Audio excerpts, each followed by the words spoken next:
I have myself, oh, then think say na defense, oh. Make you watch my back. Now wait till you they see, yeah. Unless you have the sense, oh, you go learn to pretend, oh. Do not run away. I know somebody, oh. That is why I say, that is why I say, that is why I thought. Biafra Latago. That is why I say, that is why I say, that is why I know. That is why I say, that is why I say,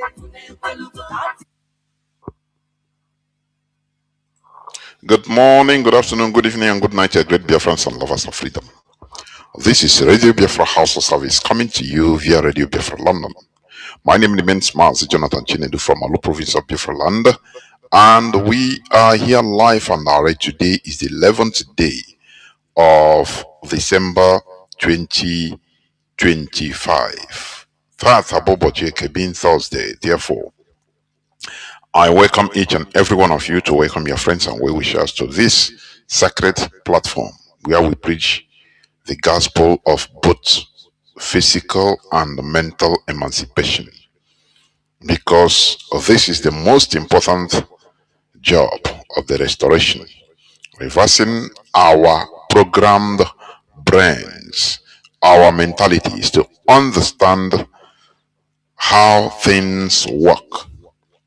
This is our rallying point.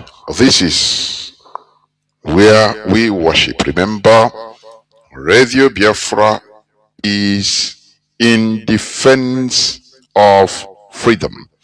This is a revolutionary radio. We tell you here what you can never hear, or what they can never tell you in the mainstream media. What they can never tell you in the mainstream media is what we inform you here, facts and figures. And that is why we urge our listeners, please invite your brothers, your sisters, your children, your mothers, fathers, grandparents, please, your friends and well-wishers, even your enemies, please invite them. Call them and tell them the hour has come for them to draw onto their various listening devices for Radio Biafra London, because there are multiple platforms where you can listen, or through which you can listen to Radio Biafra London. There are multiple platforms because we are simulcasting both on FM. We are on FM in various parts of Biafra land. We are on frequency modulation 102 CHK 102.1 in many parts of Biafra land. And we continue expanding until every part of Biafra land is covered. It is an uphill task. It is a very tedious journey, but we must get there. We never surrender because we know that we are on the right path. We are doing the right thing. Nigeria, with their vast, funds, with their vast financial resources and their connections, they are not able to stop what we are doing because we are doing the right thing. That is it. They are the ones that are trying to cover up with lies and lies and lies. And know ye that lies will one day expire. Lies expire. That is it. But reality, truth, continues forever. That is what we are in. Therefore, you have no excuse. Join us on FM in many parts of Biafra land. 102.1, CHK 102.1 in parts of Biafra land. In also the wider zoo, we are on satellite. You can be listening via satellite, free to air satellite. We are there on satellite, please. On the radio section, you can be listening. You can tune in and search for Radio Biafra London, and you'll be hearing us live and direct. Because today, being Thursday, is the 11th day of December 2025. That's Abobo Cheke. You can also download our very low data consuming application. It is called IPOB Community Radio. It is in your Google Play Store. It is in the Play Store. In the phone you are using, the smartphone you are using. As long as you are connected, download IPOB Community Radio. You can also, in addition, you can download Simple Radio, and or Radio Garden. These are different applications through which you can be listening to us. Once you download IPOB Community Radio, automatically you'll be hearing, you'll be listening. But if you download other applications like Simple Radio or Radio Garden, now inside it you search for Radio Biafra London, and you will be listening. You can also log into our mother page, www.ipob.org, www.ipob.org. And inside there, once you are logged in, you click, you will see where it is written live broadcast. Click there. You are just only a click away from listening to us through there. Click on live broadcast, and you'll be listening. Whether it's in your laptop, whether it's in your desktop, whether it is in your smartphone, it is the same thing. Besides, there also is written support ESN. Donate to IPOB support ESN through PayPal. You can do the needful by support what we are doing, because what we are doing is a voluntary job, but it needs money, because IPOB needs finance in order to continue the work that IPOB is doing, in order to continue. Therefore, support what we are doing, support IPOB.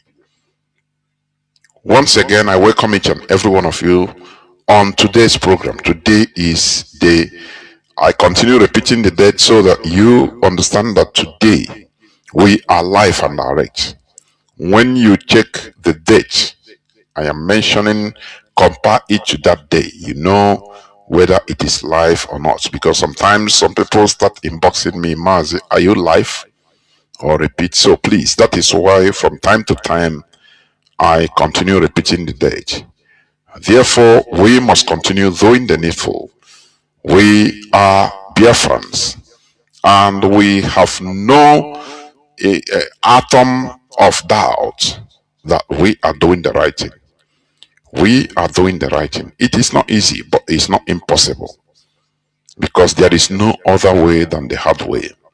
Therefore, as you may know, today we will continue on the same series of the Sokoto Caliphate manipulations. Today we are going to talk just a bit about Sharia law.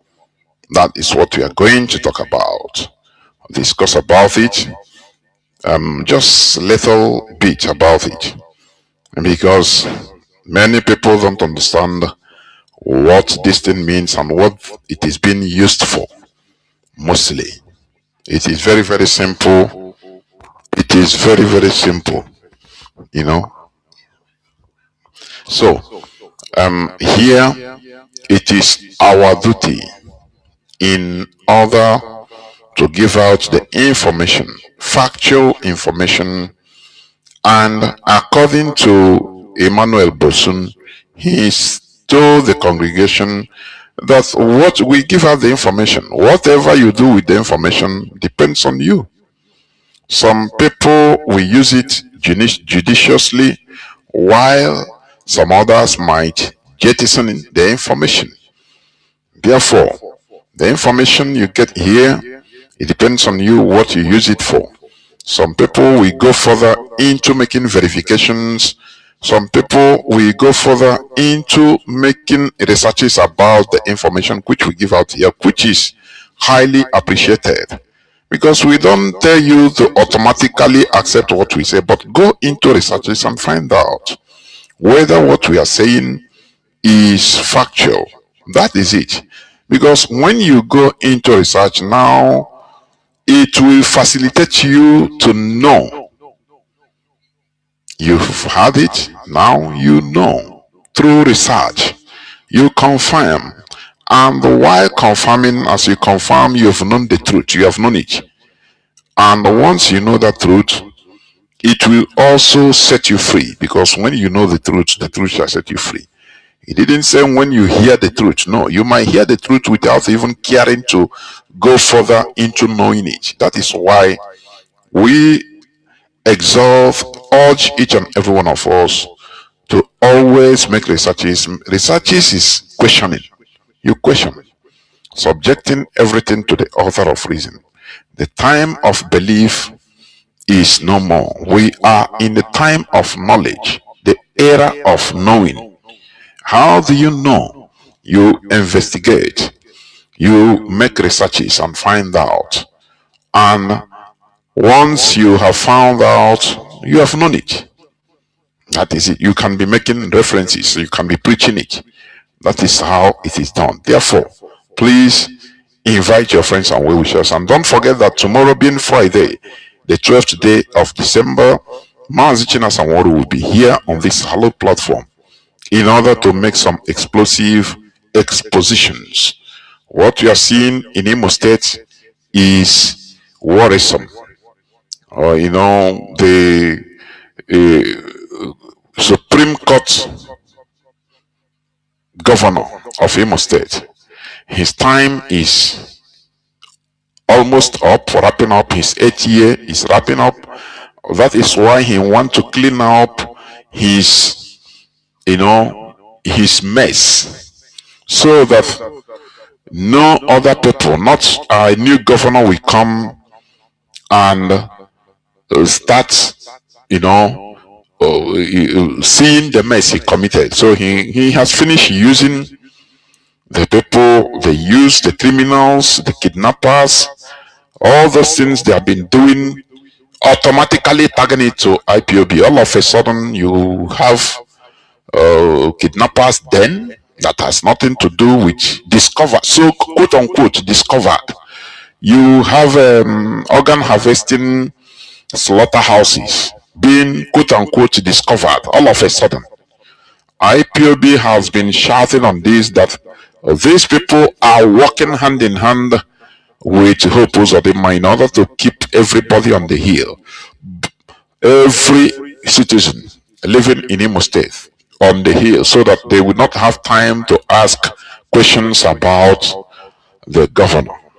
That is the thing. And in order to heap all these atrocities, they heap it on IPOB, using it to convict Mazi Nnamdi Kanu. These are things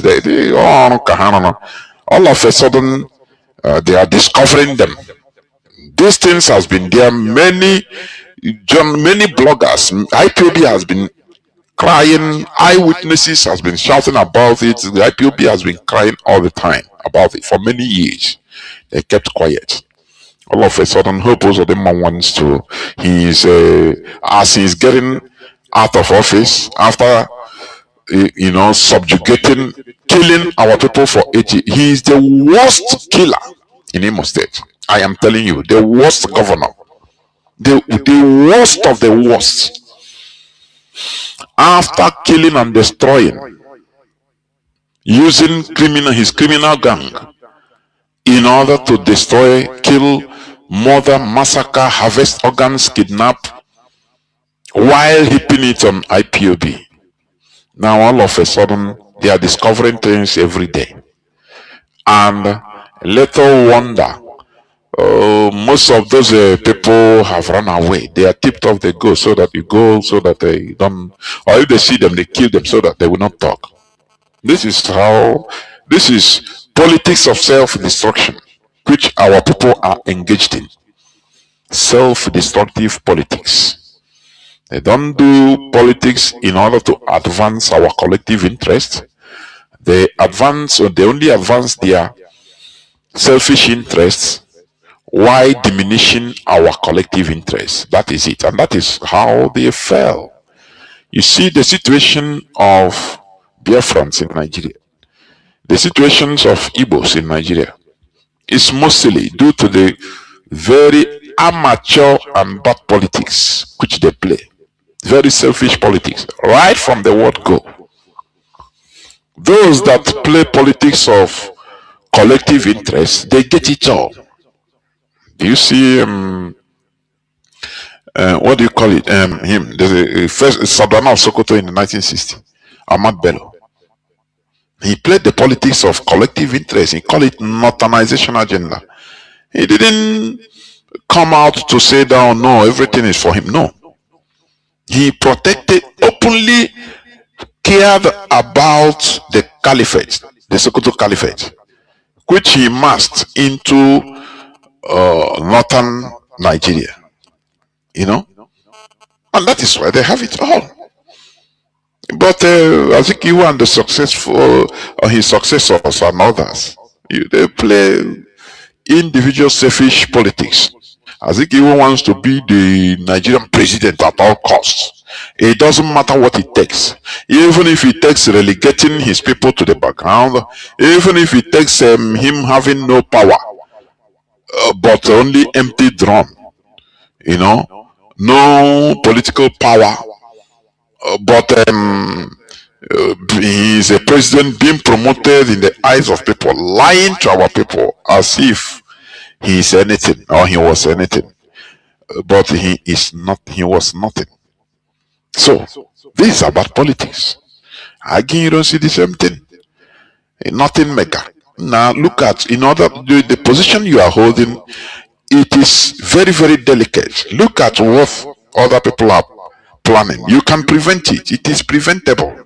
You can prevent it so that there will be no catastrophe against our people. But he said, now who they talk that? Now you know, see me now. Now me be the head of state. Who be that? Now me be again you don't see now. Now me be again you don't see. Where ocean no the, where river no the swallow. Again alligator.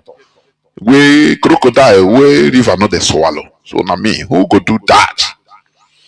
Before he understands what was happening, his head was no more there. These are the very bad politics that led to where we are today. And the issue is our people never learn from history.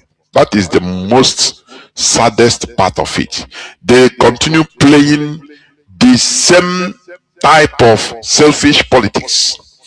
You see, today you see every time the southwestern governors, they have meetings. It doesn't matter their differences in political parties. They have conferences together, meet together to discuss their regional issues. But we are southeast, even south-south. Where are they? Who will be together? Who will be the leader? Very selfish, you know, politics of animal kingdom they play. When you have all of them, nobody talks. No, they don't care for what happened. Oh, yes, this one. Hey, they build road. They build this. So building road and building here, yes. But what about our collective interest as a region? Do they discuss about it? Do they meet themselves face to face and forget about I am APC, I am PDP, I am this party, I am, put it aside and talk about the problem that is the problems that are facing us as a people. Do they care? The answer is no. They continue the same mistake. That is pathetic. Before I continue, let me just read, because I think I'm waiting for Mazi or Basi to join me. Before I continue, I want to read this news about the continuous detention of ex-AGF, Attorney General of the Federation, Malame. This was on yesterday's news headline. He has been detained for many days for money laundering and terrorist financing. You know, let me tell you what is happening. Now they are trying to sacrifice the sacrificable in order to prove to the United States that they are doing something. That is what you should know. They are trying to sacrifice. Remember, Olawumi, he said it that they know the terrorist sponsors, financiers. They know them. The Nigerian Secret Service know them. The Nigerian Secret Service knows them by their name. Those that are in high places, they know them. So, why are they not tackling them? Because it is not easy. These are people in Asorok. These are, you know, anything like Malame, what he's saying now. Because this is how they are persecuting me. My political enemies are persecuting me. They found out multiple accounts amounting to billions and billions of naira and dollars on him. This was the Attorney General of Nigeria that also played a very big role in convicting Mazi Nnamdi Kanu. These are the people. This is what we are seeing in Nigeria. Let me read a bit. Let me take a paragraph. According to EFCC, they said, according to DSS, sorry, they said, or is it EFCC? Yes, EFCC. He is presently in our custody. He was initially granted bail, but did not meet the conditions. The offenses against him are many. These are people that are serving in a justice, the head of justice in Nigeria, Attorney General. But he is filthy as pig. Presently, we are investigating him for 18 different offenses. Some of them are money laundering, abuse of office, and terrorism financing. We cannot put a figure to the amount involved now because we keep uncovering some of the deals as we investigate. This is the person in whose office Mazi Nnamdi Kanu was renditioned. These are the people. Very filthy as pig in their deals and characters. But they will be in the office dispensing justice. How do you think that somebody like this, a terrorist, can dispense justice? How? But this is Nigeria and nothing more. Therefore, I'm still waiting for Mazi Obasi to join me. I will go a bit into what I have today about the topic as it continues is the Sokoto Caliphate manipulations. And today I want to talk about Sharia law. You know, before there is a clip I will play, which you have also heard, and many of you have seen it on social media, you know, and it is baffling, mind-boggling how the caliphate have to defend the Sharia law, even if it means destroying Nigeria they cherish. Now, before I continue, let me just give you a synopsis of what Sharia means. Sharia in Islam is a primary explanation or definition of Sharia. Sharia is Islam's divine, legal, and ethical code. Remember, once something is divine, there is nothing you can do. It is, it's unchallengeable. It comes from their God, Allah. Call it anything. So they say the Sharia is Islam's divine legal and ethical code derived from the Quran. Quran is their holy book, as you have Bible, and the teachings stroke practices of Prophet Muhammad. It is called Sunnah and Hadith, guiding Muslims on spiritual, moral, and daily life, covering worship, that is prayer, fasting to family, finance, and criminal justice. You can see that Sharia law covers every aspect of their life, including criminal justice. So, as I will play the clip, if they are telling you that no, Sharia is different, the criminal justice of Nigeria will take precedent, that is nonsense. They are using their normal diplomacy, which they call takia, in order to deceive you. It covers everything, that is Sharia. The punishment for some crimes is fixed, that is, they call it in Arabic had, Hadd. Death, that is death for apostasy. Apostasy in Sharia is conversion from Islam to either Christianity or any other religion. It is banned by Sharia law because the penalty is death. That is what Sharia means. Amputation of the hand for theft, and of the hand and foot for highway robbery. Death by stoning for blasphemy. Do you see why they killed Samuel? What do you call her? Samuel, Deborah Samuel. That is why they stoned and burnt her to death, because they are operating on Sharia. Do you see it? Though Deborah Samuel is not a Muslim, he's a Christian, but they have to do it because it is a divine law. In a country of secularity or multi-religion, and extramarital sexual relations, that is zina, when the offender is married, and that is they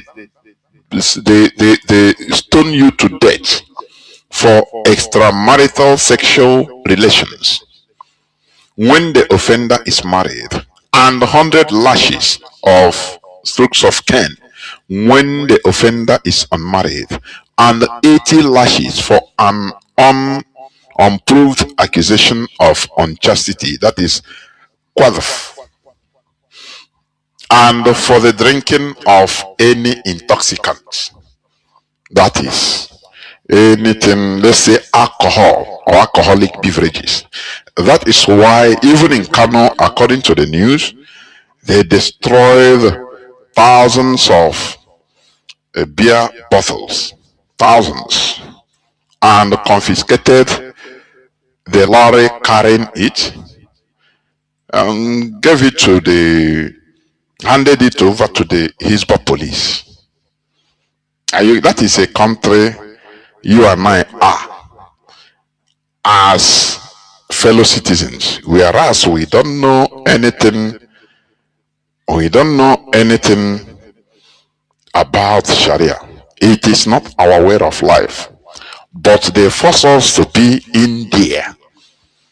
Do you see what we are suffering? And they are denying that there is no Christian genocide. But I will go further, please. I will go further. I will go further, please, in talking about it. Now, I want you to listen. I want you to listen to this clip. You might have listened to it. You might have heard it.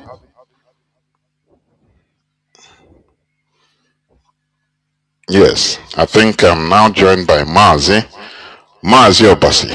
Yes, please. Before I continue playing the clip which I wanted to because I've been waiting for you to join. Please, Mazi, please, can you introduce yourself?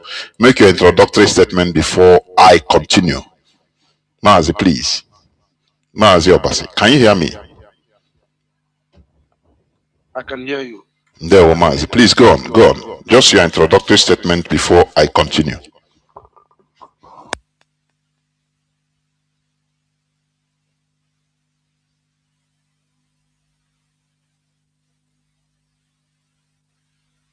Mazi, are you still there?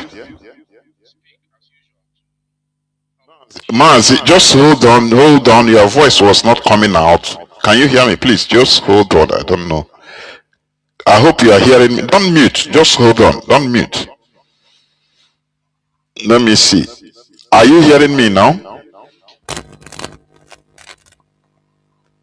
Mazi, please talk. Can you hear me?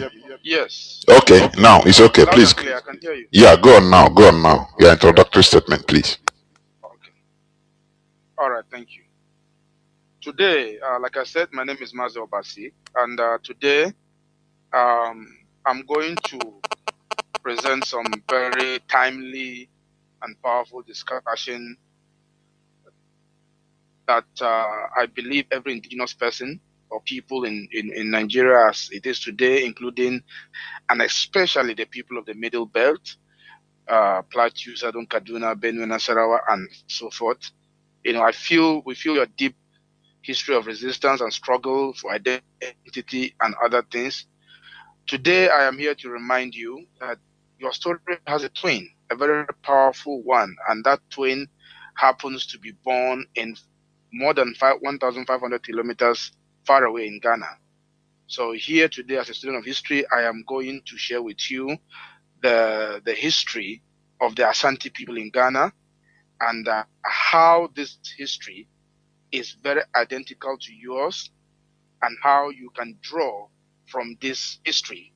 Learn about how these people who were subjugated, like you are currently being subjugated by the caliphate, how they came together, form a confederacy that has not only made them survive, but has helped them and make them a pre-colonial superpower and currently one of the most powerful kingdom in Africa. And I can tell you for sure, the most powerful kingdom in Ghana. We can draw from their history, and for every tribe, every clan, every ethnicity that are currently fragmented across, the borders that has been created politically in Nigeria, you can learn from them, seek that inspiration, and know how to not only resist, but to forge ahead, organize yourself, and become a powerful people that you may be able to withstand what is going on currently. Thank you very much. This is where I will stop for now until I'm invited back. There one.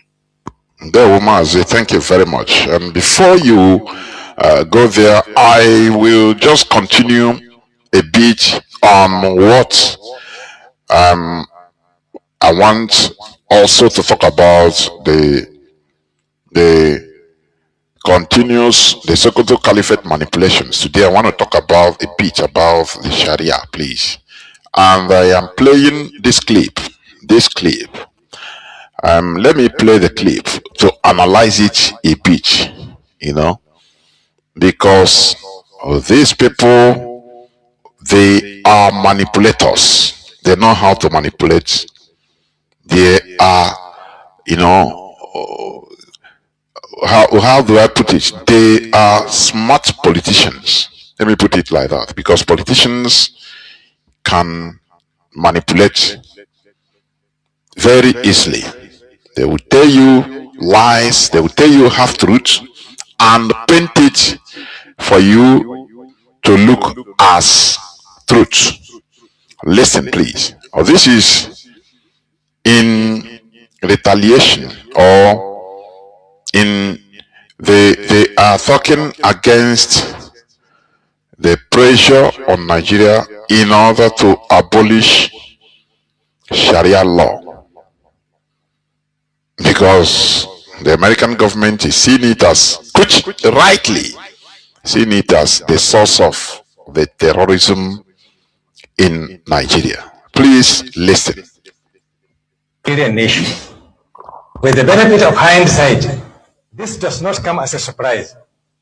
Past American governments had once announced that Nigeria would break by 2015. When that did not happen, after 10 years, they are now taking deliberate steps to make it happen. It seems like the plot they are working on is to instigate a religious crisis in the country by provoking the Muslim population. So he said they want to provoke religious crisis. Now I ask listeners, Biafrans and every listener here, that is a Nigerian or that is conversant or has been conversant with the Nigeria far and recent history. Has there been no religious crisis in Nigeria? He said they want to provoke religious crisis, as if there has not been religious crisis in the northern Nigeria, being provoked by the Sokoto Caliphate. Can you answer that? Just think. They say people are trying to provoke religious crisis because why? Because they are now, the Trump administration is trying to go direct to the root cause, direct to the center of gravity, according to Olawumi, the center of gravity of the problem. Not fighting foot soldiers only, say direct. And these people are telling the public that, oh, they are now provoking religious crisis, as if there has not been religious crisis in Nigeria even before independence. What about the Maitasini? What about them? What about, different denothanization agenda by Ahmad Bello? What about, the jihad, the Ottoman Danfodio jihadism started in 1804 that established this Sokoto Caliphate through jihadism as an Islamic state, Fulani Empire. And he is talking about provocation of religious crisis. Come on. We expose their lies. Anywhere they go, we expose them. And that is why they are mad at IPOB, because they don't want their lies to be exposed. Because they see Nigerian indigenous population, from the Hausa to the TV to everybody, down to Igbos, as people that are easygoing, manipulable set of people. You shall look at how Nigerians are. They now take Muslim ticket. Nigerian Christians are there laughing and drinking, going to church and taking their miracles in the church. They grab power everywhere. Listen, continue listening, please. Recently, the US President Donald Trump made an accusation that there was a Christian genocide going on in Nigeria, even confirming that churches were being burned and Christians killed virtually every day. Is this lie?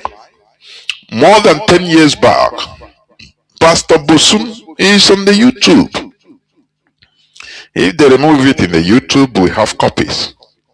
Pastor Bosun revealed, he said his mission was going in Nigeria churches to open their eyes on what is happening to Christians, mostly in northern Nigeria, core north and north central. He showed the videos where, Fulani terrorists will go into a church filled up with fake people. They will lock the door, lock it very well, pour fuel on it, burn everybody there, both Dick and Harry, children, pregnant women, men, old, young, all burn them to ashes.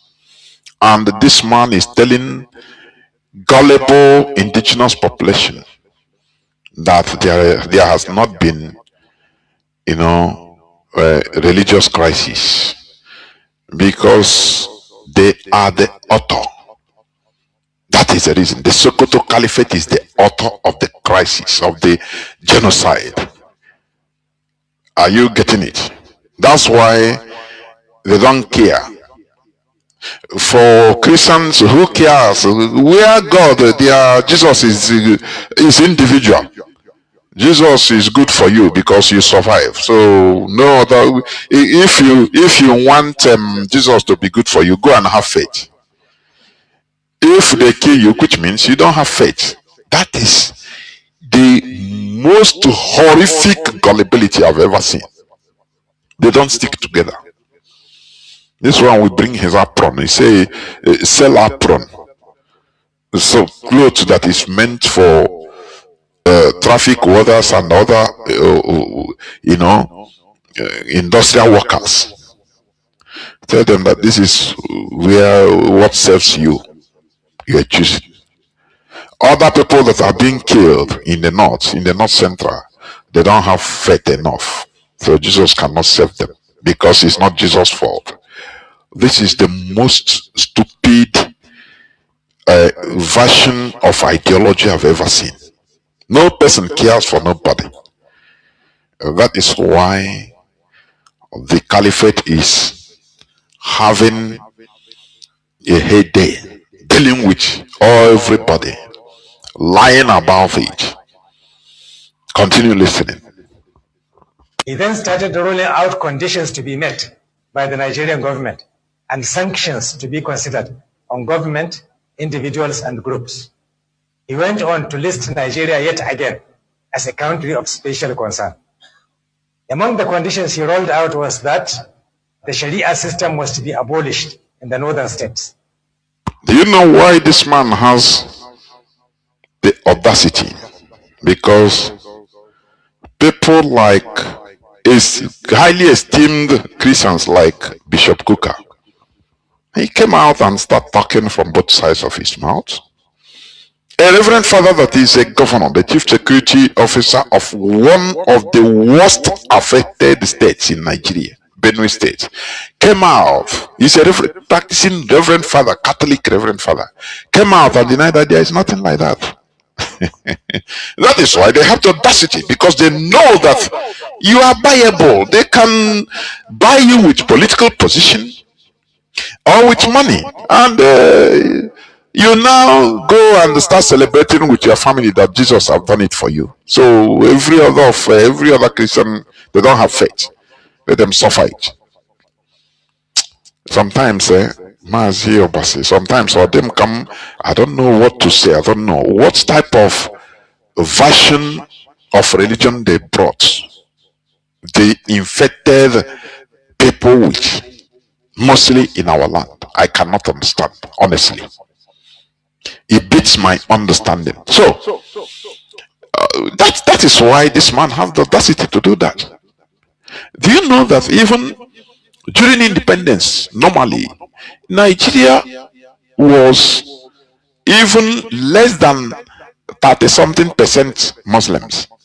There was Christian majority, because many part of the north are mostly Christians. This is what people don't know, or many don't understand. But their audacity, their intimidation, the caliphate's manipulation has brought them, every time they are claiming it's 50-50 in Nigeria, it's lie. It's lie.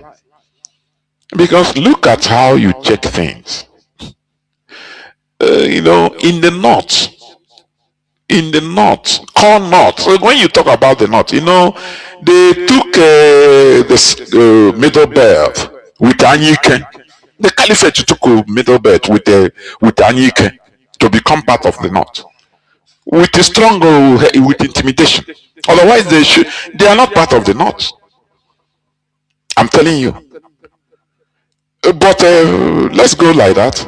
The core north, they are mostly Muslims, yes, but there are Christians and other traditionalists there in the core north, I say. Now, in the Middle Belt are mostly Christians, non-Muslims, mostly. Now, when you come to the South, in the Southwest, they are Christians and Muslims, but the Christians are more than the Muslims in Yoruba land. Now, when you come to the East, almost all are Christians and traditionalists. So, how do you say that Islam is majority in Nigeria? Well, these are things that people don't consider. But because nobody cares, you just believe and Jesus will care for your problem individually. No collectivity. You go to church and you pray for your own solution, for your solution to your problem, or highest for the you gather you people as his business ndị na-agbụrụ ya ego, ndị o ji gwụrụ ọgwụ ego, be telling you everything that he's representing Jesus, and he will be protecting only you as his members. Others don't care about others. Unless he convert them, they start coming. Other Christians don't care about them. This is one of the most evil I've seen. I'm telling you. Now, continue listening, please. And blasphemy laws be scrapped. Then, last week, a group of Nigerians living in the US, led by one Dr. Ebenezer Obadere, senior fellow at the Council on Foreign Relations, visited the US Congress masquerading as so-called experts on Nigerian affairs to request the Congress to make the US government demand that the Nigerian government put pressure on the northern states to abolish the Sharia system and the Hizbah. At this juncture, we would like to make the following observations. One, even the British colonialists who conquered our land by force of arms could not altogether get rid of the Sharia system. The British, he said, that conquered the North and the South. He said they could not get rid of Sharia. It is not because they are powerful, no. But the then emirs, they saw many emirs being killed by the British, and they surrendered. And they made a pact. They begged the British, say, please, we will serve you, but do not thwart our system which we are in. We have a structure. Please, we beg you, we will lick your ass as you want. We will do anything you want us to do, but rule our people through us. Let this structure continue, the caliphate. They begged for it, they negotiated for it. It is not that the British were not able to do. No. And Frederick Lugard saw that, look, it's good for him. What does he care about the primitive animals? All that he wants is, if he gives them tax, they are able to provide the tax. Anything he tells them, they will do it without asking any question. So it's good. Say, okay, what is the need of thwarting the structure that was there and spending British Empire money to start building different structure, going through all those troubles? He said, okay. It's okay with us. So let the caliphate remain, and anything they tell them, they do. They don't see even the population of the caliphate as human beings, you know. So this is what really happened, because these people, they know when to cow low. They know when to, be diplomatic. They know when to intimidate. They know when to use violence. They know when to come as a peaceful people. They know when to rally people around them. And that is what they are doing in this declaration they are making. They are now making people to see what Donald Trump and the American Congress, what they are trying to do to kill the terrorists in Nigeria, as if Trump is anti-Islam. They are making That is that is their one of their shrewdness. Shrewd. They are. They know how to, touch people's sentiments and use it. This is a caliphate. These are the manipulations we are talking about. They are now calling Muslims to come and defend Islam, whereas nobody is attacking Islam. Are you getting it? Donald Trump is not attacking Islam. He said he's going to come to, as Nigerian government here, they have been seeing even military commanders, even one time a Yoruba general lamented that they cannot get the equipment to match all these terrorists, Nigerian military. So, and after I think they remove him or they court martialed him, I don't know. Many other junior officers have been talking about this, lamenting. Now, Donald Trump said, okay, I will come to do it. I will kill the terrorists, wipe them off so that Nigeria will be in peace. Now, they take it now as another, no, it's attack against Islam. Do you see how they roll? This is the takia you are talking about. But you don't know. This is the diplomacy, the politics they are playing. Now, as they make it look like Islam, you see in this their declaration, you will see Fulani will be the chief. Maybe the person talking, I don't know. It might be from Kanu tribe. They will put him. People there, they will select different tribes in the north that are Muslims, in order to put a common face that, they are attacking Islam. But go to the north. Out of the 19 governors in the north, 10 are Fulani. in places, in states that have virtually even maybe less than 0.1% of Fulani, but they impose them on the people. Now you ask, are there not other tribal Muslims that are there? That is how they twist Nigerian people's brain.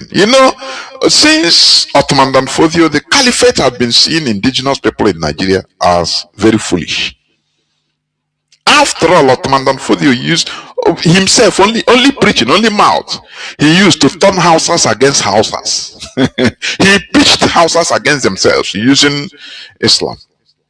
And when they started fighting against themselves, they killed their king Yungfa, who became victorious, the caliphate, the Fulani. That is how they roll.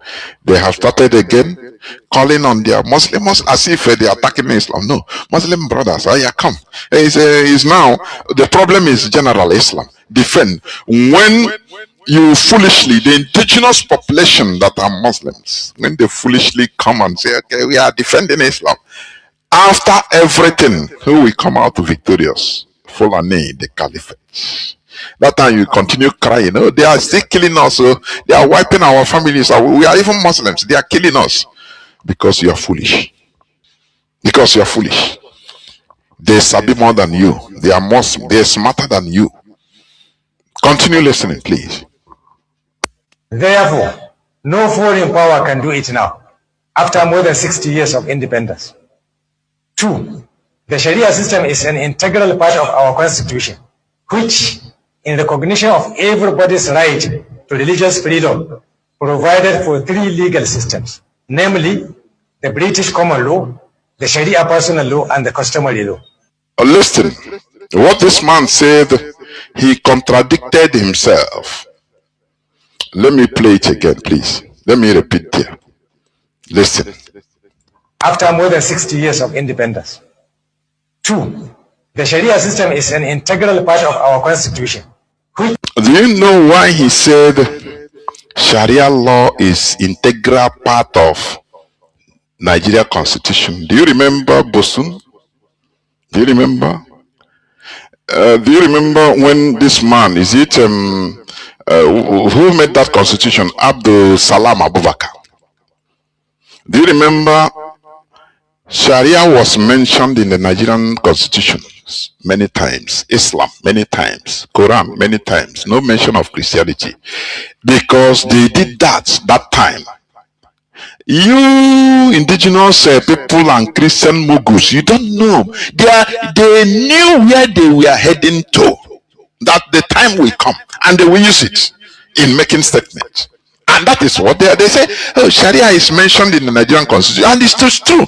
Now, why was Sharia mentioned? Whereas others are not. Don't you see that? What do you call it? Customary court. Normally, Sharia should fall under customary court. There shouldn't have been any particular mention of Sharia, because Sharia falls into customary. I don't know whether people are getting. These people, they are very trickish. But they particularly pinpointed the Sharia in the Nigerian constitution, so that when the time reaches like this, they will now bring it out, say, Sharia was mentioned, so don't touch it. What is customary court? It's about, settling of land issues, because you don't need to go to criminal code system to trouble judges, These are people that knows about the custom. That is people's custom, people's way of life. So Sharia should fall into that category without mentioning it by name in the Nigerian constitution. But they did that because they know the time like this will come. So they will pinpoint it. Do you see why they give them? Do you see why we call them the Sokoto Caliphate, the Fulani hegemony? Because in their own, they mention their own name. What is Sharia? Look, I have defined primary definition of Sharia. Let me go back again. Sharia is Islam's divine legal and ethical code derived from the Quran and the teachings and practices of Prophet Muhammad, guiding Muslims on spiritual, moral, and daily life, covering worship to family, finance, and criminal justice. So how can Sharia be going parallel to the Nigerian constitution or criminal law? Because Sharia covers it. I don't know whether people understand it, but the Nigerian indigenous people are fools. When I see their intellectuals, I laugh. They don't challenge nothing. They accept everything. They don't challenge nothing. I say Sharia covers everything, including criminal justice. So is a law, a part of life itself, way of life itself. There is no segregation as long as it is called application of Sharia. It covers both criminal justice.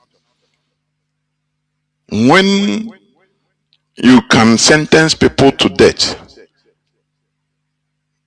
in Sharia law, what does it mean? What again does it mean? The highest thing is law, using law to sentence somebody to death. In customary court, nobody, you cannot settle issues of criminal issues. No.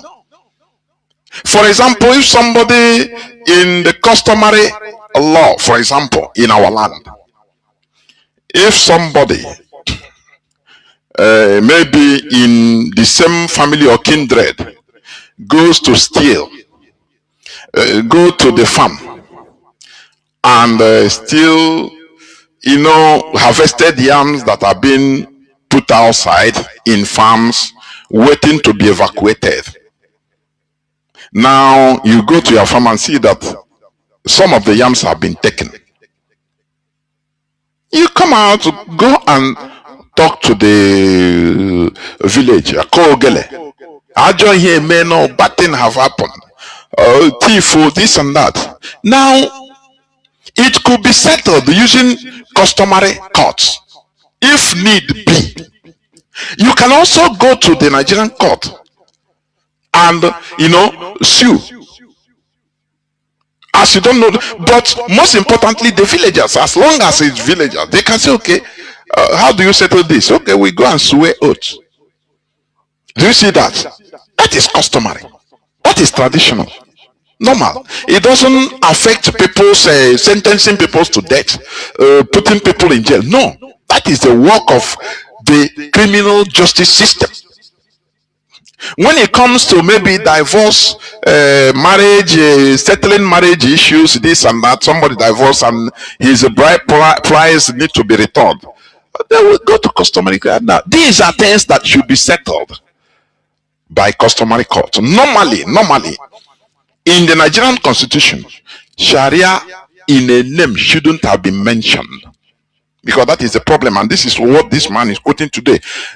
Their system in the north should have fallen into or under customary courts. Finish. Customary courts for everybody, but not to, but what is your custom? Okay, you can establish your custom, but it will not trespass. Finish. That is it. But they go into Sharia. Sharia covers every facet of life in their system. That is how it is.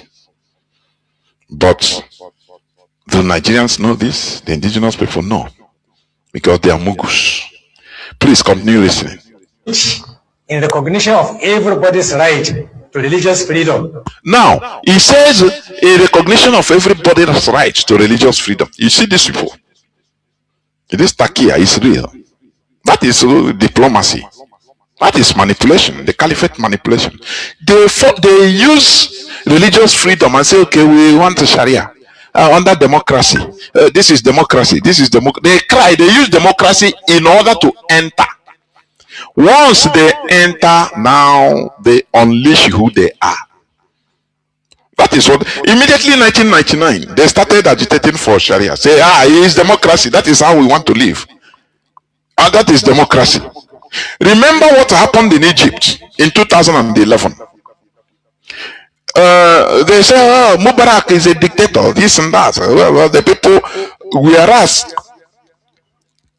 many Muslim brotherhoods that are terrorists, they were inside jail.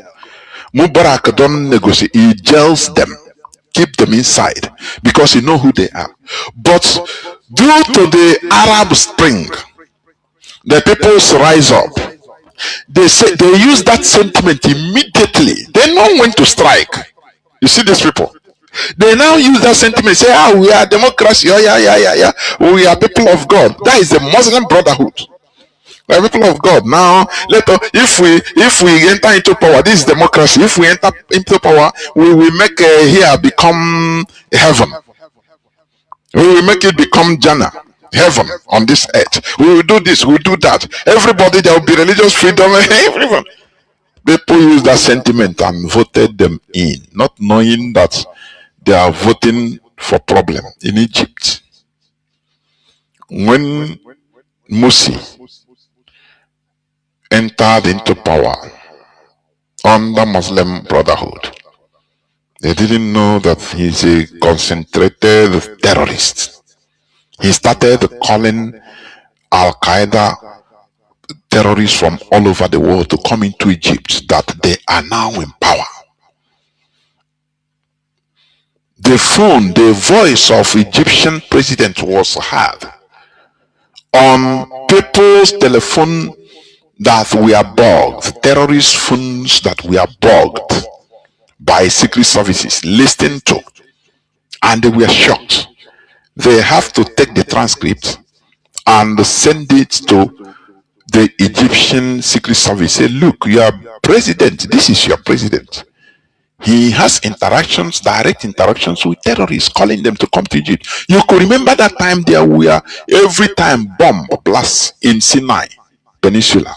Bomb blasts killing Coptic Christians. Every day. Is it not democracy? But the Egyptian military, they say, my goodness me. So, it's just like Buhari being in office. Egypt is an Arab country. Muslim majority. But they reject Islamic Brotherhood. They have to do everything. Issue, they didn't massage words about it. They didn't paint their words. The Egyptian military hierarchy issued a stern warning to the president and say he must hold another election. Just after, is it after a few months, self? People started protesting that no, they rose up people protests in Egypt. I mean the military. That's no, what is going on in Egypt, you know, killing, bomb and this and that.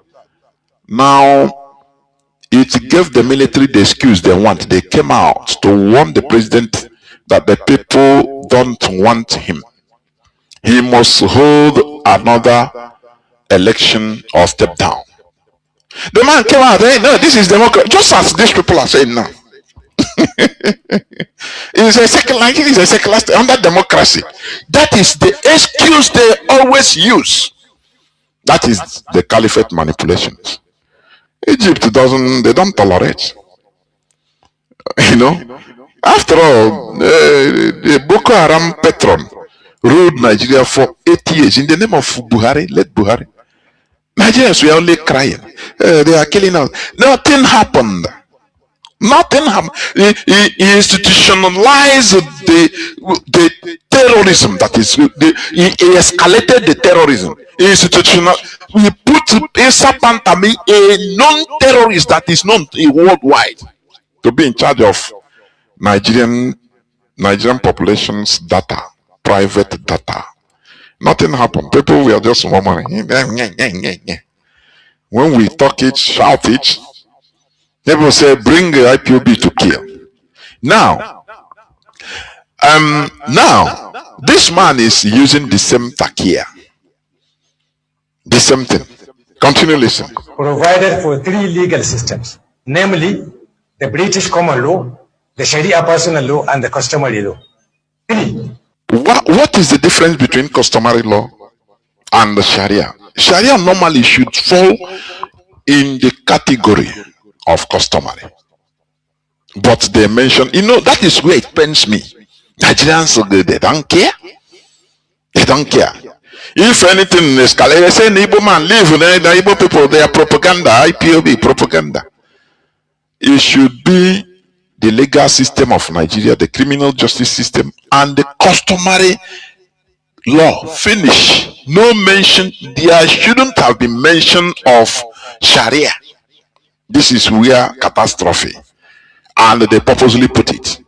Remember, Babangida dipped hand into the Nigerian coffers and removed $21 billion and gave to IOIC for the complete extermination of other religions.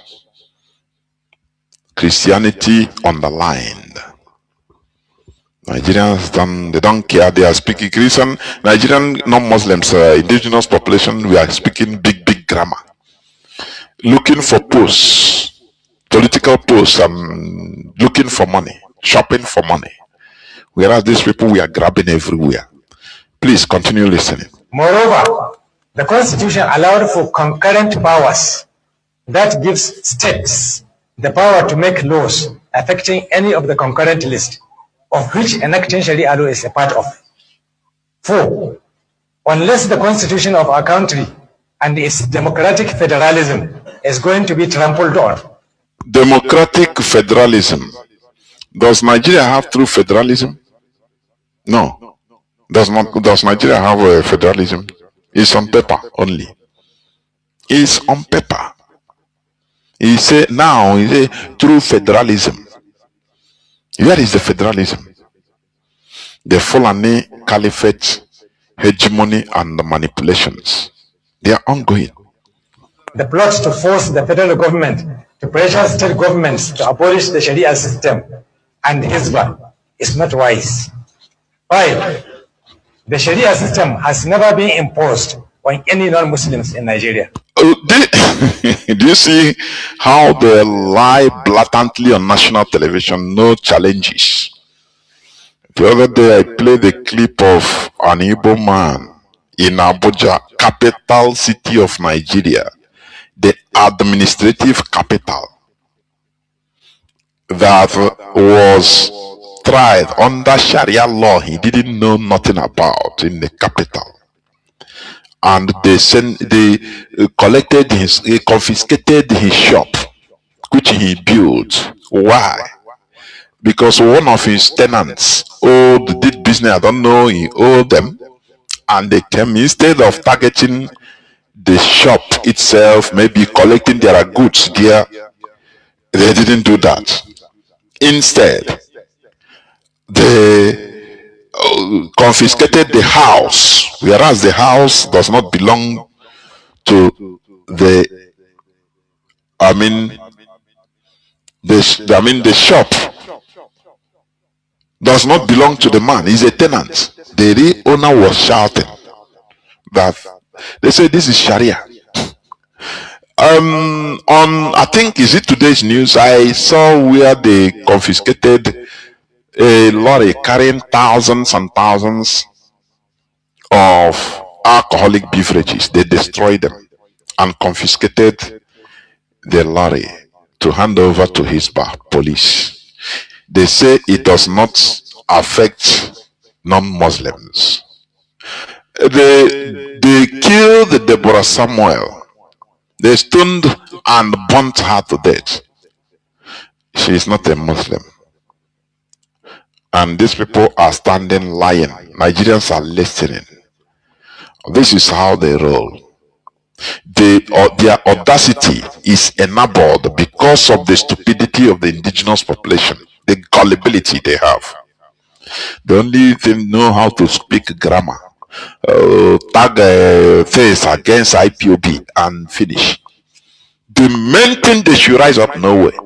This man is standing and lying. Who are the owners of the beer bottles? How can you implement Sharia in any part of Nigeria without affecting other people? How? Tell me how. No, tell me how. People are saying that there is problem in Nigeria. I say no, Nigeria is the problem. Honestly. Please continue listening because I'm going to bring in Mazi. Please continue listening. 6. The blasphemy law is not a religious law, but a law enacted by respective state assembly. What is blasphemy law? He says it's not a religious law. What is it? What is blasphemy law then? If you say it's not a religious law, Mazi, please, Mazi, can you hear me, please? If you want, you are laughing at the background. These people can just lie with straight face. Mazi, you are saying you are laughing, but they are dead serious. They are dead serious. Seriously. Because Nigerians they are gullible. They don't. No, everybody is going on his private business. They don't care. If you talk to him, he say, "Oh boy, now happen and do go. I beg. He can have buy a life in a country that everybody is part and parcel of." They say it doesn't affect that the blasphemy is not a religious law. As they are, you see, as they are doing this thing. Yes. The question is, the question he should ask himself: is it blasphemy against the governor or against the president? It's against who? The person that they kill people for blasphemy against. Is it a religious figure or not? I don't know what they think people are. Earlier on in the same voice, in the same audio you are playing, it says that Nigeria's federal whatever allows the governors to enact laws. The question is, when the governor of Benue State enacted anti-grazing law, was he not enabled by the constitution to enact that law? Why did they openly oppose it and kill people because of that law? You see, this is how they do it gradually, and it becomes embedded in the mind of the people because the people keep quiet. The same thing they are doing now with the word middle belt. There is no such thing as middle belt. And they try to tie, being a northerner to being a Muslim by asking, if you say that Plateau and these are players and Nasarawa are middle belt, how about our Muslim brothers who are there?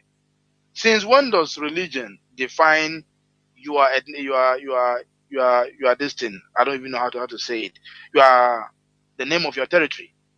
Since when? As if Middle Belt is they are even now referring to it as a new name. Middle Belt that has existed as a name even before Nigeria's independence, flag independence, since the 50s. Even Lord Lugard, Freddie Lugard, referred to the place as the Middle Belt or in the entire place as Plateau. But today, they are writing it gradually. What people don't know is that the more you write things, the more you post things, the more you make videos about them, the algorithm is picking it. One day, the algorithm is picking it. One day, you will go to the internet search, either AI or anything, and search it, and AI will tell you that there's nothing like Middle Belt. That is why the people of Middle Belt need to get up, need to wake up. When these people say these things, post these things, counter them so that the history and algorithm will know that there was time that when they said these things, the real people of Plateau countered it with facts. Some of the things you are seeing here will become obsolete if you are not countering them. The old information that you think is there to counter them will become obsolete. These people are not joking. They say it nicely and calmly and as if you don't know what they are doing. Lying with straight face.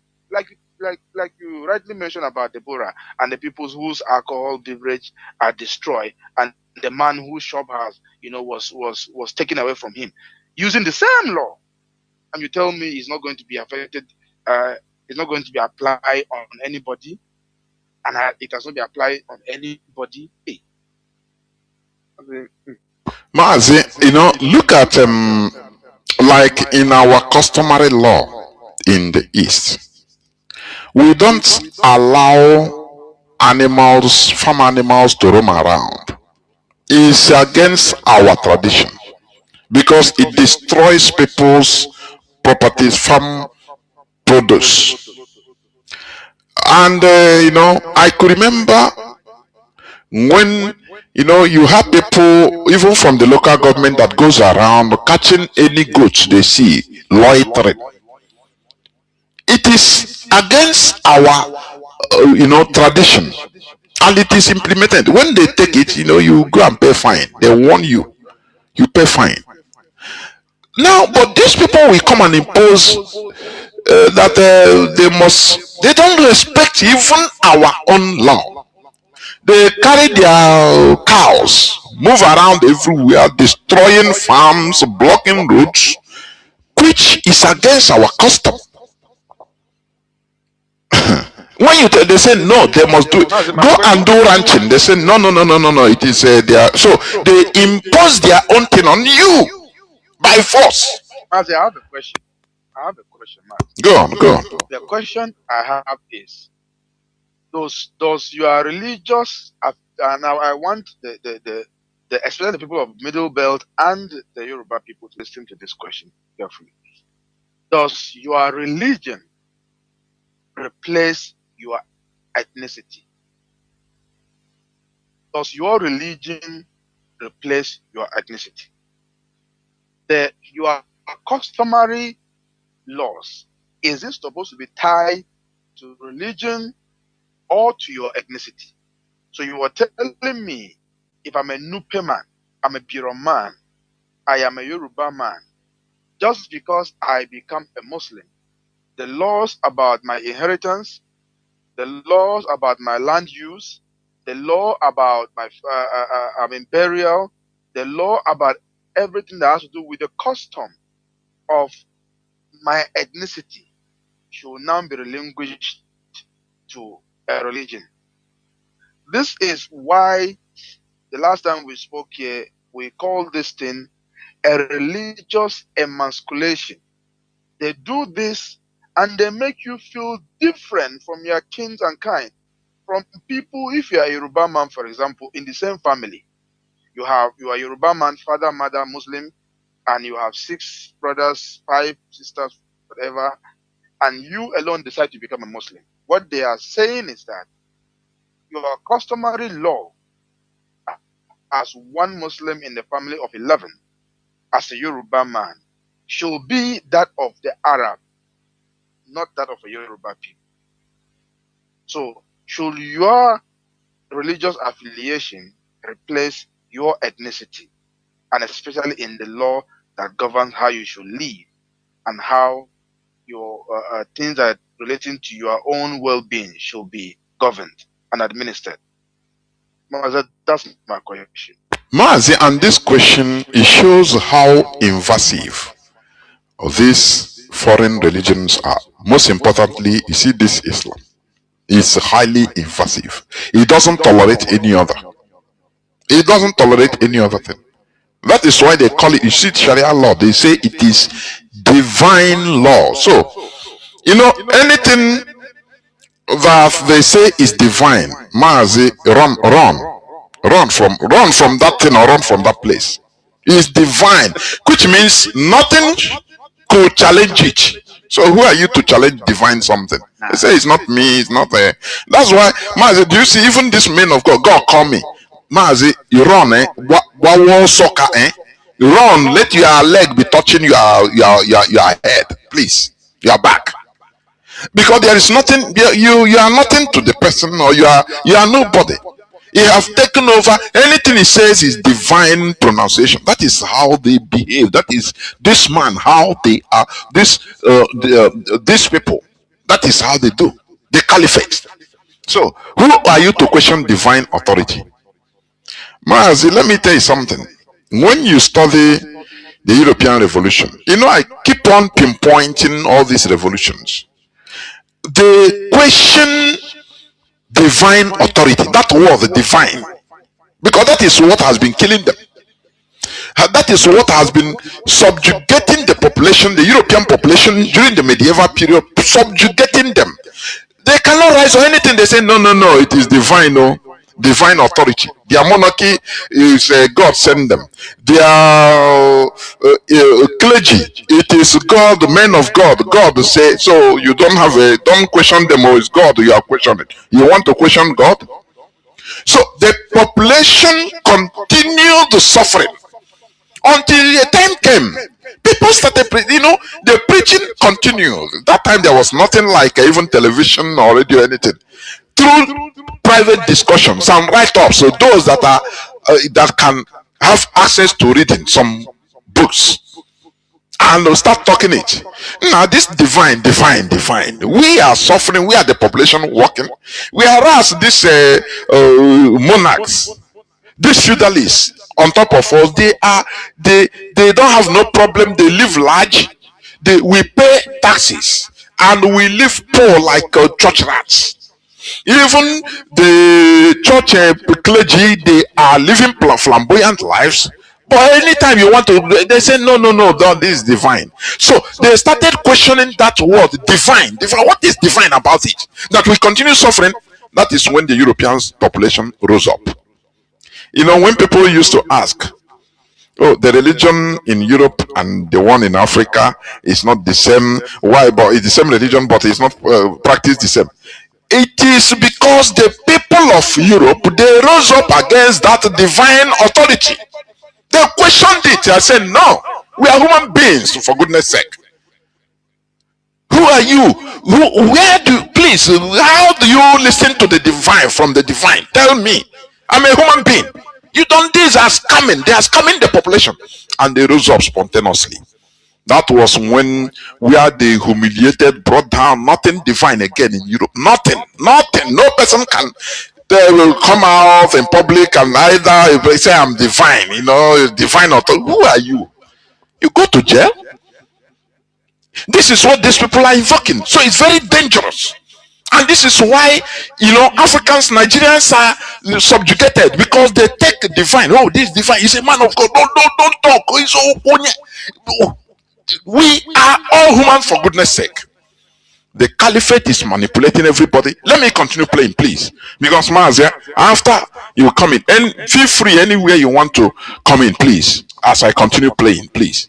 Please. In order to preserve peace and harmony. 7. The Sharia system has no connection whatsoever with the different types of insecurity issues. Sharia has no connection with insecurity. Mazi. Whereas Boko Haram is keeping the law, he wants Sharia to be spread all over Nigeria. Yours is the law of God, the law of Allah. You know, Islamic State of West Africa, the same thing. La Kurawa, the same. All the terrorists say they have no connection with Sharia, which is lie from the pit of hell. These people lie and get away with it because the people they are dealing with are gullible. They can be buyable, manipulable. Bishop Kuka, I don't know what happened. It's talking from both sides of his mouth in order to keep his position. I don't know. The high centrally of Benue State, the same thing. Because he is put there by the caliphate, so he cannot cough. He have to keep his position. So he come to lie. You see? Happening in Nigeria. 8. The Hizbah institution has never engaged in any type of arrest. Look at what they are saying. Hizbah institution, they arrest the people, they confiscate materials of people, and even they sentence people into cutting off their hands, because that is Sharia. I will, I don't know whether, let me just play a bit and stop and make my comment now. You come in, please. Just an unarmed organization concerned only with the enforcement of Sharia moral laws within the ambit of the national law. What is the ambit of Nigerian law where people are stoned to death for blasphemy? Tell me. Is the ambit of Nigerian law, and people are listening to this crap? They are giving legitimacy to it. It's very sad. Therefore, on behalf of all the 40 Islamic organizations that form the Zamfara State Muslims League, we hereby state the following. 1. We in Zamfara State are more than 99% Muslims. How do they see that? Do you see what they do? Let me just say something a bit. I want to list some of the countries that practice classic Sharia law in this world, just some of them. One is Saudi Arabia. Listen, Saudi Arabia, Saudi law prohibits citizens from converting from Islam and punishes apostasy with death. That is, apostasy is conversion from Islam, changing from Islam to any other religion, maybe to Christianity. The Sharia law there is you must be killed. You understand? Somebody can convert from another religion to Islam and they praise the Allah. But you can never, once you are there, Togo, you can never convert from or return from Islam to any other religion. That is it. That is Sharia. It's in Saudi Arabia. It is working for them. Making the percentage of native Christian Saudis officially Christians, there is no Christians in there are no Christians in Saudi Arabia according to official record. The only thing is that millions of expatriate workers, mainly from America, Europe, Asia, and Africa, live in the kingdom, forming a significant Christian population, estimated around 2.1 million in 2022. But public Christian worship is restricted, and persecution for secret believers is a reality in Saudi Arabia, a country that is practicing Sharia law, because Sharia is about wholesomeness to Islam. You see that? So how can you allow this type of law to be inside a secular country, living side by side with others? When we talk about the North, there are different other religions other than Muslims. There are traditionalists. There are other tribes other than Fulani or Hausa. Even Hausa, there are Hausa Christians in both in Zamfara, but they have claimed that Zamfara has more than 99% Islam, which is lie. It's not real, because these people they like to claim bogus claims, so that when you come out to talk, say no, na lie, I'm a Christian, they will kill you. That is Sharia for you. Therefore, I'm talking about Saudi. Public practice of Christianity is banned. And while authorities have become slightly more lenient for private worship among expatriates, persecution remains, especially for Saudi citizens who convert, because that is against the Sharia. This is the same Sharia this man is talking that, oh no, it doesn't mean anything. No. Now, but why it doesn't matter is these people, this is a separate country of itself. Had it been the caliphate is a separate country, we will not worry. It's their country. If you want to go, and after all, there are some Igbo people that are in Saudi Arabia, for goodness sake. There are some expatriates, some non-Muslim there. Before you go there, you tell them, you declare, I'm a Christian, I am a non-Muslim. They say, no problem.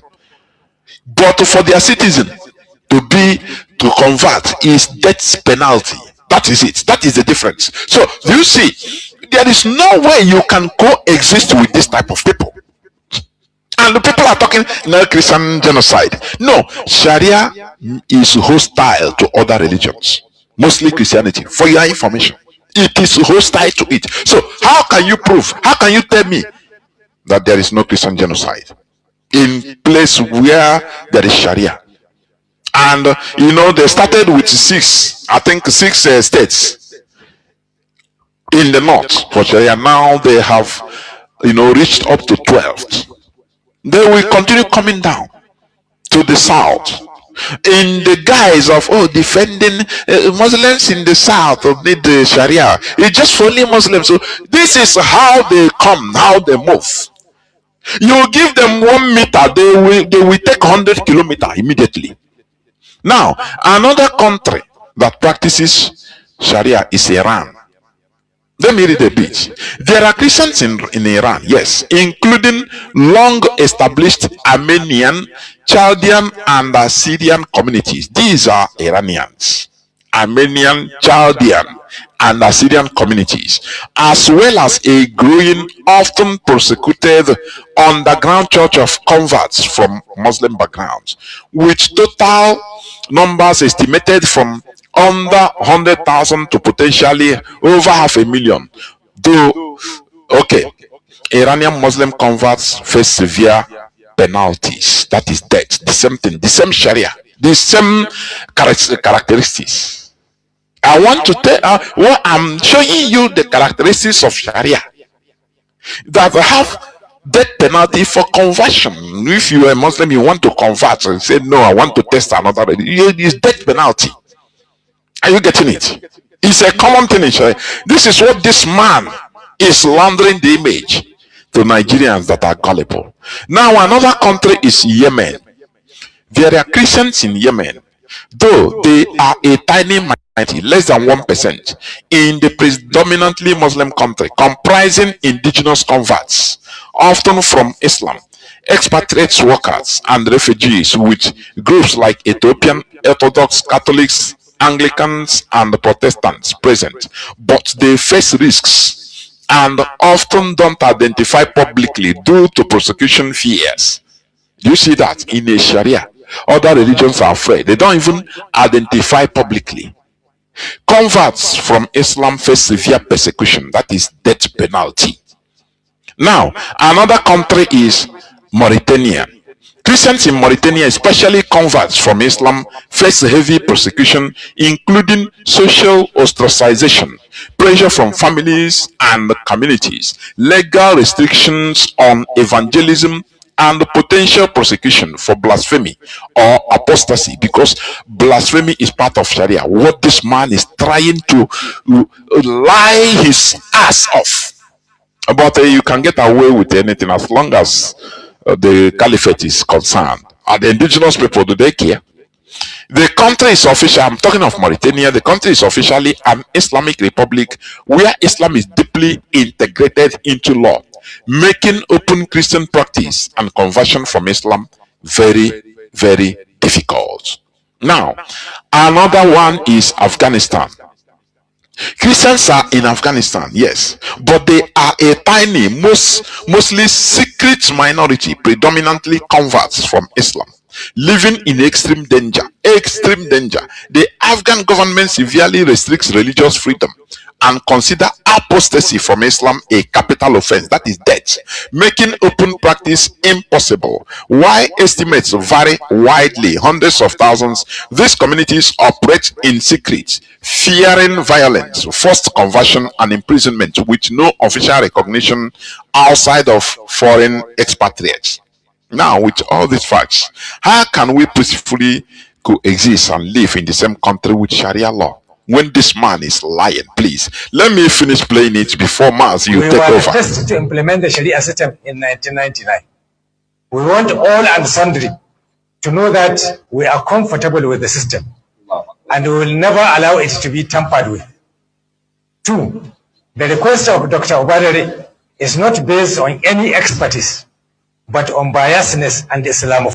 Do you see the energy these people come out with in order to confront Donald Trump's insinuation about Christian genocide and the cause and the fighting terrorism? Why not our Nigerians ask them, had it been they use this to come out to fight this their terrorism or terrorists? Do you think that by now it will still be there? No. But what you are seeing is they are the caliphate, the Sultan of Sokoto, the head of this caliphate.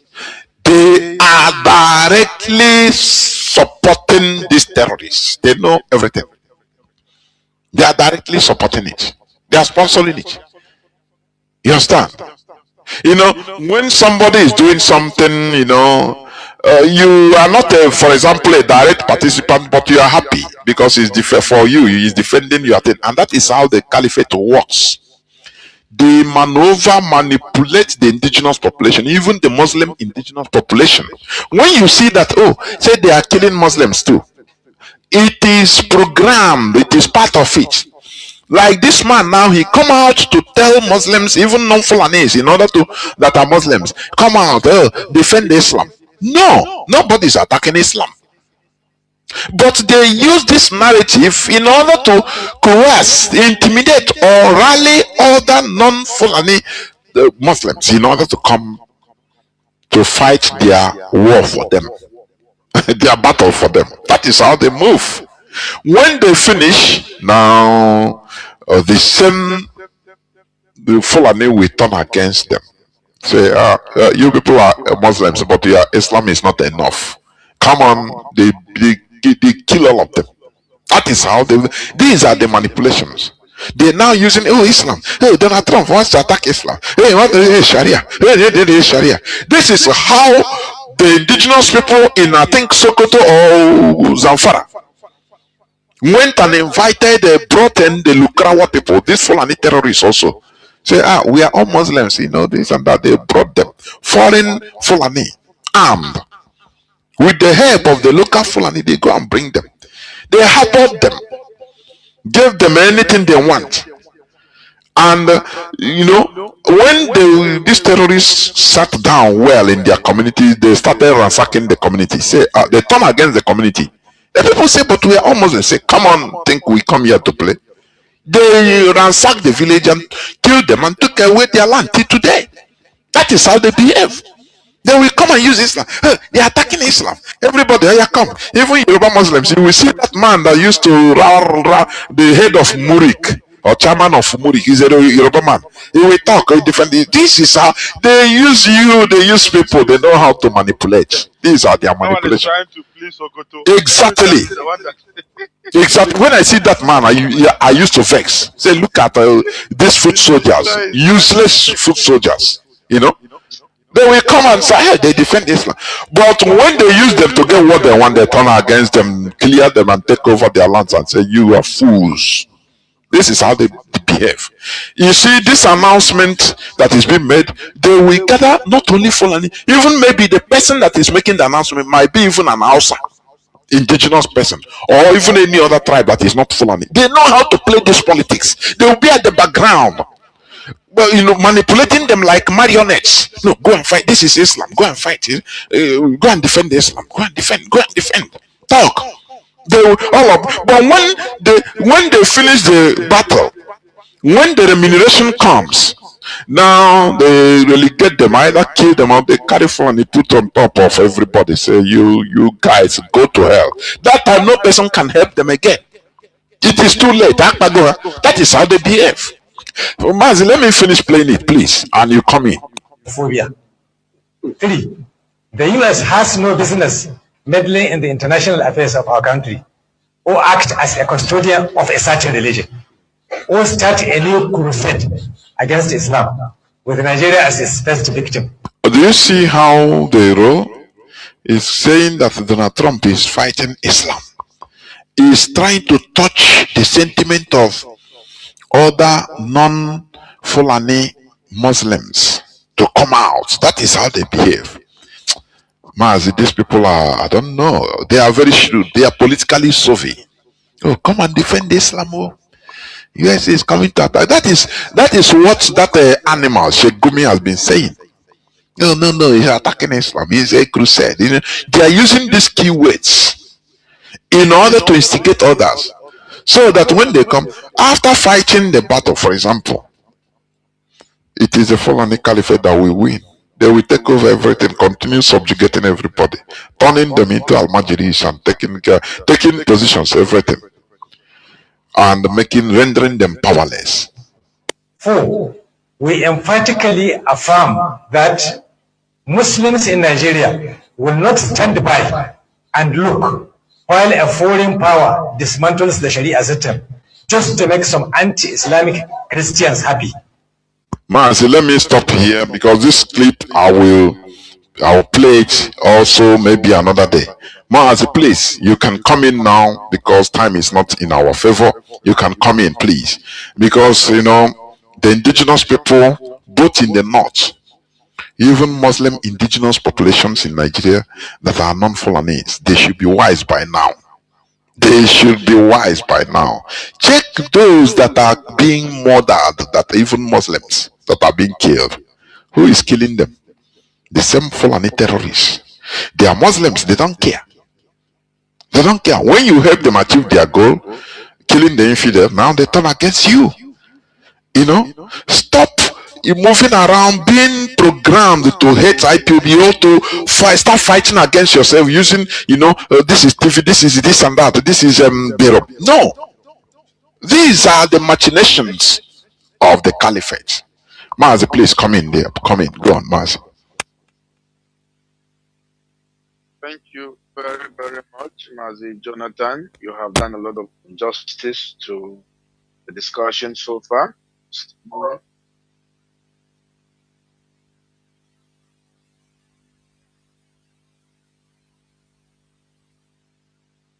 You have done a lot of justice.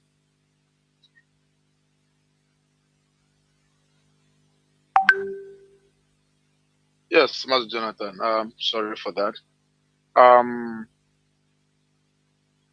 Like I said, thank you for giving a lot of justice to that discussion. Like I said earlier in my introduction, my brothers and sisters of the Middle Belt, some of you don't know why sometimes I am very particular about Middle Belt and Plateau.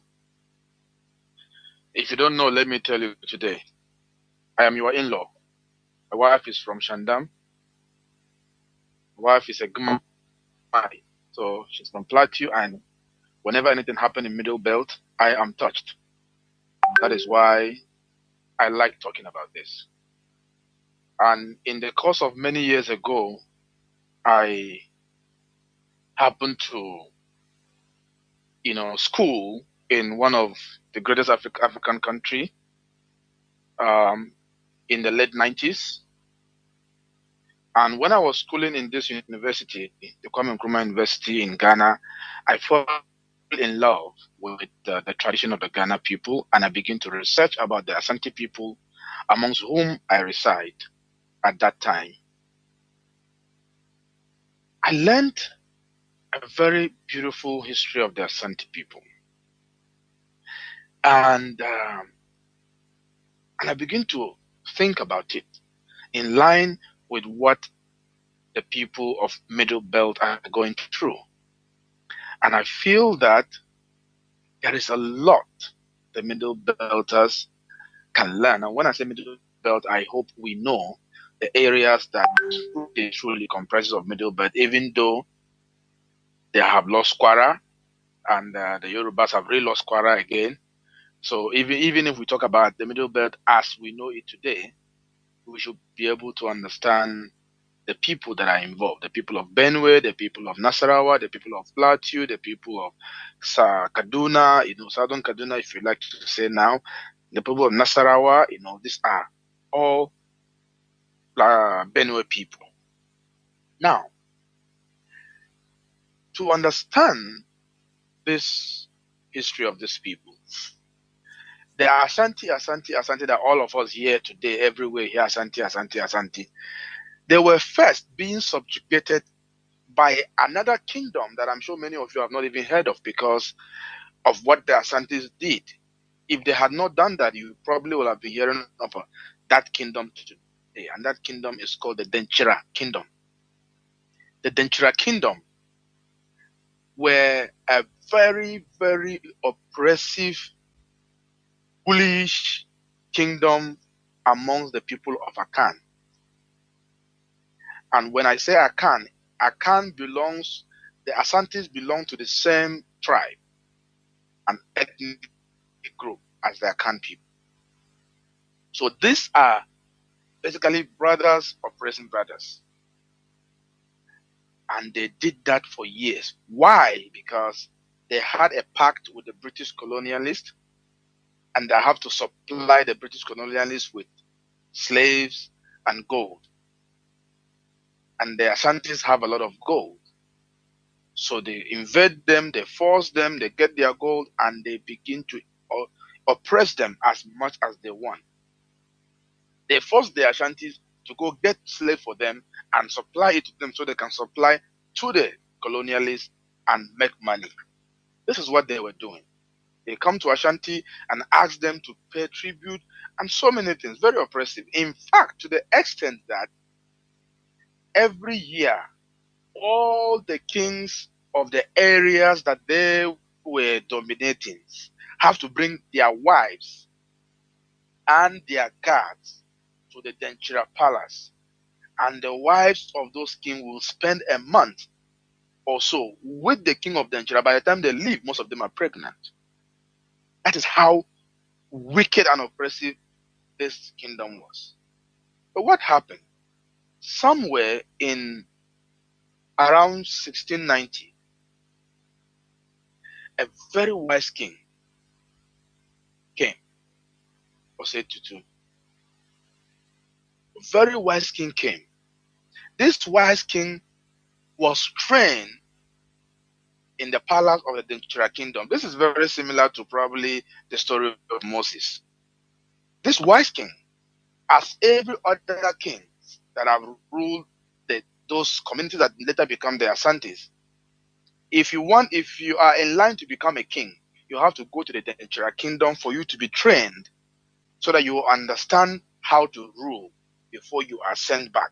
So when you send back to become a king in your town, you have an allegiance to the Denchira kingdom. That's how they were manipulating them emotionally and coercing them by force. But what did these people do? Tutu felt that this thing, when is it going to stop? Because the Denchira kingdom defeated another very strong people called the Adansis. The Adansis now were also being stooged to the Denchira kingdom to oppress the other towns made of the same brothers. One day, Tutu said, no, this is not going to work. How long are we going to do this? When he ascended the throne, he and his friend, Okomfanochi, or other people, called other kings and said, come, let's sit down and talk. Because if we don't come together, we may not even exist to maintain these our thrones. It is important that we come together. And these people, these kings, representing very powerful clans, 8 clans. And when you hear a clan, there are people who have the right to make and install their own kings.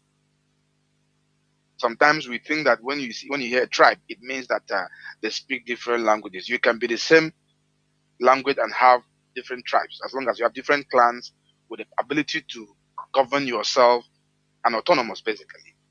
But it's a bit larger than a clan. Now, these clans come together. The Bekwai of Finsu Mampong, Juaben, Ejusu, Nsuta, Kwamai, and Esumenya, these 8 clans and their kings came together and have a meeting. For months, they were going and discussing. They all agree, okay, we are going to come together as a confederacy. And we're going to choose one king to be ahead of all of us. We are going to surrender our right for diplomacy and declaration of war to that king. But we will reserve our right to make our own king, install our own king, and we will not pay allegiance to that king, but to the spiritual stool, which most of you might know as a golden stool. They came together, they made the arrangement, and they chose the king of Kwamang to be their main king. That is how that confederacy was forged. They went from there and began to now discuss how to arrange themselves. I'm sharing these things with you so that you will understand that organizing yourself is not easy. But there has to be a very, very, very deliberate effort. There has to be intentional, deliberate effort. For you need to understand, contrary to some of your religious beliefs of miracle, that for every effect that you can see real, there is a cause that is equally as real. You cannot expect a corn to spring up without that effort of planting, which is a real effort. That you must understand. So these people went into this confederacy and they forged that unity. And guess what? When the king of Denchira heard that these people have come together and they now have what they call a golden stool, and he said he sent his people, say, go to these people and collect from them golds and tell them to send their wives with you. That is how foolish they can be. These people said, no, my wife is not going. And in return to the gold he asked for, they gave them stone. They went back and they told this king. He got angry. He organized his army. He came for these people. And guess what? They defeated him for the first time. And that spelled the end of that kingdom till today. And that was in 1701 in the battle called the Battle of Fayasi. 1701, they destroyed them. But they couldn't have done it as Aguna. They couldn't have done it as Bekwai. They couldn't have done it as Ofinsu, or as Mampong, or as Juaben, or as Nsuta. They did it as a confederacy. They came together, and some of them have to relinquish. Now, let me make this point. I know it's difficult. The king of Ukari may say, oh, my throne is older than that of Shaldas, the king of Shandam. The king of Jos, Bongo Jos, may say his throne is older than that of, Southern Kaduna. And these people, as far back as late 1600, these people have the wisdom of saying, you know what? Oh, I know some of you, your kingship is older than this one, you are still older than this one. Come together.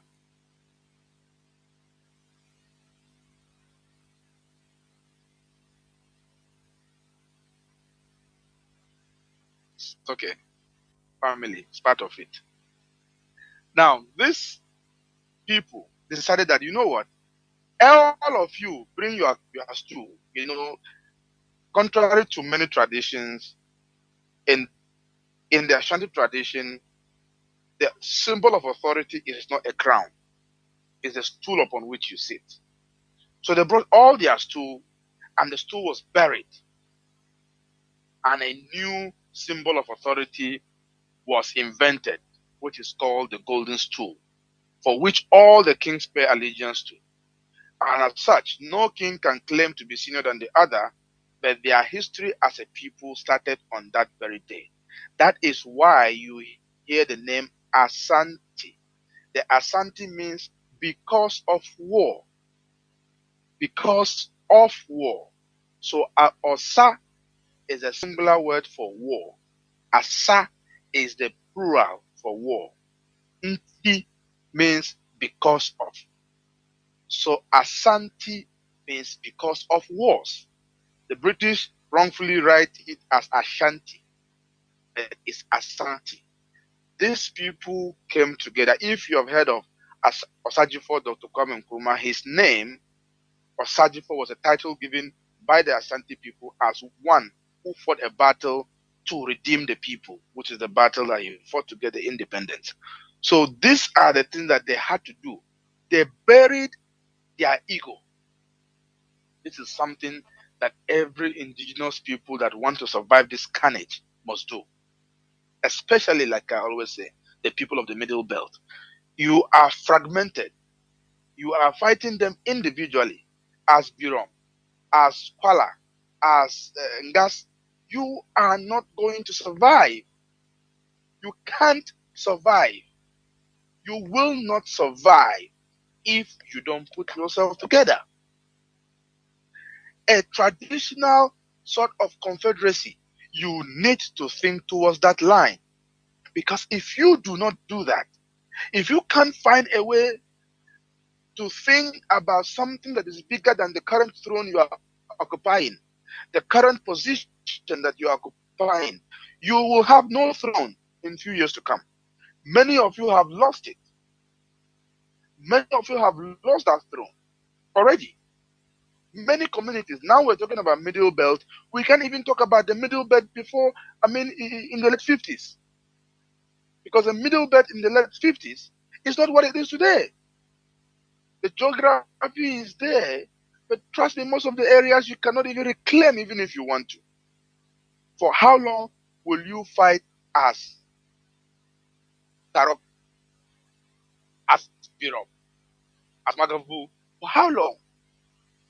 They fragment you and take you in piecemeals. This is what they do. And that is why you need to counter that. Guess why they are able to do that? Because they have come together. Every king in the northern Nigeria that is a Fulani owes his direct allegiance to the caliphate. The Sultan of Sokoto is the only person who can make declaration on behalf of the Muslims. The Sultan of Sokoto is the only person who is seen as a king of all the kings.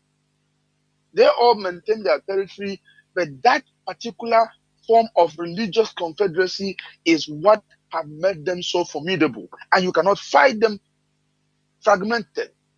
You cannot. That is a reality you have to face. So instead of you sitting and driving to the state capital every month to go and take your allocation as if there's no bank account anymore, you need to start thinking about how to come together. You have to come together as a people. Decide yourself. How do you want to be? How do you want to survive? It may not be a Birom confederacy. It may not be an Angas confederacy. It may not be a Bassa confederacy.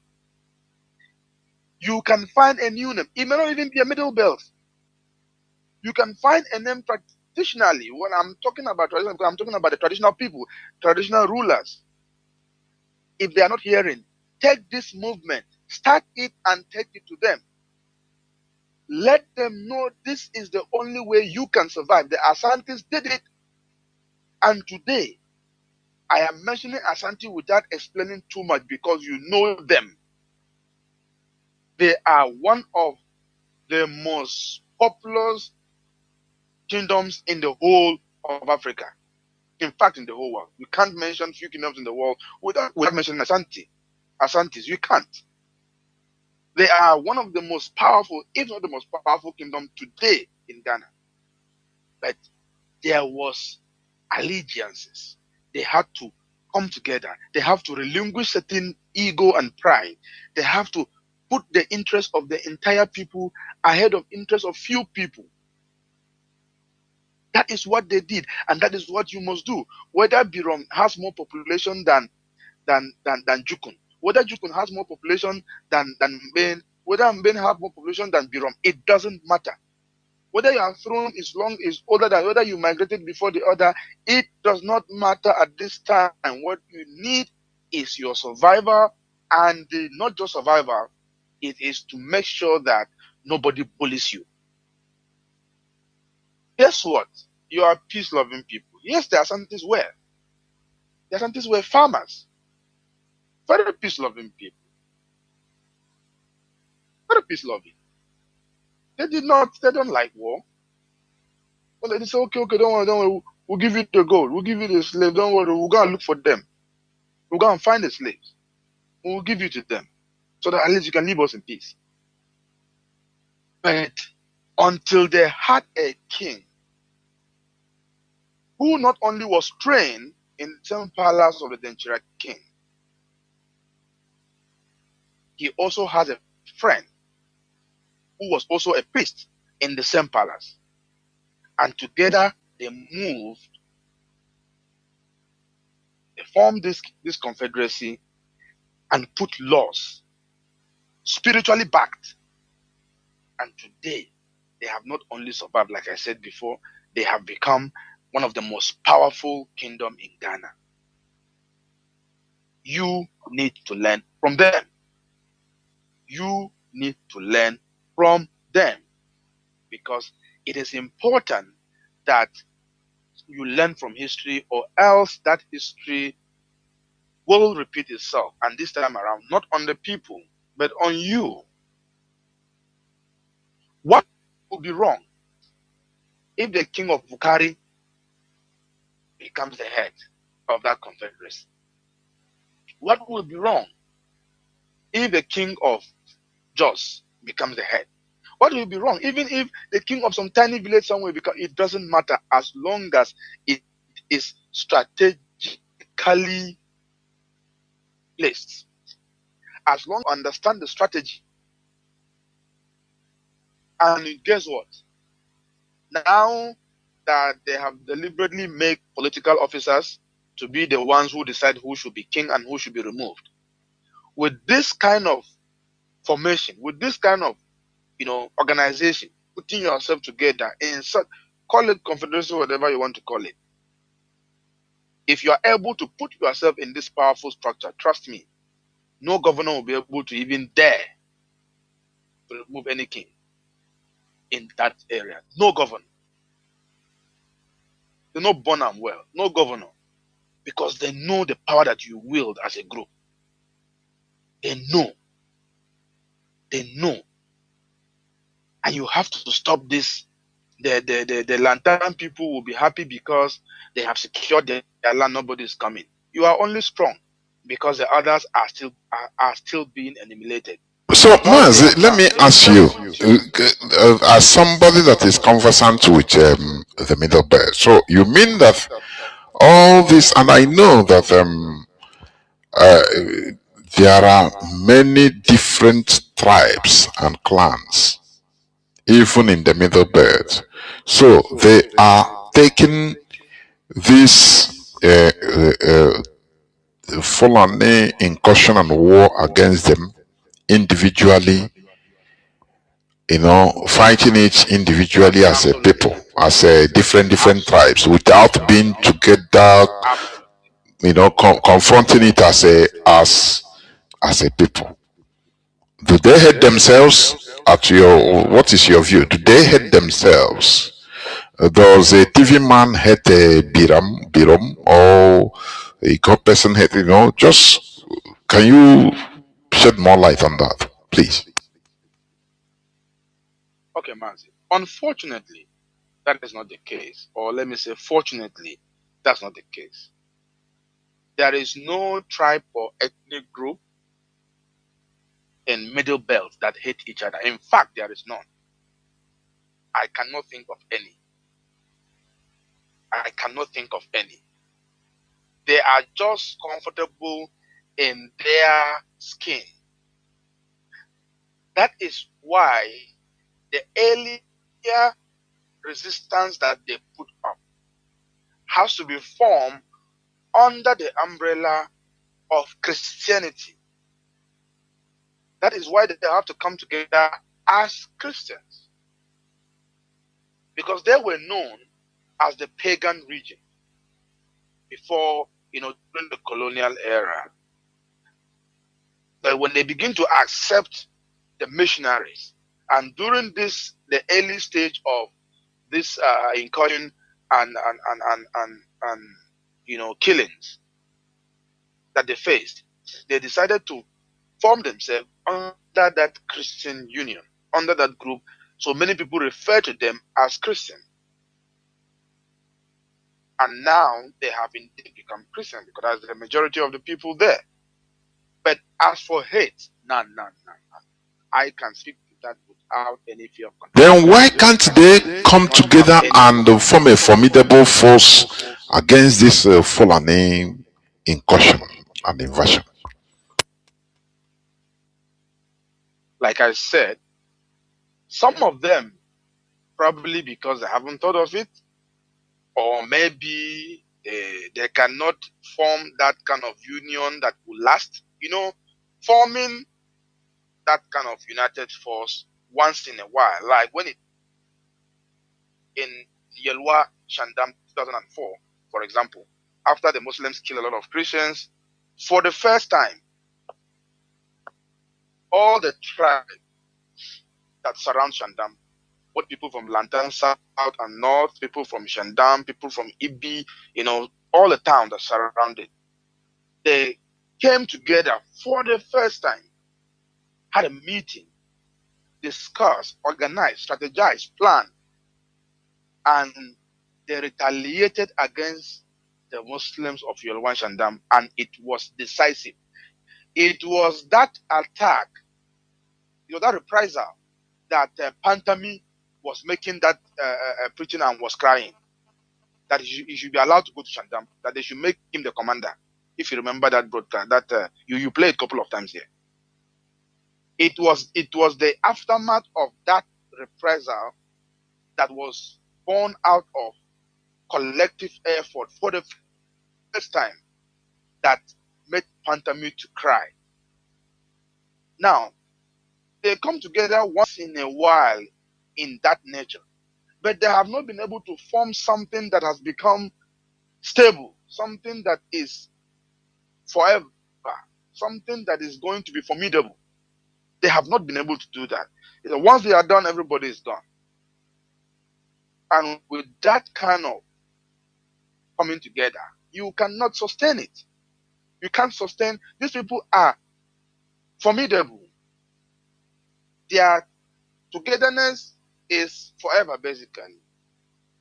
So you cannot wake up, do something today, and then go and expect to come back tomorrow. No.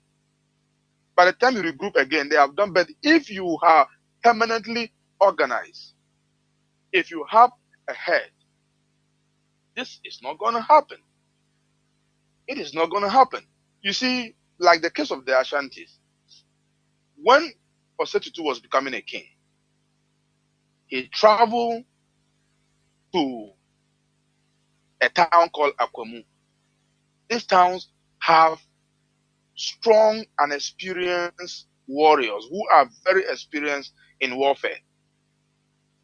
He went there, he and his advisor, Akomfanoche, went there, and they were able, for other reasons anyway, but I don't have to go into that.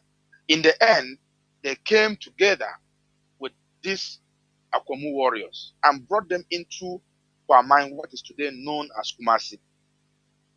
Placed them somewhere that is today known as Edum. Kept them there and they camped there to help train their forces. and they make them part of themselves. Now, the next thing they did was that they realized that because that Edom has a different king, the Asafo king, Asafoini, the king, is the one in charge of Edom. But there is another neighboring community with a different king that are populated by the people called the Dagombas from the north. These Dagombas are known to be very tall and fearless. By the way, their sentences are very short anyway. These Dagombas are known to be very tall and fearless.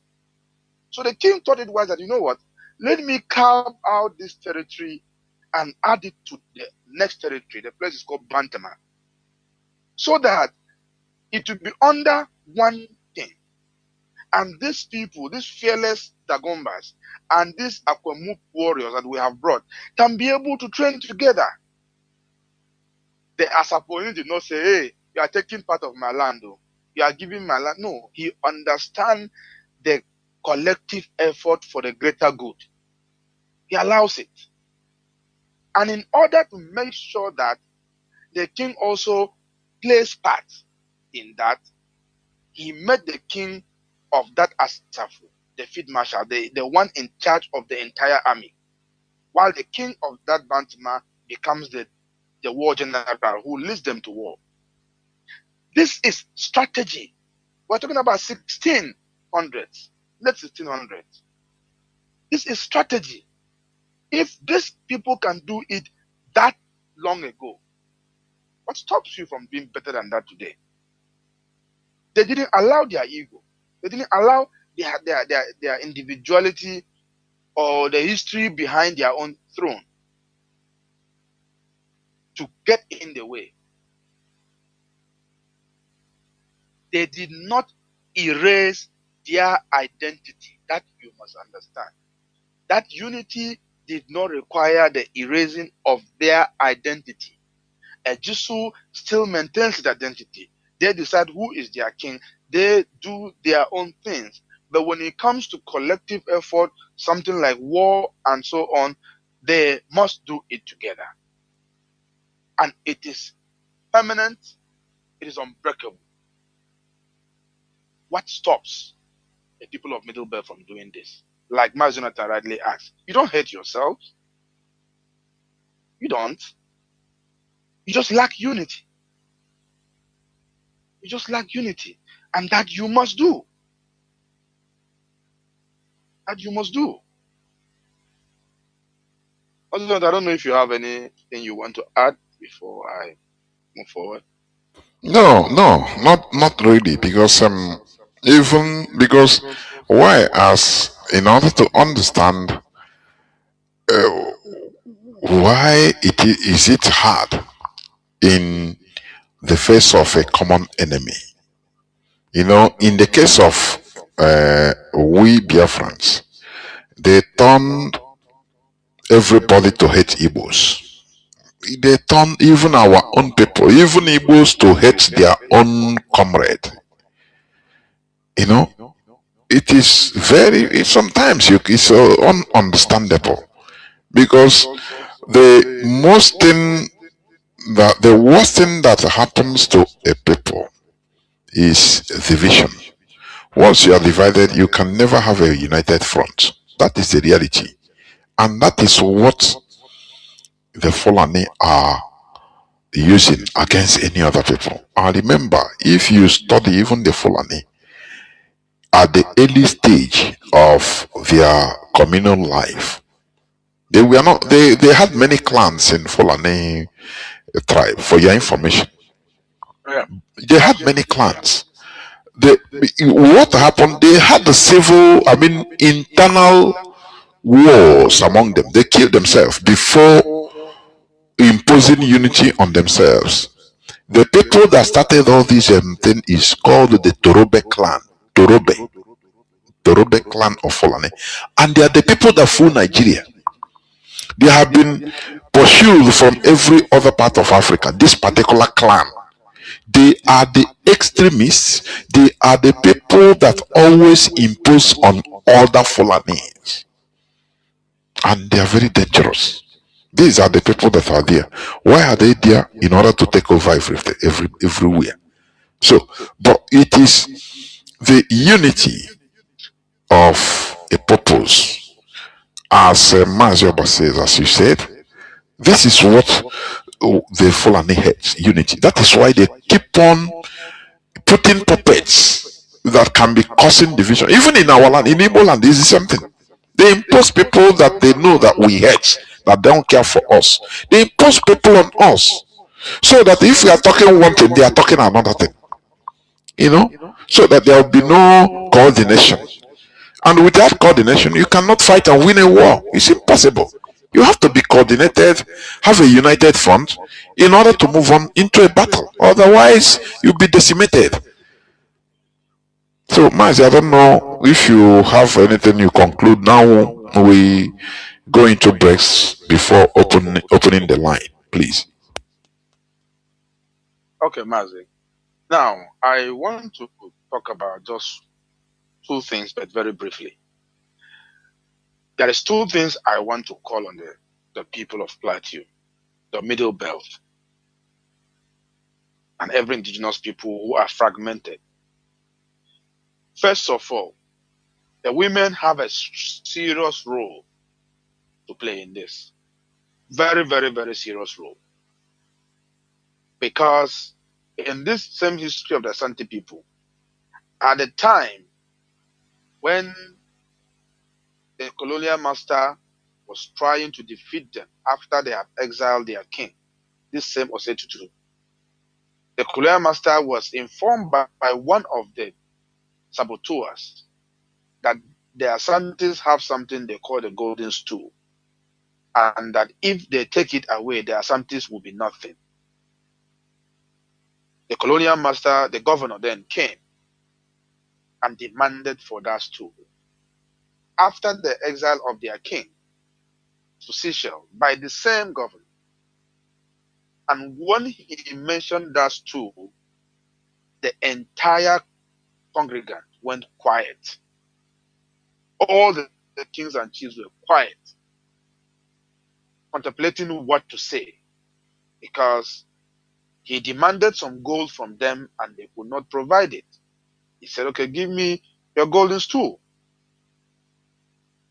The only person who had the courage to request for audience and spoke decisively was Yasantua, and she was a woman.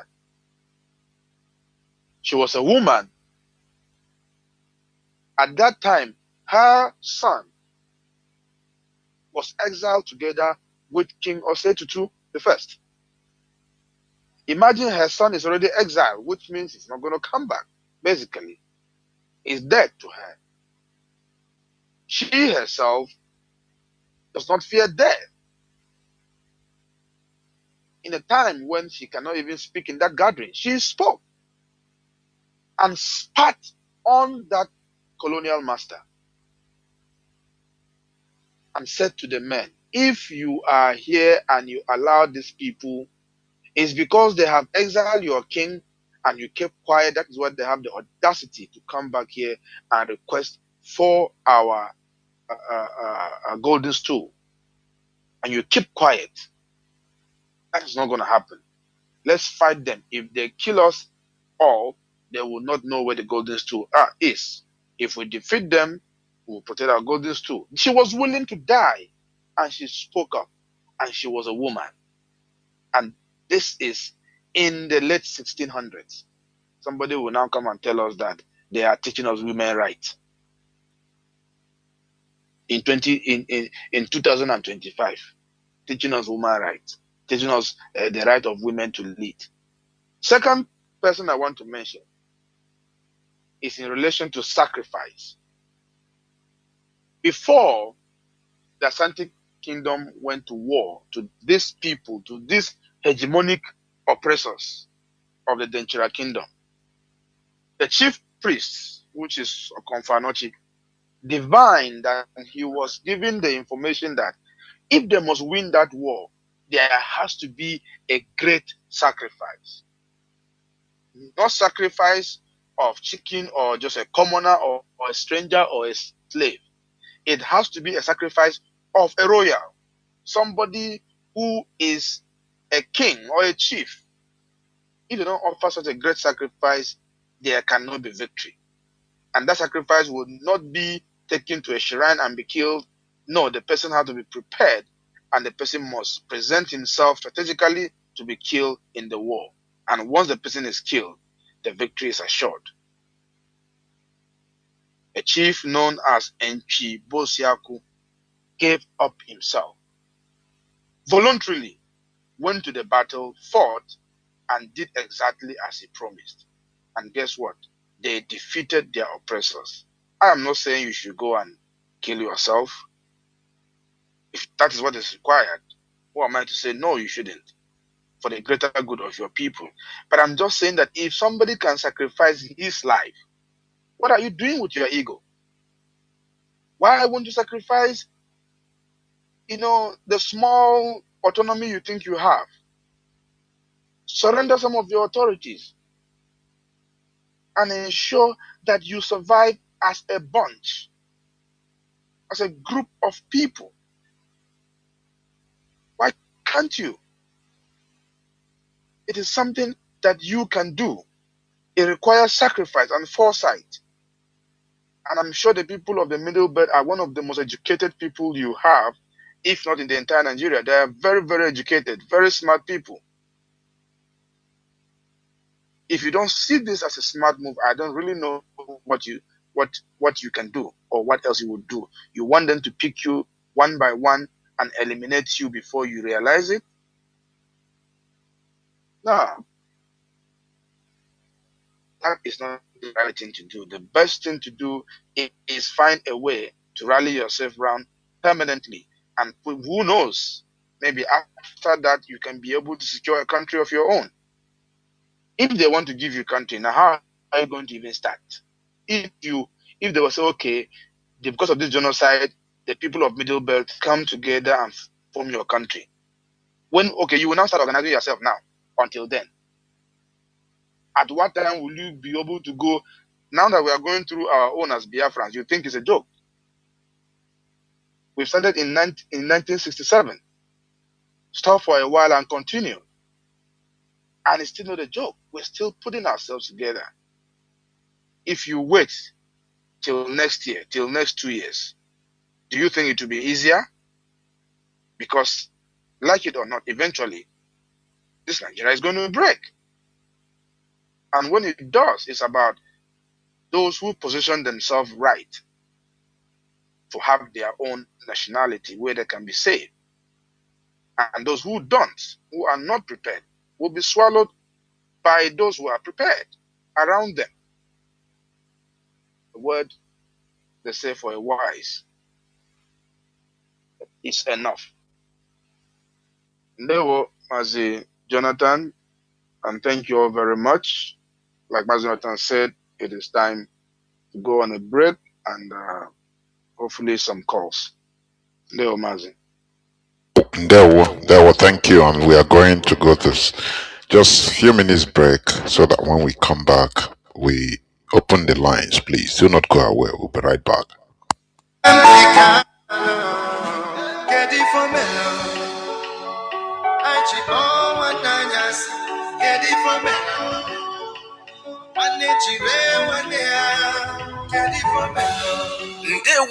Biafra, lovers of freedom all over the world. Please let's make a date with Mazi on Friday the 12th, December 2025, where he will be live on Radio Biafra at 7:30 p.m. Biafran time, discussing the 5 years of Eastern Security Network relentless effort in dismantling the killer Fulani herdsmen in Biafran territory.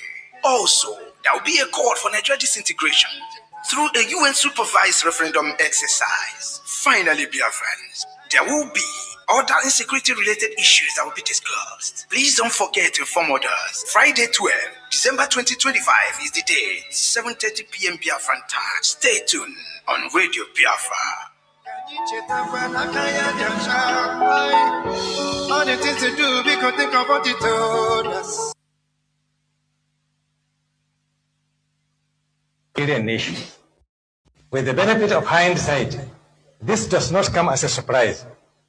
Past American governments had once announced that Nigeria would break by 2015. When that did not happen, after 10 years, they are now taking deliberate steps to make it happen. It seems like the plot they are working on is to instigate a religious crisis in the country by provoking the Muslim population.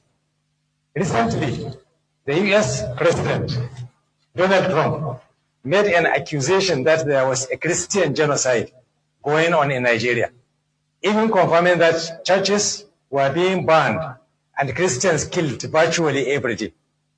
He then started rolling out conditions to be met by the Nigerian government and sanctions to be considered on government, individuals, and groups.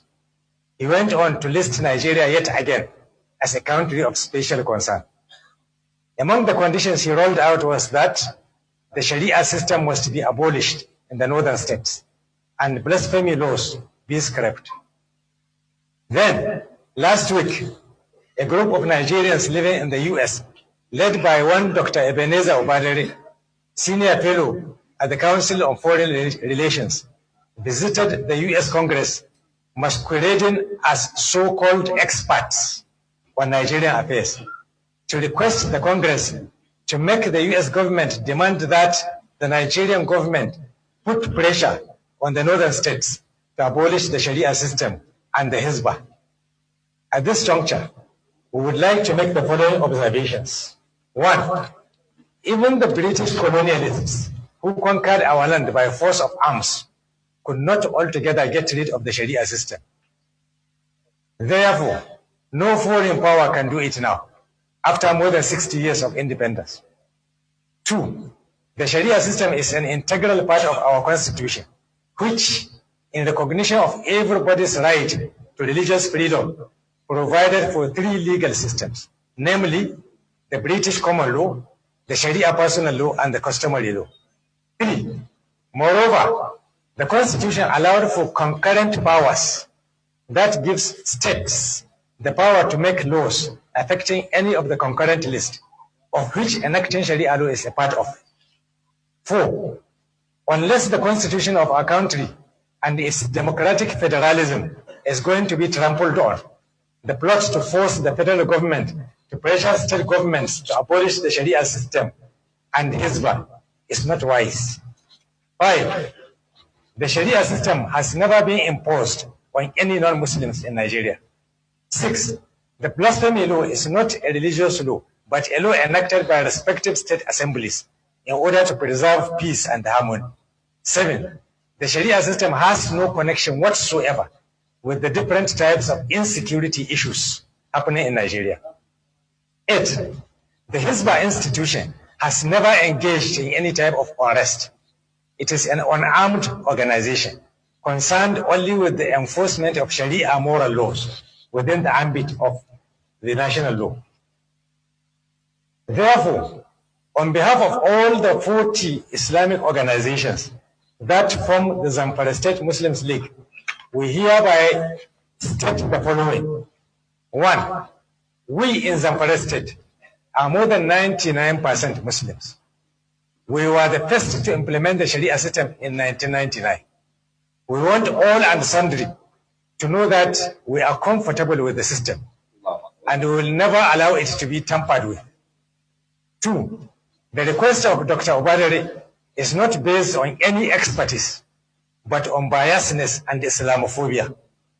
Three, the US has no business meddling in the international affairs of our country, or act as a custodian of a certain religion, or start a new crusade against Islam, with Nigeria as its first victim. Four, we emphatically affirm that Muslims in Nigeria will not stand by and look while a foreign power dismantles the Sharia system just to make some anti-Islamic Christians happy. We know that America has been sponsoring Zionist terrorism in Palestine and the genocide of Muslims. We are also ready to pay the price the Palestinians are paying if America should decide to come to Nigeria to dismantle Sharia. Five, we are calling on President Bola Tinubu to treat carefully. He should remember that he rose to power on the goodwill of Sharia-loving Muslim population of this country. 6, we also call on Muslim representatives in the Senate and the House of Representatives never to allow themselves to be used for the achievement of crooked objectives detrimental to the interests of those they represent. 7, we call on our governors and members of the respective houses of assemblies not to relent or give in on this matter. They must stand firm and ensure our freedoms in a sovereign Nigeria. We are also using this medium to appeal to our northern governors, especially the Sharia compliant states, to intensify efforts in protecting, safeguarding, and promoting the Sharia legal system in their respective states. 8, it is time for our traditional rulers to stand up and talk. The labor of our leaders past shall never be in vain.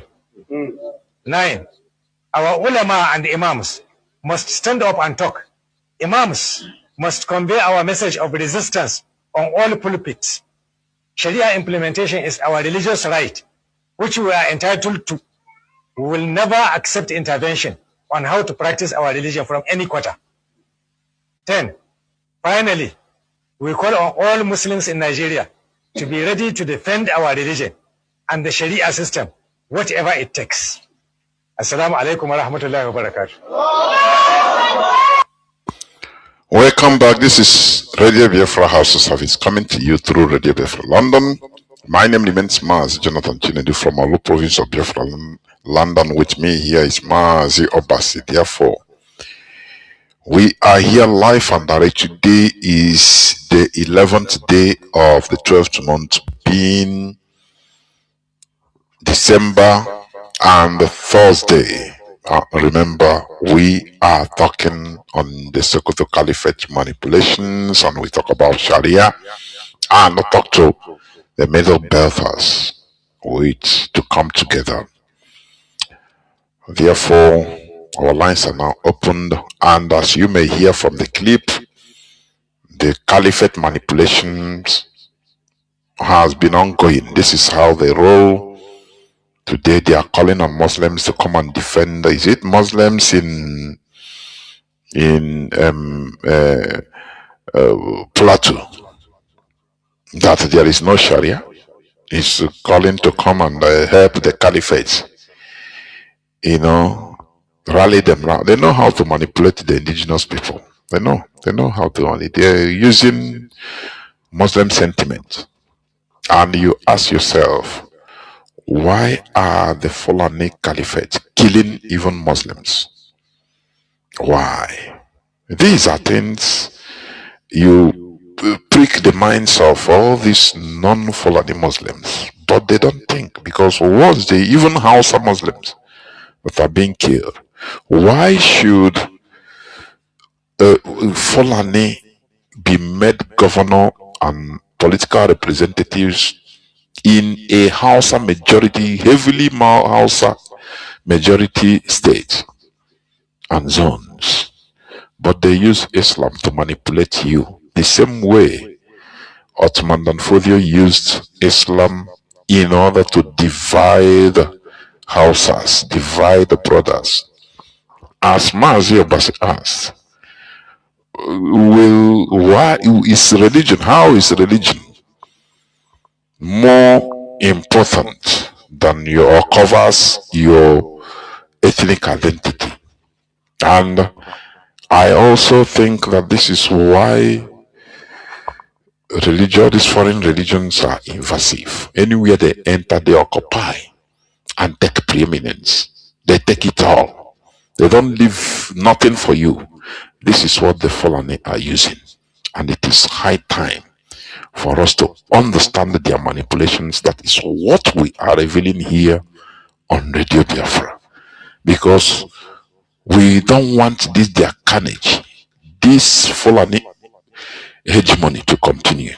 That is why we continue maintaining that the Sokoto Caliphate must be dismantled.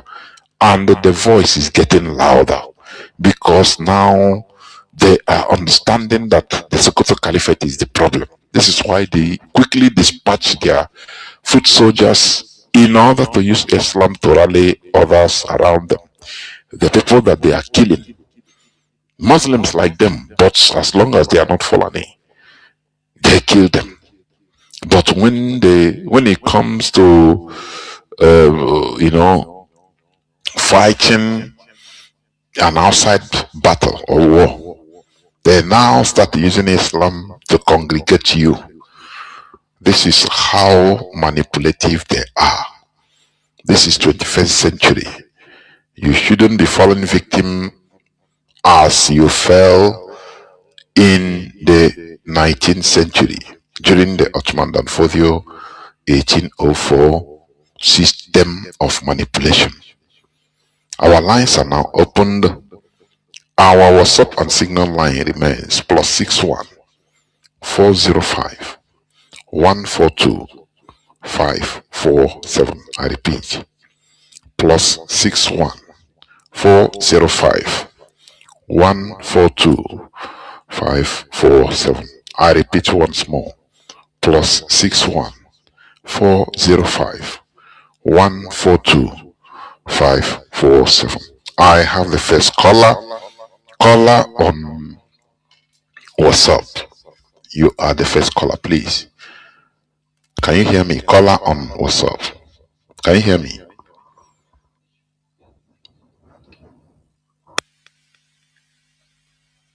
Caller on WhatsApp. Are you there? Please go on. Go on. Yes. Go on.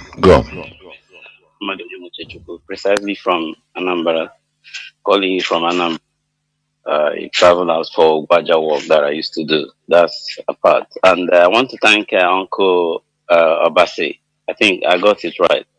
Uncle Obasi, thank you for coming in. And I want to ask you a question directly to Uncle Obasi. Then, if Uncle Jonathan have a contribution to find. Now, the question I want to ask is, because I'm sounding. Mazi Obasi, can you hear him? Hello? Yes. Hello, sir. Can I go on? Yes, go on. Mazi Obasi, are you there? Can you hear him?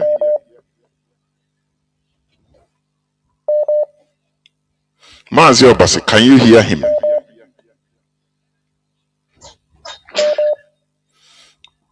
Mazi Onyemuche, please go on. Let's go on. Okay, my question is this. Okay, referring back to 2000 and yes, I can hear you. I think 2010 precisely. I can hear you. When I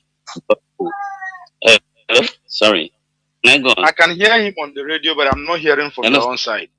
Okay. Okay, just hold on. Okay, can you hear him now, Mazi Obasi?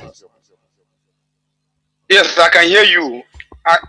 I've been hearing him, but I cannot hear you. Okay. Mazi Onyemuche, go on. Okay, sir, my question is this. I'm just trying to make a reference for a question.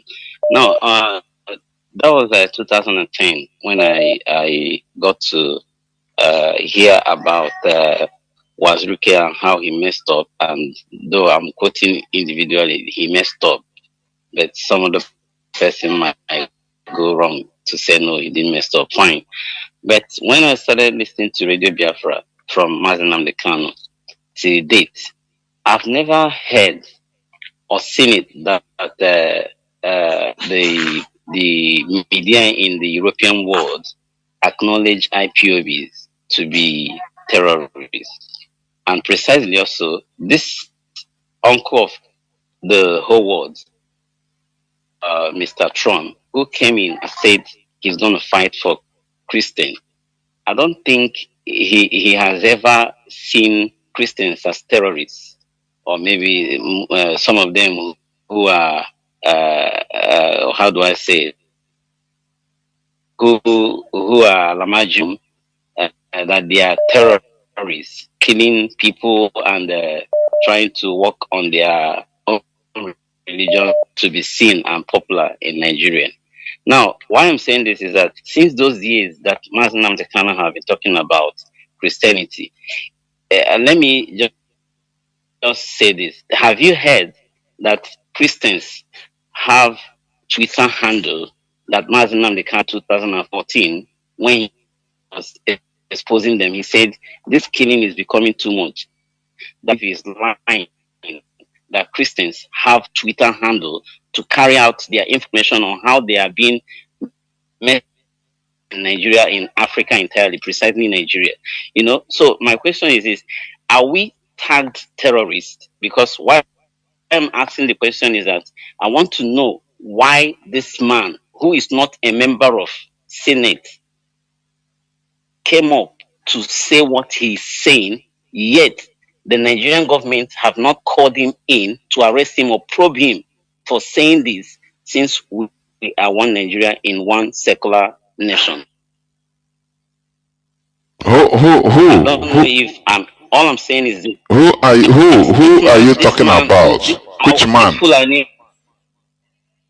This Fulani man who came up and said that the Senate, he's appealing for the Senate to look into this and let America stay away from coming to say they are attacking Islams or Muslim, however he could quote it. So all I'm saying is that it's noise on the background. Can you hear me? Go on, Mazi, go on. Hello, sir. Go on. My question is this: since I've been listening to Radio Biafra, America has never seen IPOB as terrorists. Now, Mazi Nnamdi Kanu stood for Christians, and he said somebody should browse with your phone so that you don't look as if he's the one orchestrating the information. Browse and tell him, do Christians, the body of Kanu and PFM, do they have Twitter handle? And nobody answered that question since 2014 that I've been listening to him. Sorry, that particular, because it's beyond 2011. I started listening to Radio Biafra. Till now, we have never seen it that Christians have come out or with one voice, like Coca is talking from both sides of his mouth, to say that Christians are being killed. Now, this man in question who reiterated and said that he's appealing to the Senate to come and back this off from America coming to attack his brothers in the Muslim world.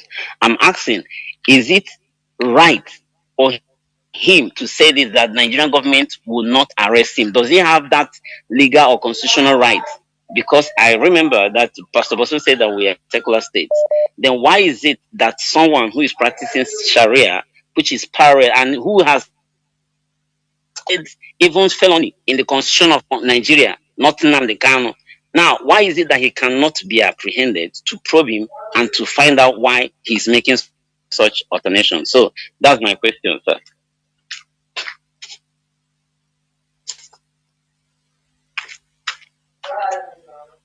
Okay, Mazi, what's the vibration from? Go on. Okay.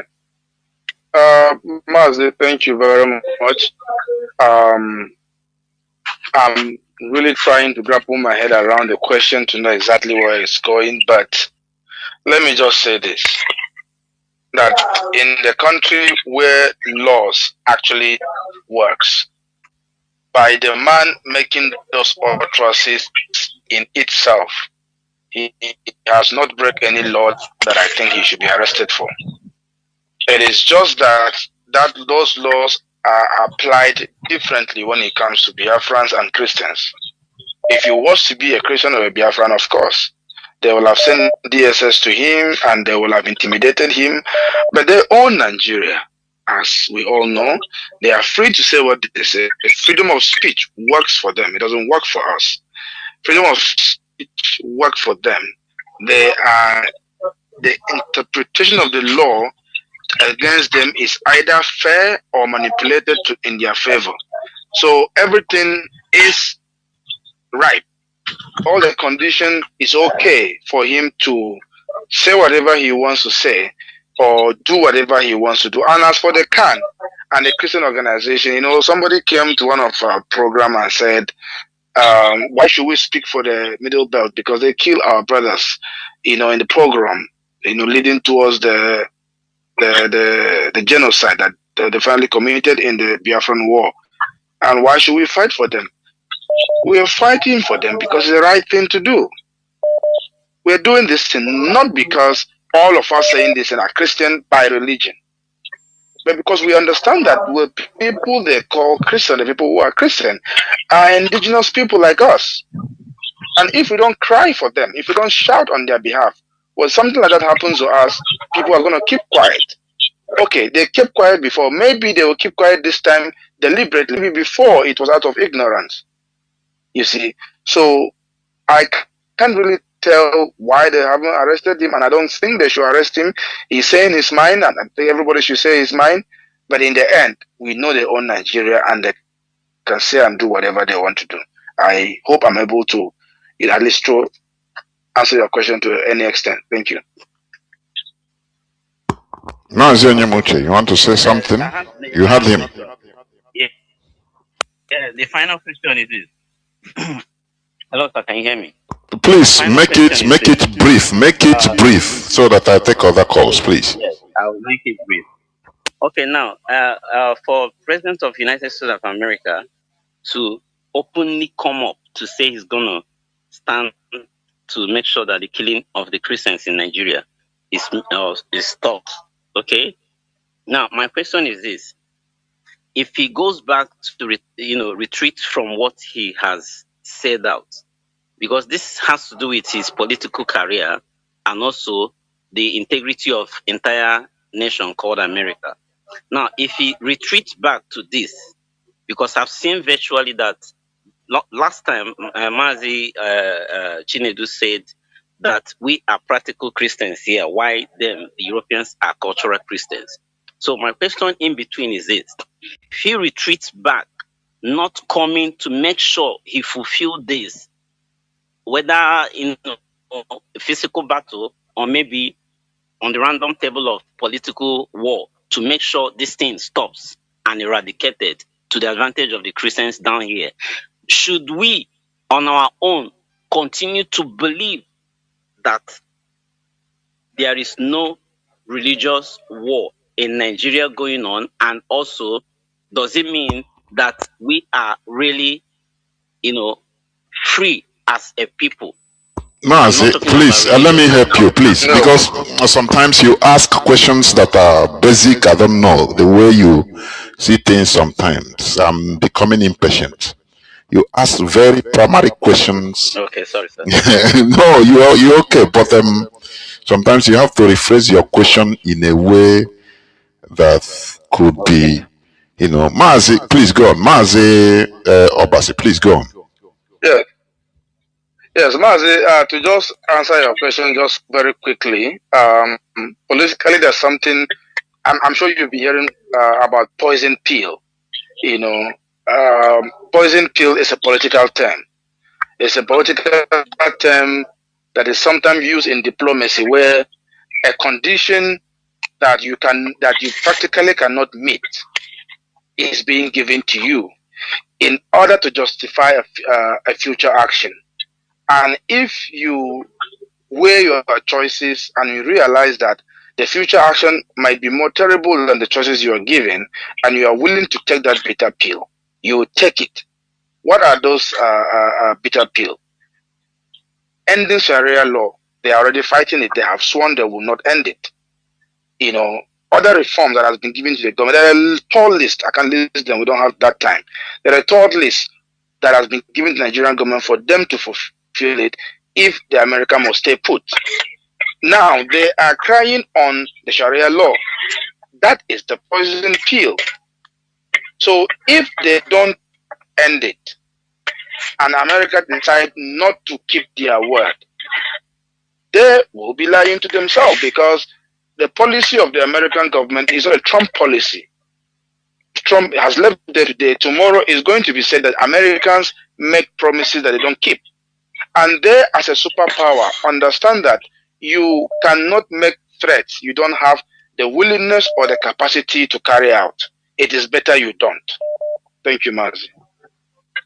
There were Mazi. Okay. And also to put something, Mazi Onyemuche, now you'll be listening from the background, please. First of all, Trump is not the only president of America, since even this Fulani terrorism started. This Boko Haram started, I think, 2000, 20 years or 20 something years ago. Before that, there has been killings by the caliphate through their foot soldiers in every guise. So, I don't believe in maybe pushing somebody that wants to help.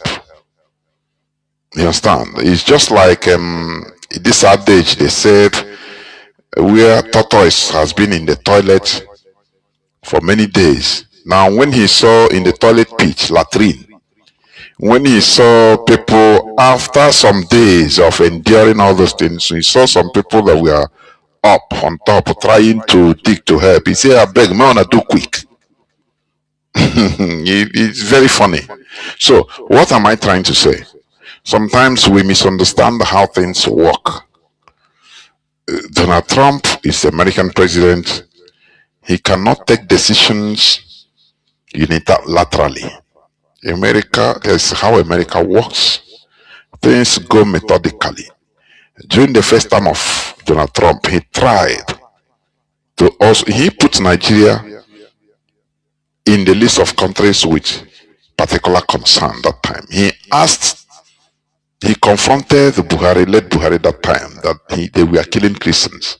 So, for me, there is nothing we can even talk when it comes to this issue against Donald Trump. Oh, if he failed to do it, did you push him to do it in the first place? Did you put him to do it?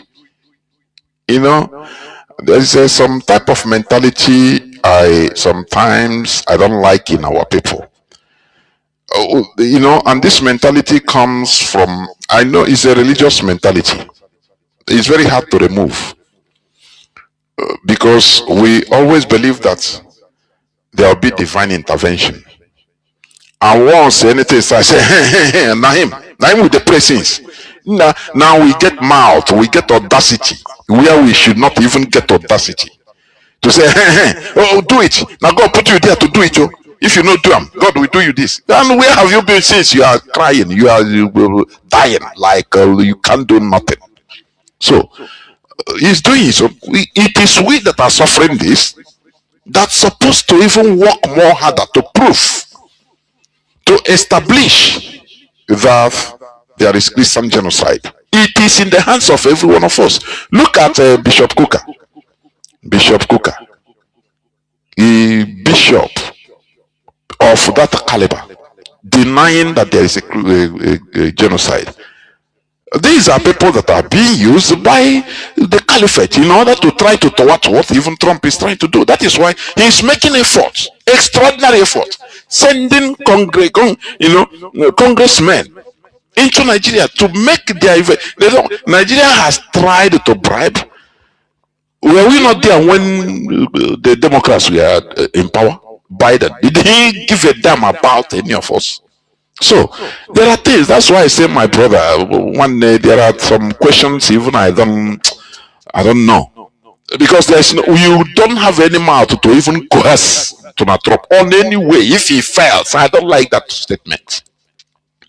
He can even keep quiet and to hell with every of you. Because yes, the American government is there to protect. Yes, that is in the paper. That is their creed. But if the leader, if the person in power refuses to do something, or he was shown the bad, the wrong information or deviated through lobby, because this caliphate, they have lobbies, very strong. They finance their lobbies. Who is the the chairman of United Nations? Is this Security Council? I think it's a Fulani woman. I mean, not something. They have lobby. They don't behave like you people. Ndibo, where everybody have money on his pocket only, focusing on himself, on selfish interests. You don't gather money to gather and say, look, let us lobby for our region, even inside Nigeria. But nobody cares. So I don't even have anything to say. That if he fail to, do you put him there to even do it for you? That is why I say sometimes I lose my patience. It is for us to do what it takes and remove this entire religious divine intervention entitlement that God will do it using somebody. I don't engage in that any longer. It's we that is going to save ourselves. We continue pushing anywhere help comes from. It's okay, but it's not something that we continue. Well, believe now. God put. Some people might. I hear somebody say, "Now God put Trump there to help Biafra. If he didn't do it, God would." Come on, where have your God been since we have been? Our people with this bad mouth, we don't. We should. I don't know where we are heading to. That is part of politics or lack of politics we have. Instead of doing our own job, we are now completely engaged. Oh, he will do it. Is God put him there to do it for us? No, no. I said no. Come and call and prove me wrong. If we don't do what we're supposed to do, we get the result we are not supposed to get. That is the thing. So all hands must be on deck in order to help ourselves first, so that any person anywhere other help come from is okay. How many salute? What did he say? What did he say about this? He's an Igbo man. Because of his political position, he said, "Yeah, Christians are also killing Christians in the middle, in the southeast." But if to invade, you say even Nigeria was supposed to invade America because of American killing of black people. Look at all this, and you think that they are not noticing all this? Come on. Caller on signal, Mazi, please go on. Can you hear me? Mazi Akas, I think it's you. No, sorry. Mazi Chinedu, can you hear me? Please go on. Mazi Chinedu, please go on. Caller on signal. Go on. Okay.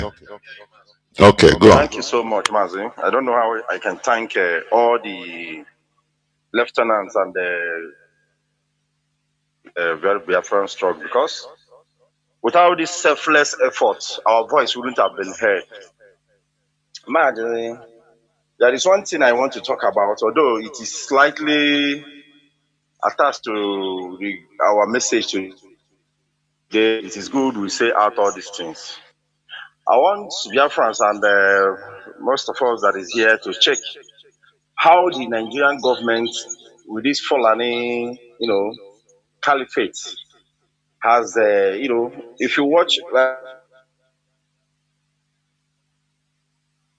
and how they go about with their propaganda and trying to, covering their evil, you can as well bring the thing I'm talking about based as in on this same man where he was, how Sharia law doesn't infringe on the normal Nigerian law, and how it is meant for only people of Sharia, how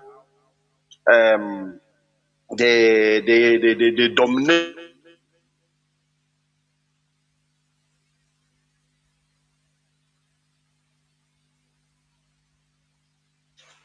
If you check Okay. from even the I can it was connected. If you check on how Nigeria presents their blackmail on IPOB or against Biafrans, you find out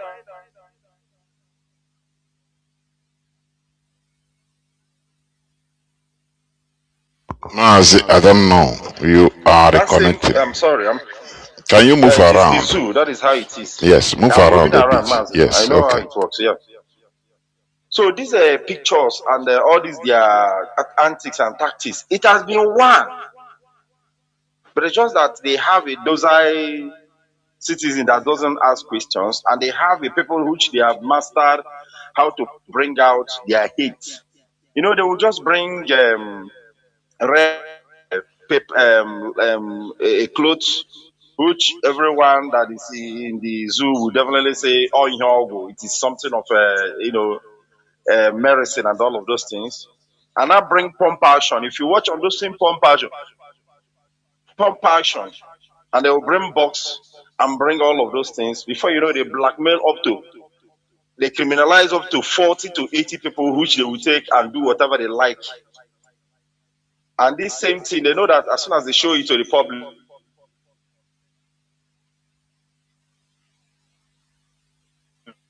IPOB and Biafran this thing. If it's not for Mazi Chinedu, who have come in this very platform to warn the Nigerian government to stop putting a Biafran flag on this day, so they would have continued. But the point I'm pointing at is that how they don't change, because they are just preoccupied with their desperacy. There is no change of formula. It is just that same thing.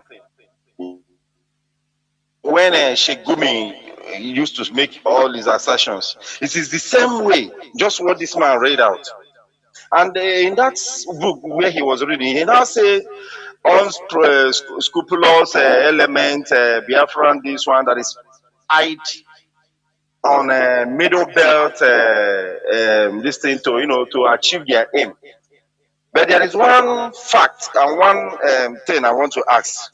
Do you know, in all of those things he read out, there was no out how he's going to stop, or how he thought, or idea on how to stop the death, even if he's Christian, even if he's a Muslim, even if he's ethnic. He did not profile. That is where people like us that have been taught, people like us that have dedicate ourselves in this critical reasoning and saying out things on the truth aspect, do ask other Nigerians to look at. This man is just like trying to feast on that same old as a pattern which has been working for them.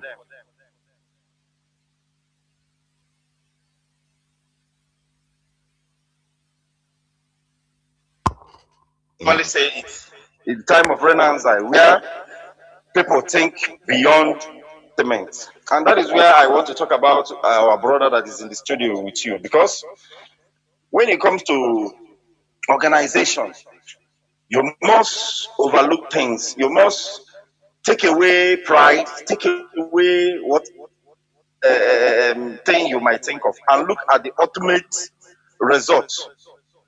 Because that is what Mazi and Kanu have taught us in this very place. Every one of us that is in this very struggle, do you know that we don't address ourselves with? I'm talking to the middle belters, just as our brother talked about, and also Biafrans at large. Do you know that we don't address ourselves with any educational qualifications or any traditional title or anything? Mazi. These are, ideas which we have sold ourselves into, and it is working, because what we are fighting against, it is something everybody, if we don't unite and fight in one. I'm talking to my brothers in the middle for the Igbo man from time immemorial. They know that these are the people that has the capacity to reason beyond any sentiment that you might want to build around them, and also fight for what is right for humanity, despite who it might favor. Why the British hated us so much, and that is why the Fulani Caliphate and their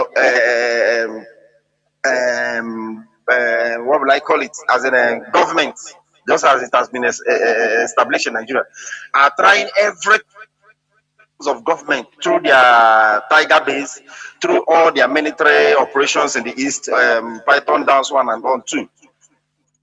So I urge my brothers in the middle belt to align with us, because here we are not talking about despite that we are the ones that embolden these Fulanis to see and learn, because as from one nabe, that it is when it happens to learn. You must not allow it to happen to you before you learn, because you might not be alive to learn or to make corrections. So this is the time to align, because the enemy of my enemy is my friend. The greater danger here is the Fulanis, who have constituted themselves in order to wipe away all the indigenous people, all the Christians in all over Nigeria.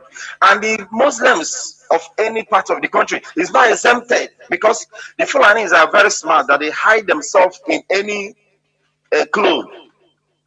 If it comes to religious, they are there. If it comes to ethnic, they are there. So these are the times to be wise.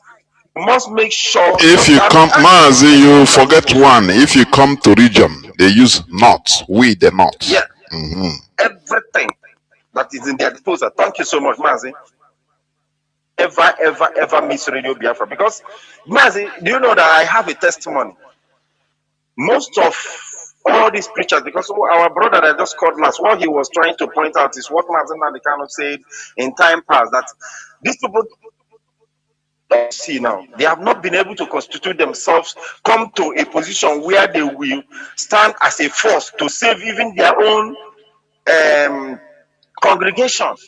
That you know that they can, they don't even have and browse or study or even inform them of anything. But we know that these are government, these are Fulani stooge, which they have formed, just like they have formed what they in the Igbo land, what they call them. I don't even have time for all of those names. So all these people are just there to do their bidding. So I'm urging my brothers in the Middle Belt to come together.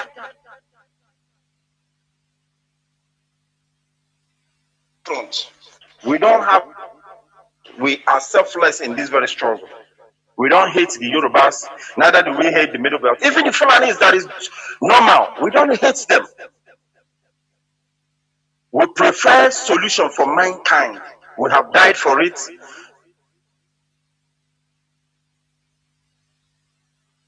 We lose our young men. We lose our territories, just as they have gerrymandered every one of them to the Middle Belt. And all this is a practice, ploy, in order to bribe you in their quest, which you are never part of.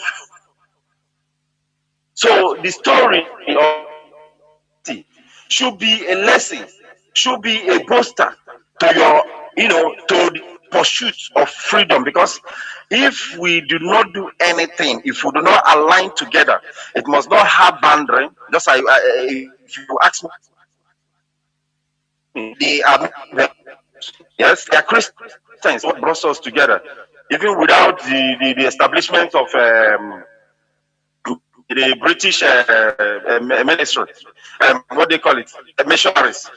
We have too many things in common. It is just the Fulani that have brought division in order to conquer, to subjugate, to kill, and to wipe away every ethnic group in Nigeria. There is no ethnic group in this very Nigeria that the Fulani have not dealt with. Before the change of the 1966 coup to Igbo coup, then we are killing the Middle Belt. And then it was their plan in order to, carry out the same thing that they are doing now. And the purpose of that very coup is to stop this very same thing that we are now facing today. That is why if you postpone your doom day, will be there it's waiting for you. The best thing to do is fight it head on. Either you survive or you go down standing and fighting. But at this very time, I'm telling you that the Fulani are never formidable. They have no strength.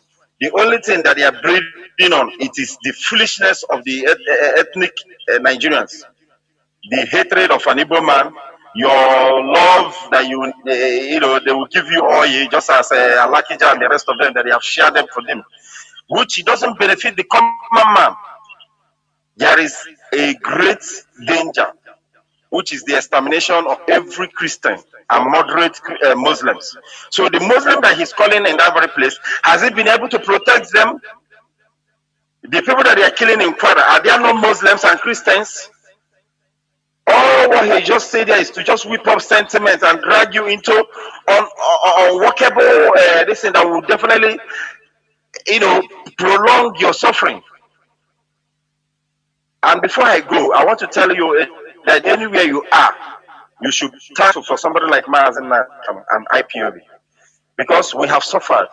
There was people that was killed in Paul. There was people that was killed in on the Chahed Bridge. Uncountable that if I start counting, we will not live here. And then I still remember what most of you were saying, but today it is open and it is clear. Mazi, the testimony that I said I have is that there have been so many people that come together now that I talk to is on a regular basis. All of them, that they have seen that all these establishments that they have, they do go to their churches, it is all for conquest. There is no betterment. Because one of the things that made me to stop, religious activities, because I started asking, for the past 4 years, I've not gone to church. It's not that I don't want to go to church, but I cannot be a party or in a place where my plight cannot be discussed. I heard it clearly from a pastor that the general overseer of the church that I was attending said that they should not discuss this thing and, exclude myself. I must be in a place where there will be, effort in order to salvage whatever that we stem today to be our problem. Which my religion today, my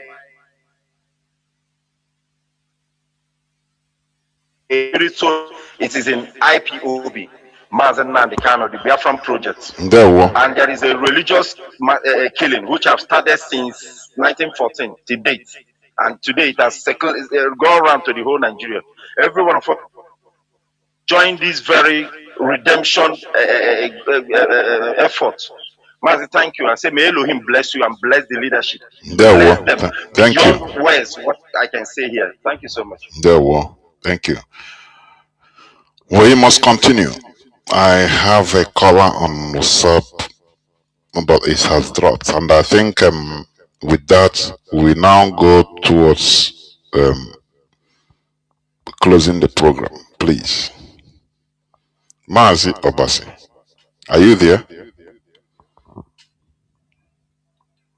Yes, sir. Mazi, I'm here. There, well, please continue, make your closing remarks before we call it. There, well, please.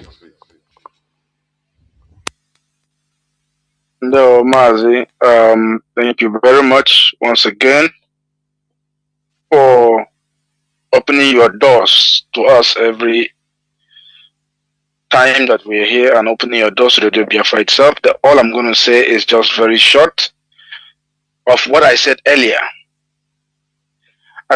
For every effect that is real, there is a cause that is equally as real. Nothing happens just because you wish it. Understand this and understand the place of action and wishes. Ndewonu. Mazi, thank you very much. Biafrans are lovers of freedom. The time has come for us to always have a complete retrospect about issues. We continue talking about the manipulations of the caliphate. Yes, we shout, but why are they doing it? They are doing it for their own advantage, for their own benefit. How do they reach there where they are today? Because it doesn't mean that they don't have challenges. They have. But they were able to overcome their individual challenges and face issues as a people because they know that their individual survival depends on their collective survival. That is why they look down on their differences and came together start financing their collective interests, take their collective interests as number one. The caliphate, the Fulani, they have division of labor. You have the foot soldiers that they send to scout as Fulani headsmen. Those that they are doing their job, causing problems. You have other also attacking.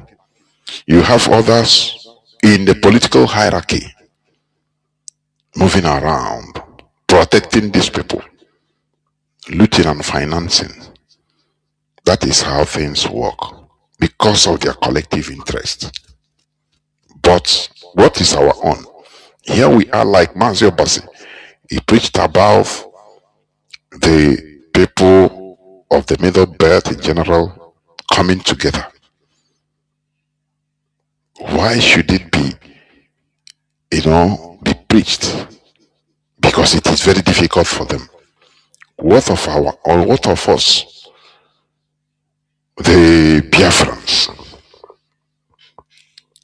There are interests, selfish interests or private interests. Everybody has individual interests in anything he's doing.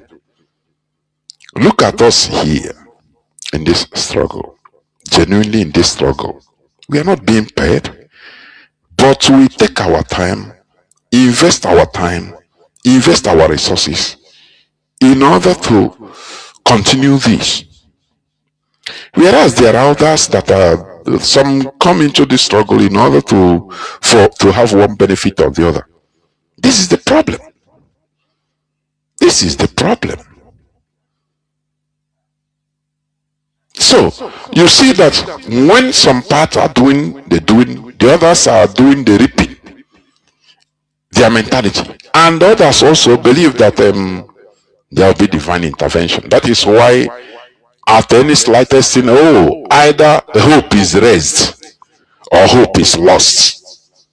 I don't know whether people understand what I'm saying.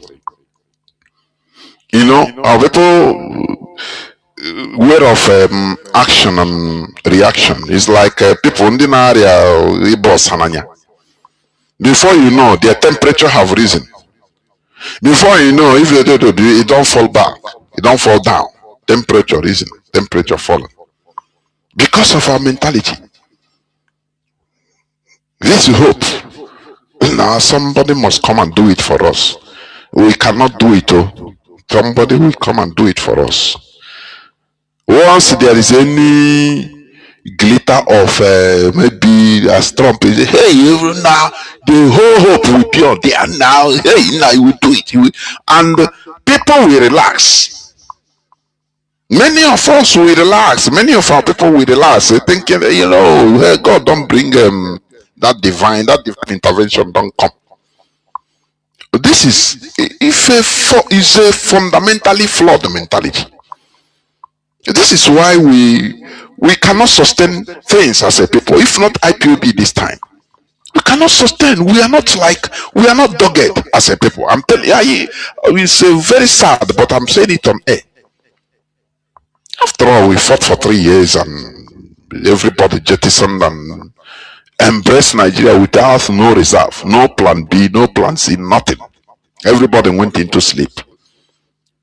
Who does that? Which kind of people have you ever seen that did that?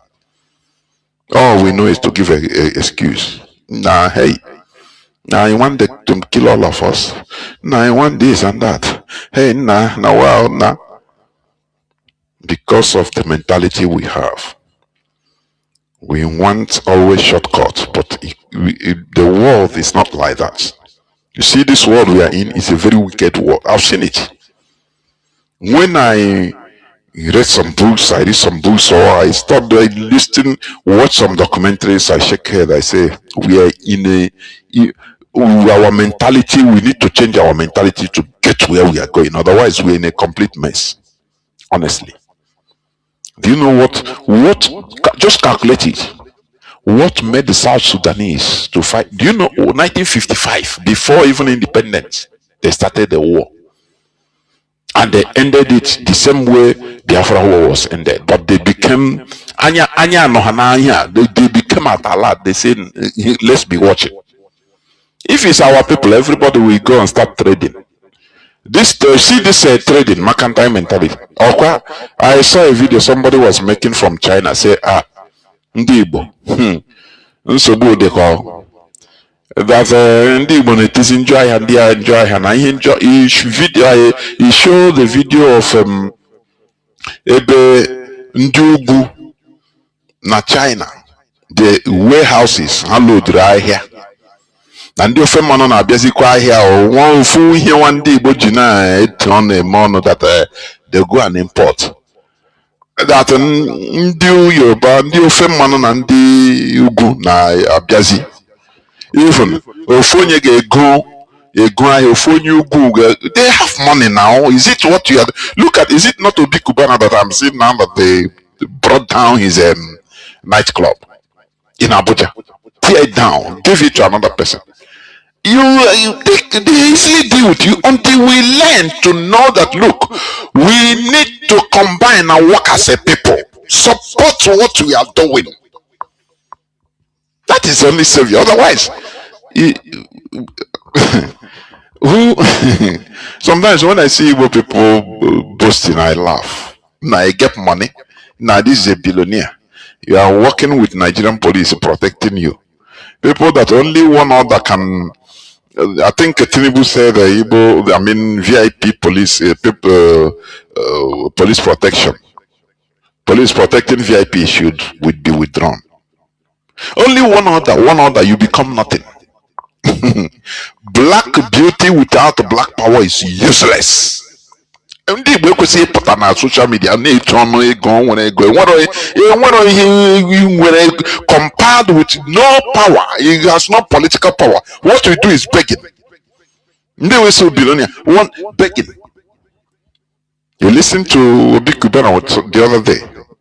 I was lamenting that people are now as billionaire but they don't know what they are suffering in the hands of Nigeria. That they can destroy you with a stroke of pen, and you continue shouting. They gave his distance, his club. Without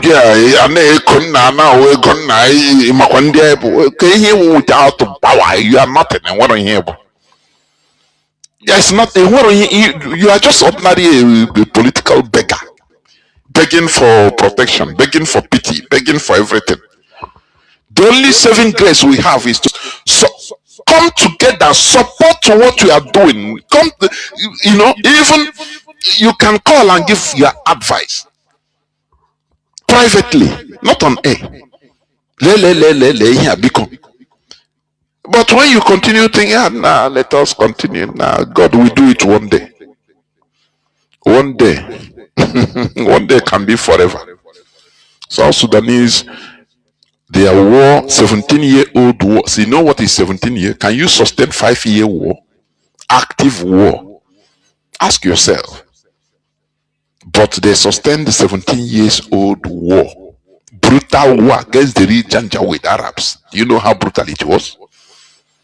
In 1970, they stopped 1972 in armistice, and they continue watching. When these people continued encroaching on the agreement, disrespecting the agreement, after about 10 or 11, they start again another war. They said, no, we cannot live like slaves. Instead, all of us die. That is how you know people that merit something.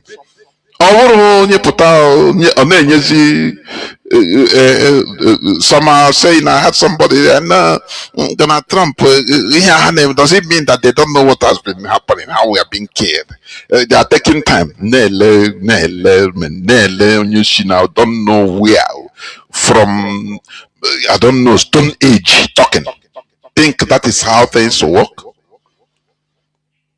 In a automaton, because it's you. When Biden was there, can you raise your mouth? Obama was there. He gave us a terrorist to be the head of Nigeria. Jonathan ran away. What did you do? Now you see a glimpse of something, you have to even come and add your power, add your efforts. Call IPOB, say I want to donate money, please. No, you will not do.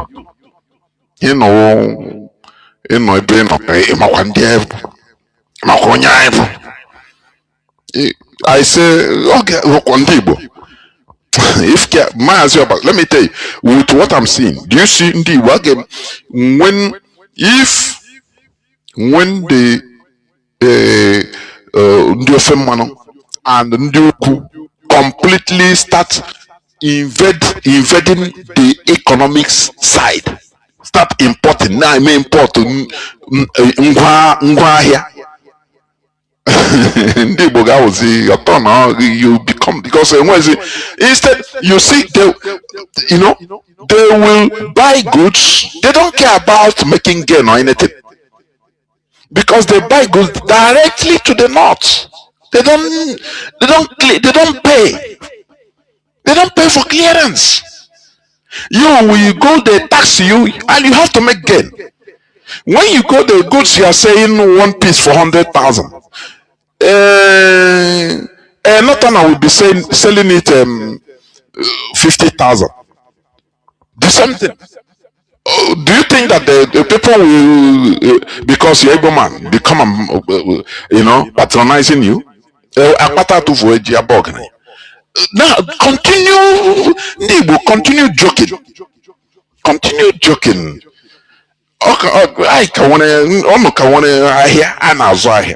Within small time, that area they will invade it, and then you have no other place again, nothing again, and when you see no way again to move on. The only way is the hard way. Support what we are doing. That is it. Stop being nasty against IPOB. Stop hating IPOB for nothing. What we are doing the right thing. Are you getting it? These people, the Fulani, as Mazi Chinedu said, they are smart, they are shrewd, they are, and that is allowed in order to save your communal self. Everything is allowed. Intimidate. Look at how they come. They can use religion in order to rally people around them. They can use tribe. Say we are all not. We are all Muslims. We are all what else they cannot use? Now ask yourself, what do we use? What is our rallying point? Is it our religion? When something is happening to Assemblies of God, Catholics say hallelujah, it no concern him. His God is more than his Jesus is different. He serves him more than assemblies. Choose to say, nothing go. If now nothing go happen. So leave these people. They have missed the road. So that's why they don't have faith. What a confused, scattered people. We cannot do anything without being organized. I'm telling you. And individualism is out of the way. As an individual, you can't do nothing. We are fighting against a monstrous systems that don't want us. Oh wow, if they press you down, they press you down, you die. That is what they even want. No person cares.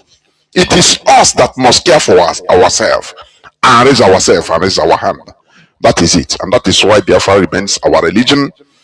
And Radio Biafra remains where we rally around, where we gather, where we worship.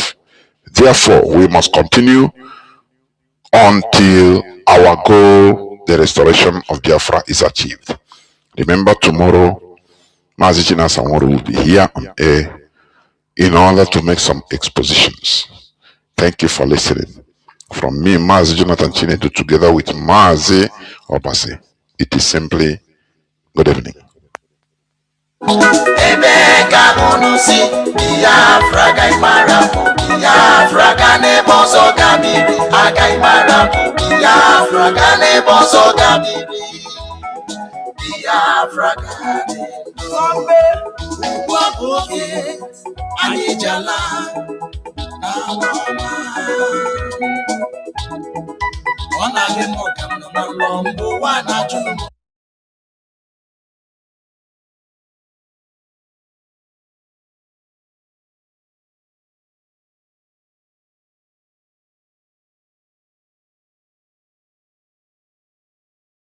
Night to you all great and wonderful Biafran people.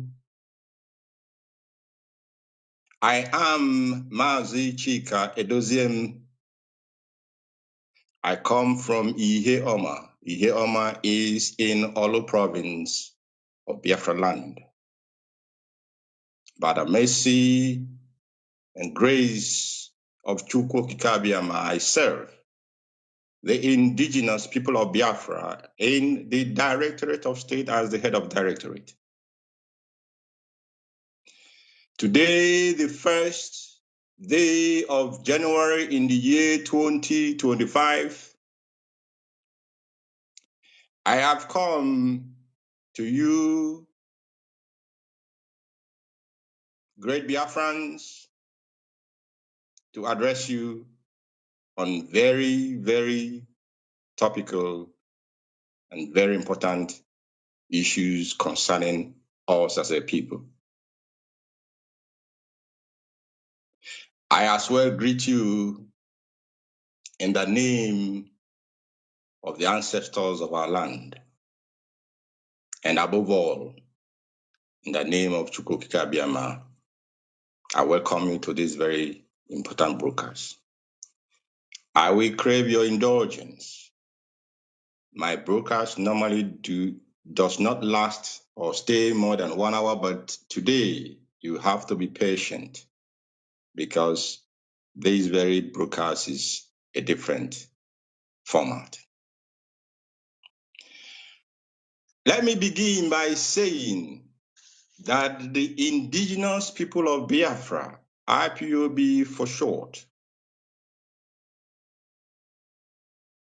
began the journey of liberation, the journey for self-determination, the journey of freedom, and the journey of liberty when Mazi Nnamdi Kanu, without his own knowing, he was called upon to gather the children of Chukwuabiama for the work ahead. He gathered us in their millions. And along the line, like the sower, those who know the Bible story, like the sower who went out to sow, the seedling, the seeds he was sowing, many fell on unproductive land and ground and withered away. Many fell upon fertile land and they were nourished. They sprout, they grew and bear fruit. That is this in a very concise format, the short history of IPOB to this very moment that I'm addressing you tonight.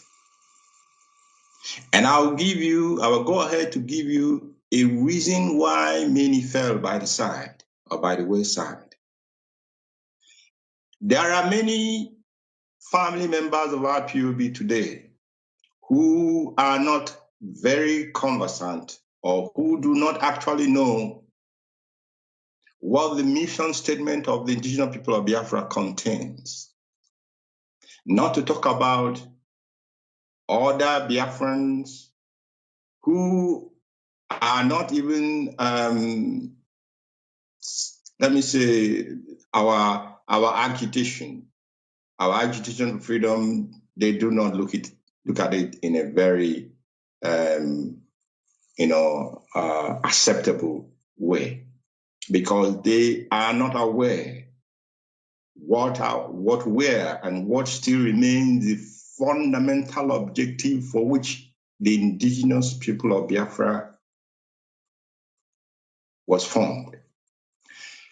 And that is why I said today's broadcast is a different one, because I intend to educate not only IPOB family members, but as well Biafrans and the world in general, so that at the end of today, those who were deliberately and who have been deliberately attributing all manner of criminality and crime and anarchy in our land to IPOB must have a rethink, or they will perish with whatever evil attributions they will attribute to IPOB going forward.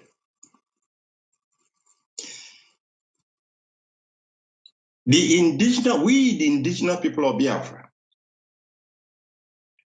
everyone who have been baptized in the fire of this very struggle, hold these truths, that we as men, as human beings, we are created. And as we were created, we were as well endowed by our Creator with certain undeniable, inherent, and inalienable rights, among which are the right to life, the right to our liberty, the right to personal and societal development, the right of the Biafran people to pursue happiness and be self-evident, and the right, above all, for us as a people to determine what format, what manner, what type of political, cultural, economic, and social system we want to practice in our land. These are the rights that forms part of the fundamental mission statement of indigenous people of Biafra. I'm telling you this today because tomorrow, when people are saying, people may be wondering, we've been on this. Yes, we are on this because we are convinced of the trueness of our cause. What are our objectives as a freedom fighting movement? What are the objectives that we set out to achieve from day one? I am going to be very concise. What I'm giving you today is a concise or abridged format of our mission statement. But I'll give you the ones that are very key for us to take something away today. We as a people, having recognized that endowment by Chukwu Abiyama, not any other person, having recognized our right to determine our way of life, it is on that basis that we have affirmed our right to be a sovereign, independent, and a free nation, and a free people. We, based on that as well, have determined freely our economic, political, and cultural system, as above all, as recognize these freedoms that we, by ourselves, we have recognized it as inherent to us. But the world community has gone a little bit, they have done something practical to collate these rights into a written format and guaranteed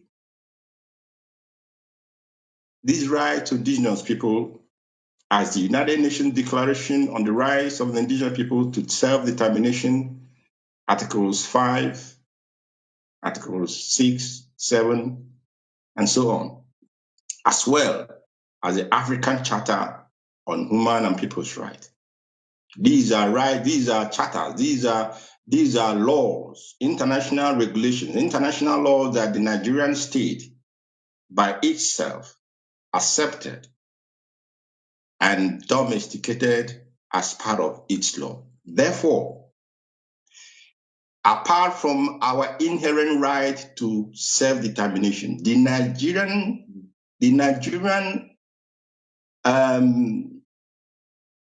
constitution, the Nigerian ground norm also recognize that we have this right.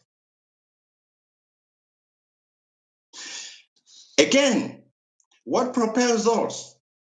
What propels the indigenous people of Biafra? It's a question I'm asking. What do you think propels us into pursuing this right despite the dangers ahead, the challenges, and the many bloods of our people that has been spilled by the infamous government of the zoo and those of our collaborators?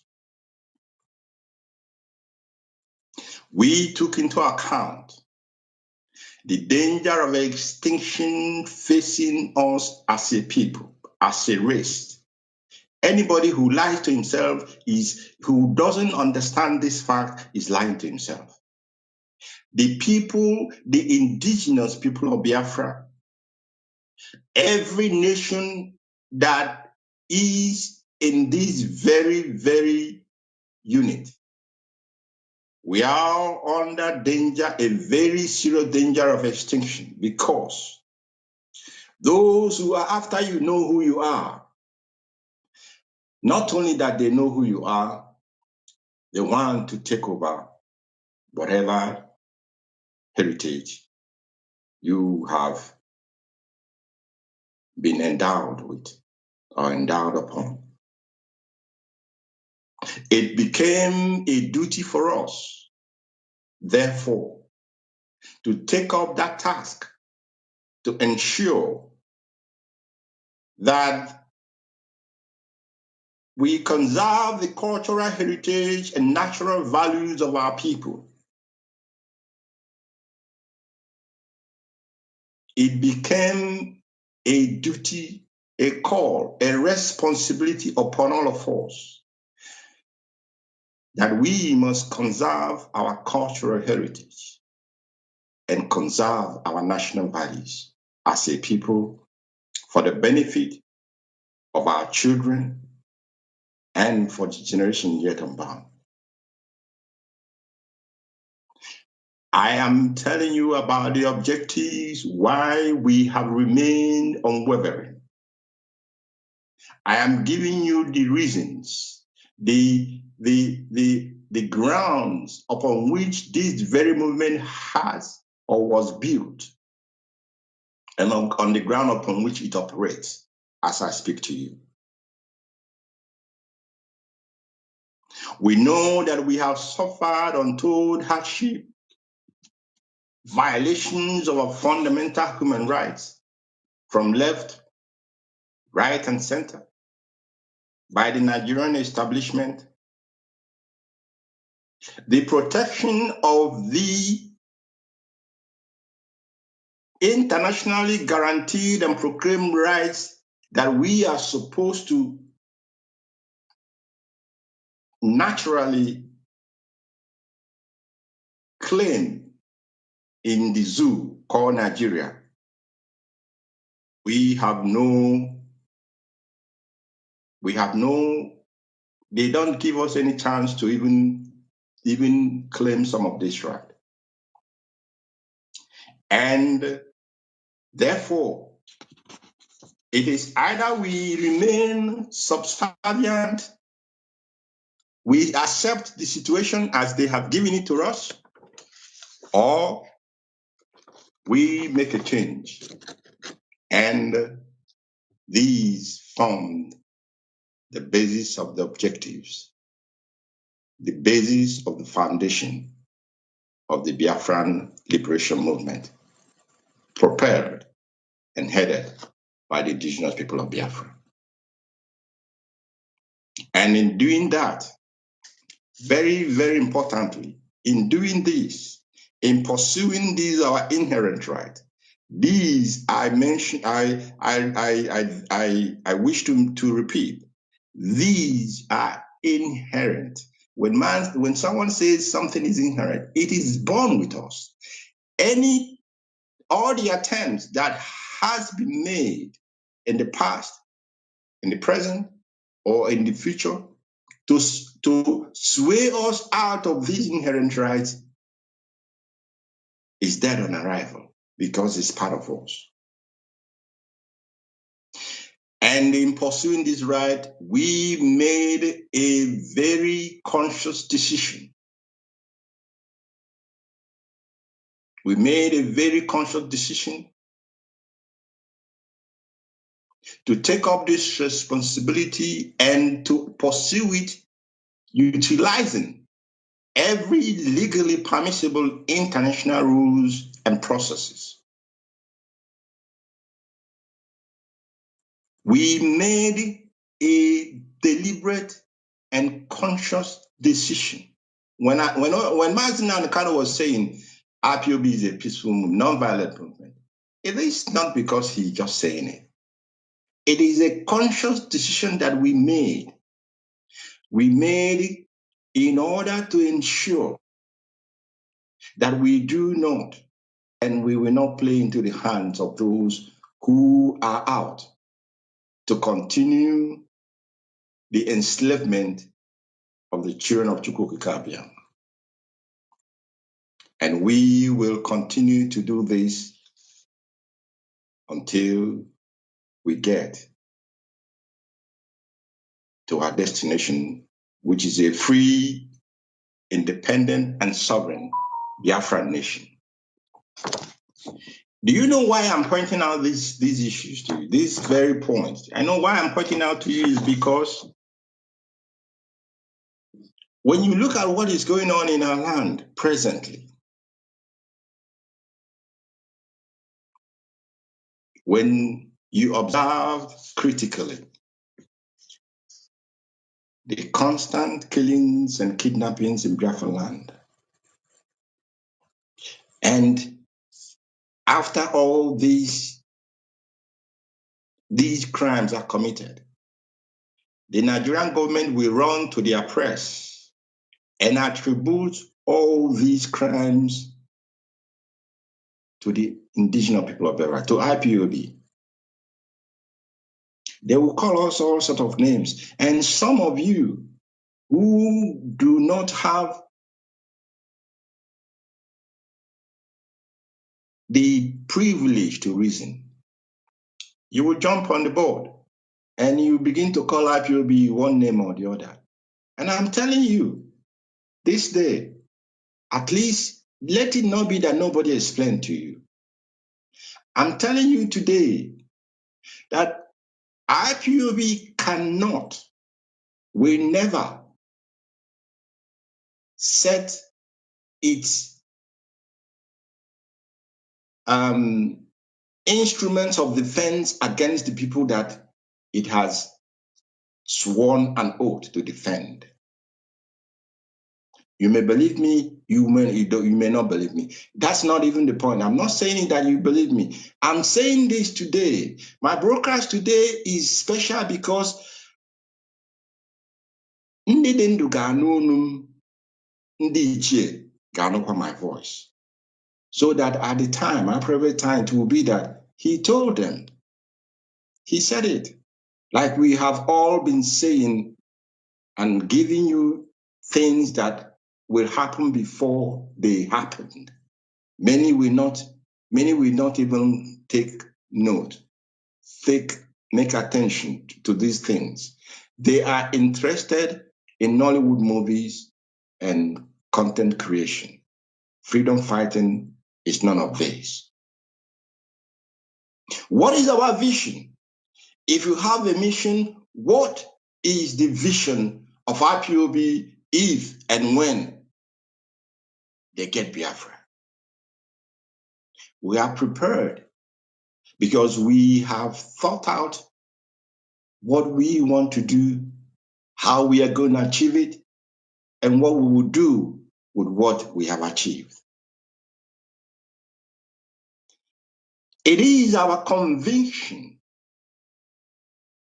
It is our conviction that a sovereign, independent Biafran nation will be the crystallization. It will be the manifestation. It will be the coming true of the cherished hope and aspirations of a people, the Biafran people, who have seen in the establishment of this territory as a last hope for peace and security for their people. And above all, a last hope for the survival of a people whose existence is under great threat of extinction. If you do not understand that you as a race, whether you're Igbo race or a Igbo nation in Biafra, you are a Bibio, you are Izo, you are whatever, as long as you have traced your ancestry to a single ancestry as we are, you are under the danger of great extinction that has been put in place by those who know who you are and who wants to take over your heritage.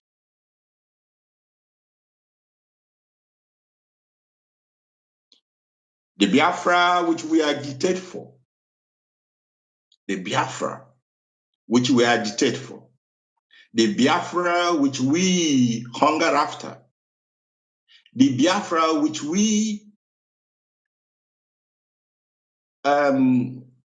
look forward to, that Biafra for which the ultimate price has been paid by millions of Biafran people, is one in which we shall respect the sanctity of every life. How then, if this is our vision, how then can we use any defensive instrument against the same people that we have taken oath to defend and respect the sanctity of their life? We have a vision to restore the dignity of the Biafran people. We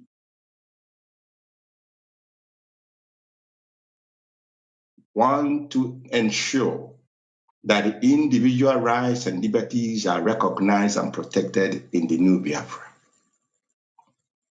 It is a Biafra where the rule of law is paramount and all are answerable to and equal before the law. It's not,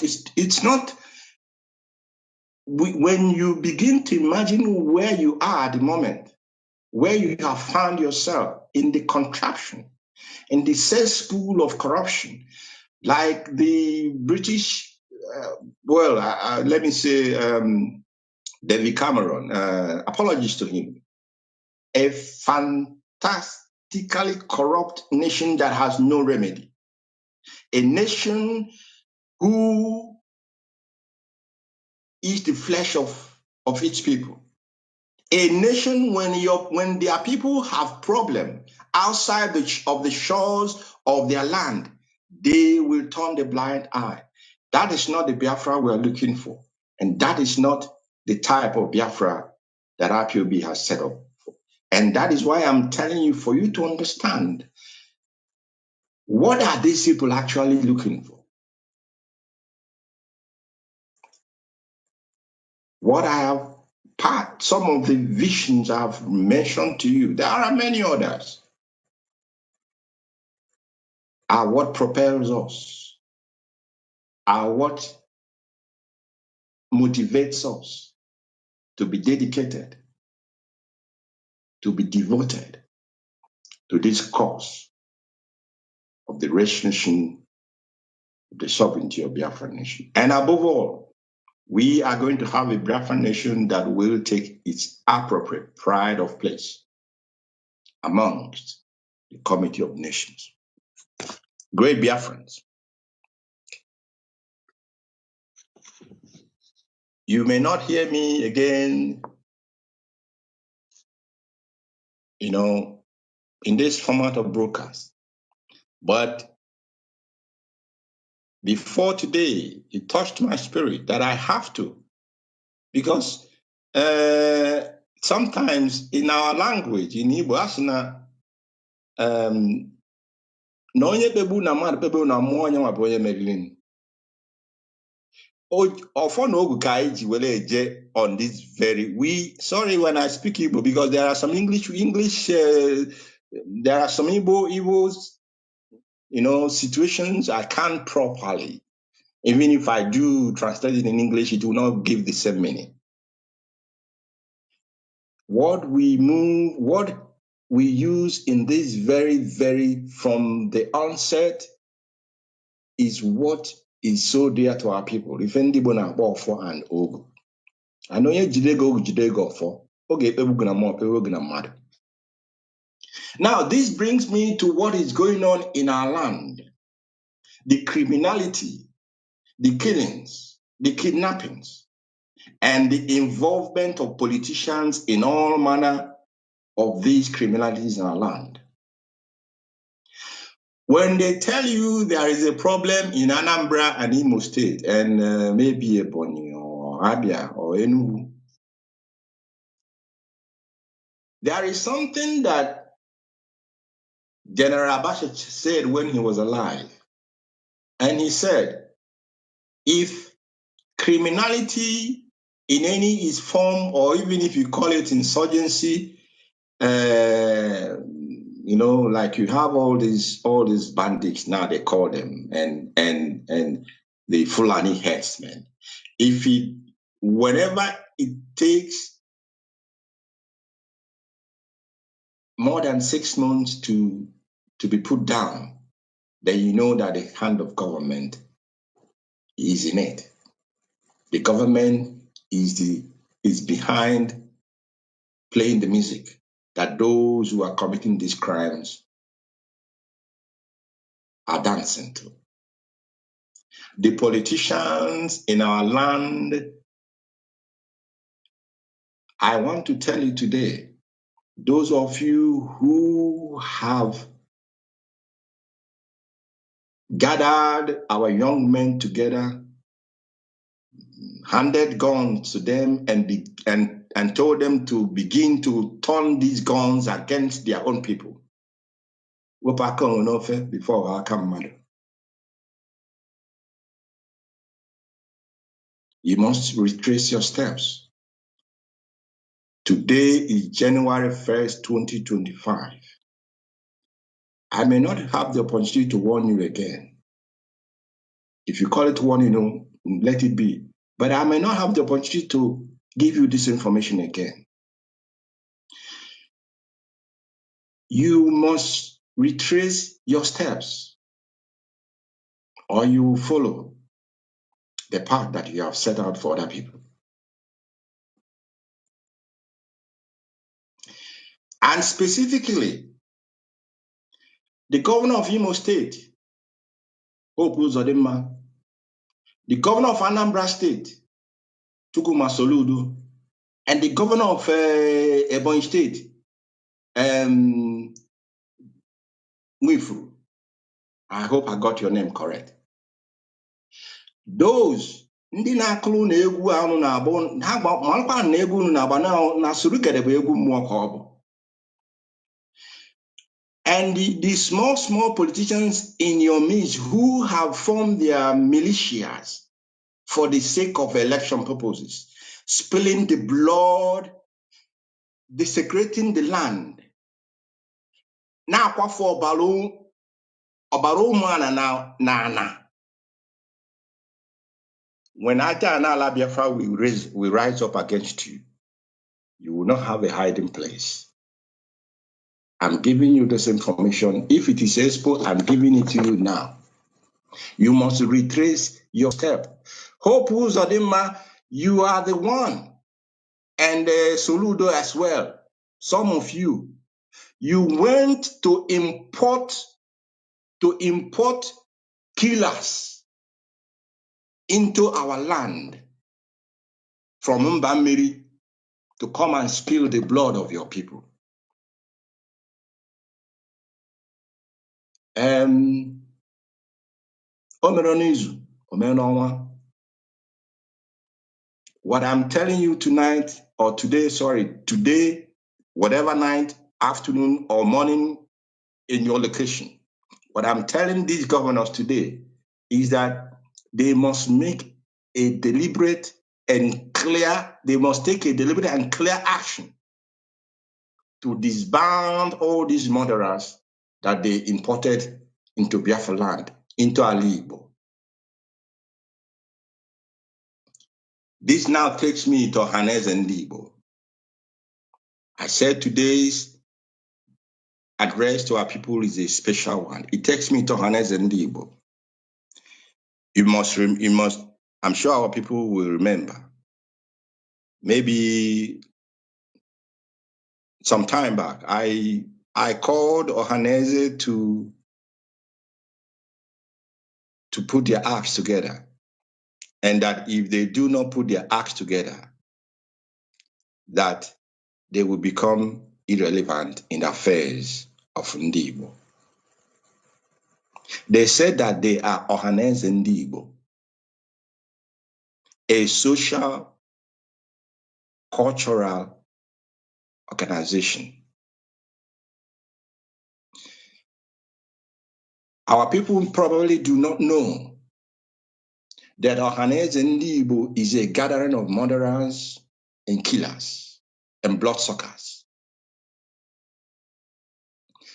Quote me, Mazi Edoziem Neku. Ohaneze Ndibo,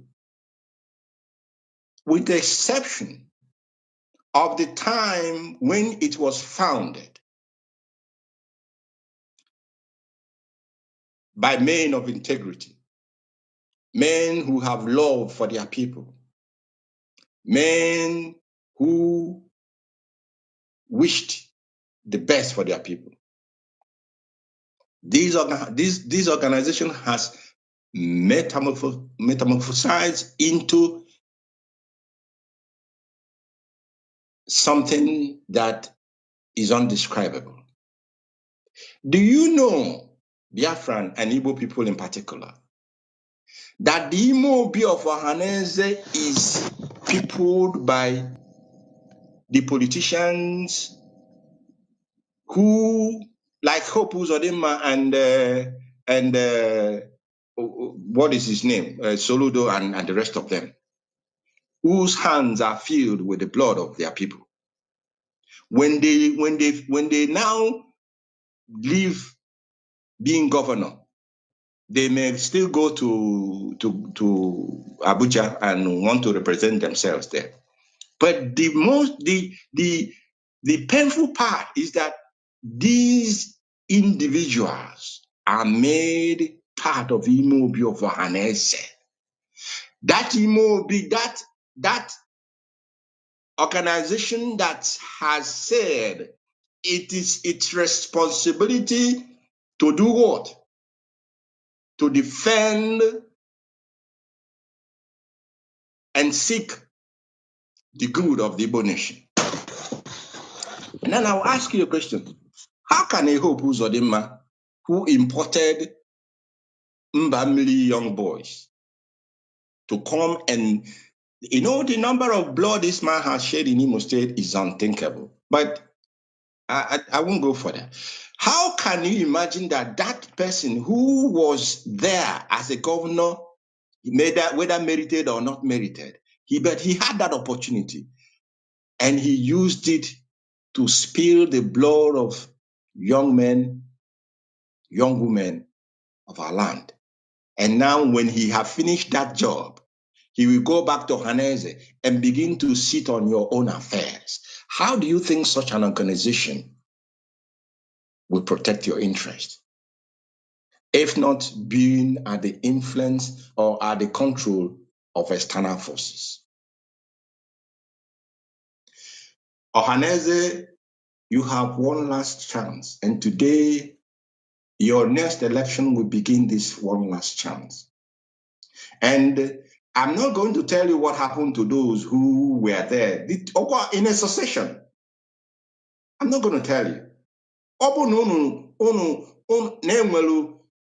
Elders among you, ndị ga-ajụ ajụjụ, ha jụkere ajụjụ ife mere those who were there, who took it upon themselves to sell the birthright of their people. Did they stay to enjoy it? Ohaneze, you have an assignment. The assignment is that you must reinvent yourself. You must reorganize yourself. If you, those, I know there are men of goodwill amongst you. That is those who are in Ohaneze, who have the interests of Alibo at heart. And to you, is this message going? If you keep quiet and keep silent and allow the evil men to take over, when the repercussions will come, I don't know if it will spare you because you are aware. And when you know and you do nothing, you cannot say, at least in how do we say it? In normal life, we say ignorance of the law is not an excuse. I am telling you now so that you will not say you don't know. I know many of you know. Ohaneze must be dismantled and reorganized to put at the center of its objective, people-centric policies, the interest of Alibo, and not the interest of a politician, and not the interest of those who are manipulating you from outside. A word is enough for the wise. I'll leave this at this point. Now I will go to those who call themselves the judiciary in Igbo land. How sad, especially in Ebonyi State. How very, very, very sad. Governor Nwifuru, you are there. It is under your watch. You cannot excuse yourself because people will say you're not in charge. If you are in charge, who is the governor of Ebonyi State? Is Dr. Nwifuru, or I hope I get his name correct. If I don't get it correct, please, people should send me a message to that effect. But Governor Nwifuru, it is under your watch that young Biafra men and women are incarcerated. When they are discharged and acquitted by the court, your prosecutors will go back and seize them from the same court and keep them in prison. 4 years and counting, or 3 years and counting.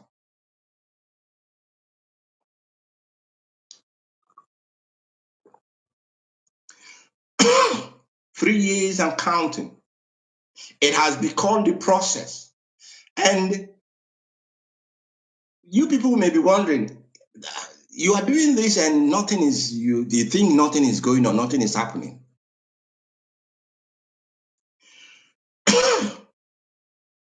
For almost 3 good times, there are young men and women, civilians, those who have nothing to do with IPOB, even if they have anything to do with IPOB.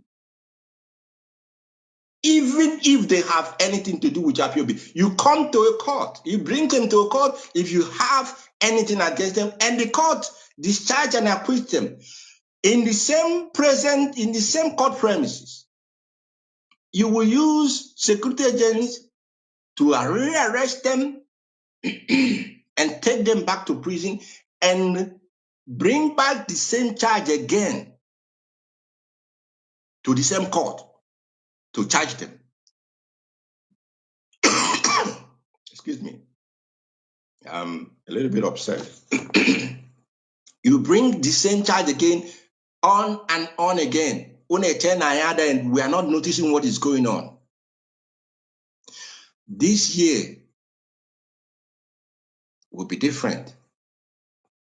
And why, before it becomes different, we are calling out those who need to make amends. Those, Ebonyi is not it's just a case study. It is not in Ebonyi State. From Ebonyi to Enugu to Umuahia, we have our people in prisons. What have they done? Because they said they want freedom. You arrest them, you bring them to court, and when they are discharged and acquitted, you still keep them incarcerated. What manner of oppression is that? Do not forget, he who is, somebody will say, well, what can I lose? Onwabundi Mwechalo mansions, glass houses, Unwabundi, you have a lot to lose. In River State, I believe we still have people there. In Anambra, in Imo, and of course, in Ebonyi, which is our case study, Enugu as well. These governors, if they are not listening, I know that their personal assistants or those close to them are listening. You guys or you people must begin to do a retrospect of why you came assuming you came to serve the people. Are you serving their interest or are you serving the interest of an outsider? What I'm telling you now is that when it will those outsiders cannot save you because they cannot fight. They will not be able to face what will meet them. It is in your hands now to make amends before the time is late. The judiciary must stop unnecessarily wasting the years of our youth, our young men and women. There are 17-year-old girls, boys, teenagers. Imagine if it is your son or daughter. You take them and put them in prison, waste their years, 1, 2, 3, 4 years. You waste it in such a condition. Have your conscience been sad that you do not think anymore? We will awaken it at the appropriate time. And now, this one is to Tinubu and his government.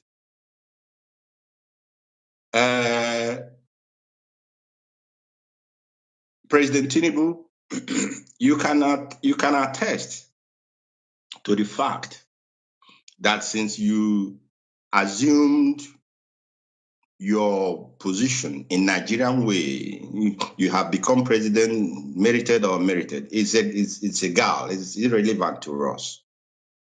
Since you came into power, IPOB somehow haven't thought it any necessary to confront you.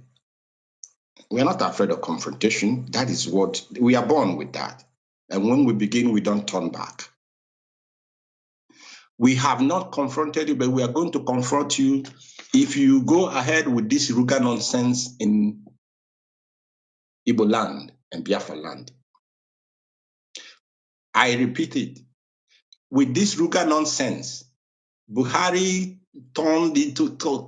called it so many names and gave it so many whatever.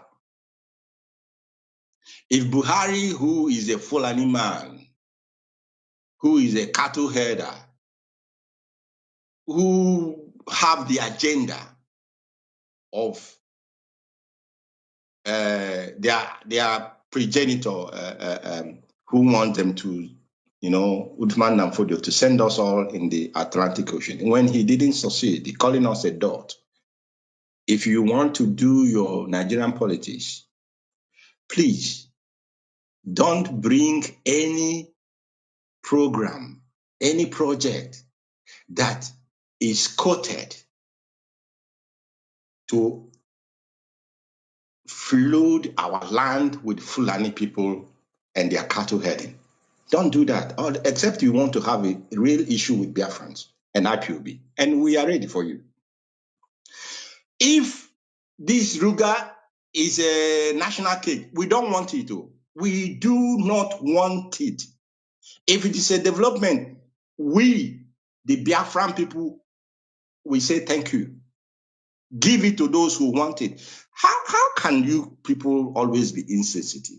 But we know your agenda. It's not that you're insensitive. You know what you're doing. All of you know what you're doing. You people, send the French and the British now to go and destroy the Igbo race, to go and destroy Biafra. They are there. All one, those that will be sent will die in Biafra land. They will die because the land of Biafra and Ada Biafra will eat all of them. We do not need Yoruga, and we do not need any other program in that format. What do you need? Look, these people don't think we are stupid. Though. We are not stupid. Our people are known as farmers and merchants. These, in the days gone by, these are what our people are known for. Merchants and farming. Now tell me, in this very dispensation we are in, we have merchants, Biafran merchants, Igbo merchants all over the zoo. Have the government used their resources to go and forcefully take anybody's land and give it to the Igbo people and say, because they are merchants, they don't have they are in fact, because our merchants, we are not one place. It's like they say the Fulanis are itinerary in nature. Our merchant business is also itinerary in nature. Have any government done that? So for any one of you to even think that anything to put in our midst to change our demography, I'm telling you, not in this life, not in 1,000 years, it will not happen. Rule your zoo in peace. Don't bring Ruga, and we will continue to face our struggle. We will continue to embark on our project, and we will get there. But if you want to put more trouble into your plate, please bring this Ruga to Biafra land. Bring it. Tinubu, if you're listening or your people are, go and tell him, bring this Ruga to Biafra land. Then will start with you.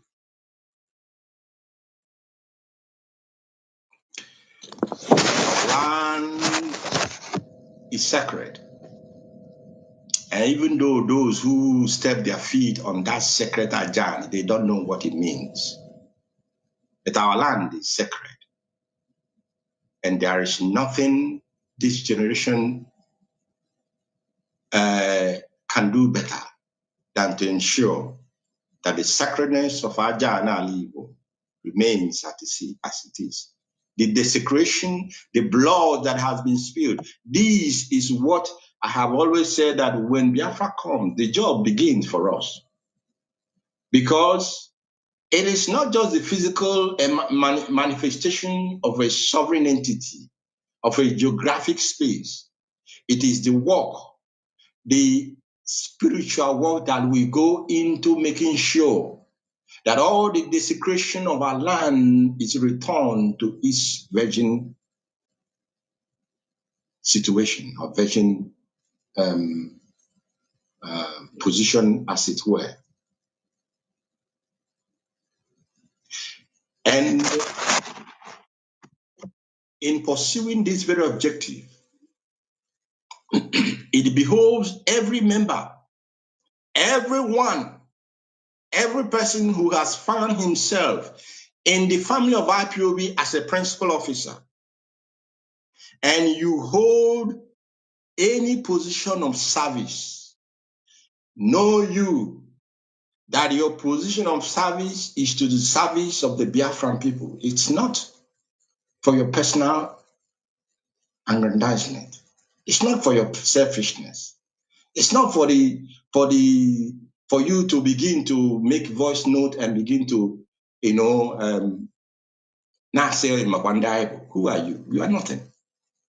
You are on this job. When I'm talking to you, I'm talking to myself, not just other print. I'm talking to myself so that we do not lose focus.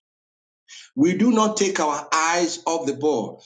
We have entered a critical time in this very struggle. If you make a mistake, you will lose your life.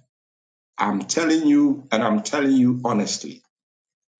If you have joined this very struggle for personal reasons and not that it is you want to make sure that your people and your nation is free, then you are in the wrong place. And if you are a principal officer, you are definitely holding the wrong position. When I was, reading our mission statement, when you look at holistically, in fact, if you put it in 2 sentences, the mission of IPOB is not only that we want a restored Biafra, but we want a restored Biafra in which our people will live and be happy to live as a people,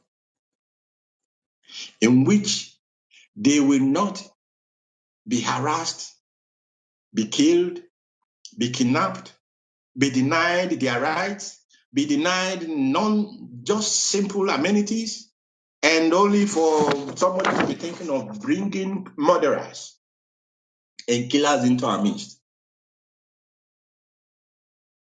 That is simply why IPOB was set up. And I can understand many of you when I was saying that many of you started this journey at the beginning. Many thought it's coming tomorrow. Oh my goodness, Biafra. But they were not sad in the spirit of Biafra. They only saw the physical manifestation as the ultimate. It's not the ultimate. I say that we will be the rebuilders of that which was destroyed in Biafra. And if you are not morally sound, you are not morally equipped. Because when I hear stories, some of these stories that the principal officers are using their position to work contrary to our objectives, I want to say this today so that it will, everybody, if you did not hear it, somebody will tell you. Your position of service only has one objective: to serve the Biafran people and to serve the Biafran nation. In serving the Biafran people, you're serving yourself. In serving the Biafran nation, you're serving yourself. In making Biafra to be great, you're making yourself to be great. Don't look myopically at yourself to be the objective of you holding a position, because you will make a great mistake going forward. 2025 is here. What are our policy objectives for 2025 going forward? I have enumerated to you how we began, what our struggle is all about. I have also reached out to those who have become a cog in the happiness of our people to have a change of heart. There is consequences when they do not, and that they will. And the will only tell it at that appropriate time, because maybe they will not be there to tell the story anymore. But they have an opportunity now. Ohaneze has an opportunity. The politicians have an opportunity. If you know, whether you're in the House Assembly, and what do they call it? The Nigerian National Assembly, you're in the Senate or whatever, House of Representatives. If you know that you don't have the capacity, you do not have the ability to stand and speak for your people, project their interest, and protect and safeguard and defend their interest, you do not have any business calling yourself a politician of Biafran extraction or of Igbo extraction. Now, what does IPOB have in store for Biafrans the year going forward? Our policy objectives will be, for the year 2025, will be a consolidation on the progress already made. Progress already made in so many areas, within and external. I want to just put it that way. We are going to consolidate on the progress. Have we made progress? Enormous progress. But the ones that you can see, I remember when I was telling our people 2 years ago, in fact, IPOB have continued to hammer on this very object or this very subject, and luckily and thankfully, last year that went just passed by, our people, they listened. There is no nation that will allow what it eats to be in the hands of other nations. It doesn't happen. If you do that, you have sold yourself, in fact, less than thorough. There's no nation. That is why IPOB has maintained that the full security of the Biafran nation is not just a question of we having what to eat. It is an issue that concerns our national security as a race, as a people. I will remind you, the time of the war, what the Nigerian government wanted to do was to send poisonous food to our people, then they would decimate everybody. They still have that mindset. The other day, the North said their food will no longer move to the East and whatever, and the West and the East, they are working hand in hand. Don't be deceived. They're working hand in hand. All of them. In all that they do, their target is the people of Biafra, the Igbo nation. You can see it everywhere. Is it in Lagos? Is it in Kanu? In where? You see their actions.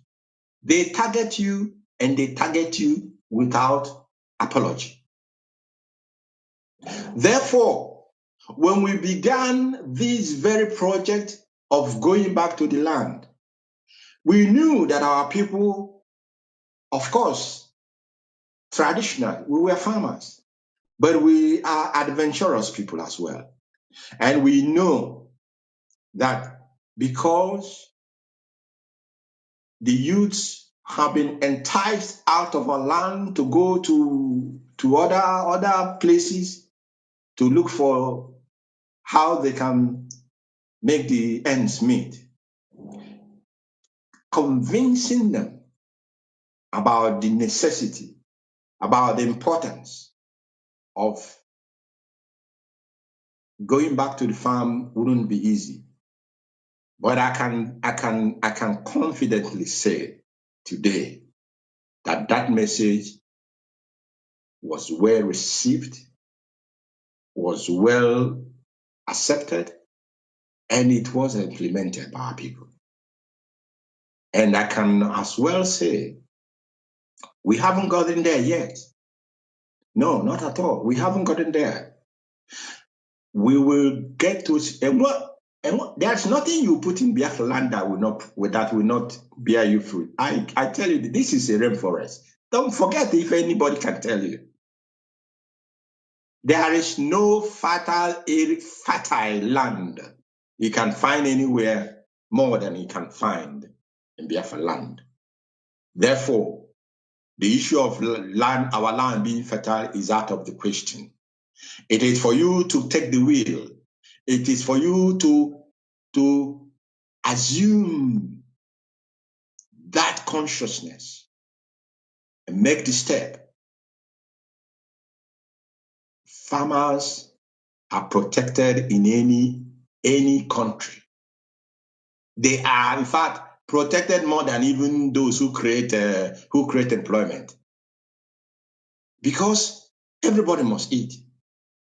So Biafran land will not be a different situation. It will not be a different case. Go back to the farm. You can combine both things, because farming is not is those who have the means. You can combine both if you have other businesses that you're doing, but don't neglect the farming. This is one area that we will consolidate as we move into the new year. And I want to tell Biafrans again, like I told you a couple of years, if you are making money in any way, even if it is $100 that you can save, you save this $100, 100,000 naira or 200,000 naira. Don't keep it in naira. Go and put that money in a foreign currency. Either you put it in euro, you put it in Swiss francs, you put it in dollar. Okay, yeah, for now it can still go. Put it in any of these foreign currency, because Nigeria is not, they haven't finished with our people. You have all your millions in the account. Don't ask now.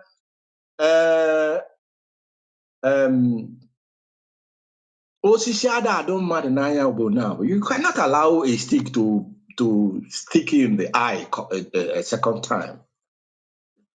And history has a way of repeating itself. Let me just repeat this mantra. And there's a truism in that. And it will only repeat itself on those who do not learn from history. Begin to make little savings. And specifically, I'm talking to businessmen. Because it is you, the businessmen, who will be the engine upon which the new Biafran nation will begin to operate at its restoration. I don't know if you guys understand me. All of you that are genuinely doing your business, if you make a profit of, let me say, 1 million, take $100, $200, put it somewhere. Don't look at it. Continue to do that, because when the time will come, Nigeria has no money. They have no money, and they are in debt that 10 generations will not be able to pay. And what are they using to pay this, take these loans? Your natural resources. Your natural resources in Biafra land. That is what Buhari used. He used oil almost wasn't bringing anything. They turned to gas. And the same thing Tinubu is doing. Excuse me. They are using your resources. They are not touching the resources in the north. Gold and the rest of it. They are not touching them all. It's on your own. So before we stop them, we must be prepared. So that when Biafra comes, of course, that will be a story at the appropriate time. But for us not to be told that these are your resources, it doesn't belong to you. It belongs to China. It belongs to India. It belongs to France. It belongs to United Kingdom because it belongs to Europe because your government borrowed money and used this as collateral. We will not let ourselves be unprepared. So I said, like I said it last time, I know forget that the money exchange rate has come down because yes, our people went home. Funds were repatriated from abroad to the zoo. Definitely, there was and there is, as we speak, a surplus of foreign currency. That means the demand wasn't that as high as it used to be. So it stabilized the naira a little bit. But give it a week or two. You come back to where you are. Be prepared. That is my only message to you. Now, in 2025, we will strengthen our internal structures. And this pertains specifically to IPOB. We will strengthen our internal structure to make it be in tune with the realities on the ground. And I will be loath to giving you details, but I want to let you know that IPOB and the Directorate of State and our men on the ground will not allow the status quo to remain going forward. It will not allow the status quo to remain. The policy that governments in our land churn out for our people, we will dissect them. We will review them, and we will take interest. If it does not attune to our objectives, then we will take action on that. That is why I said the internal structure of IPOB will be strengthened to make it ready for the battles ahead.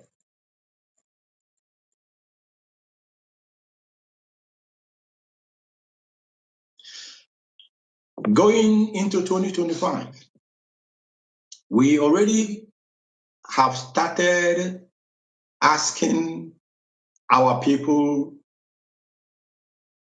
to bring their wealth back to Biafra land. We are doing this with all sense of responsibility.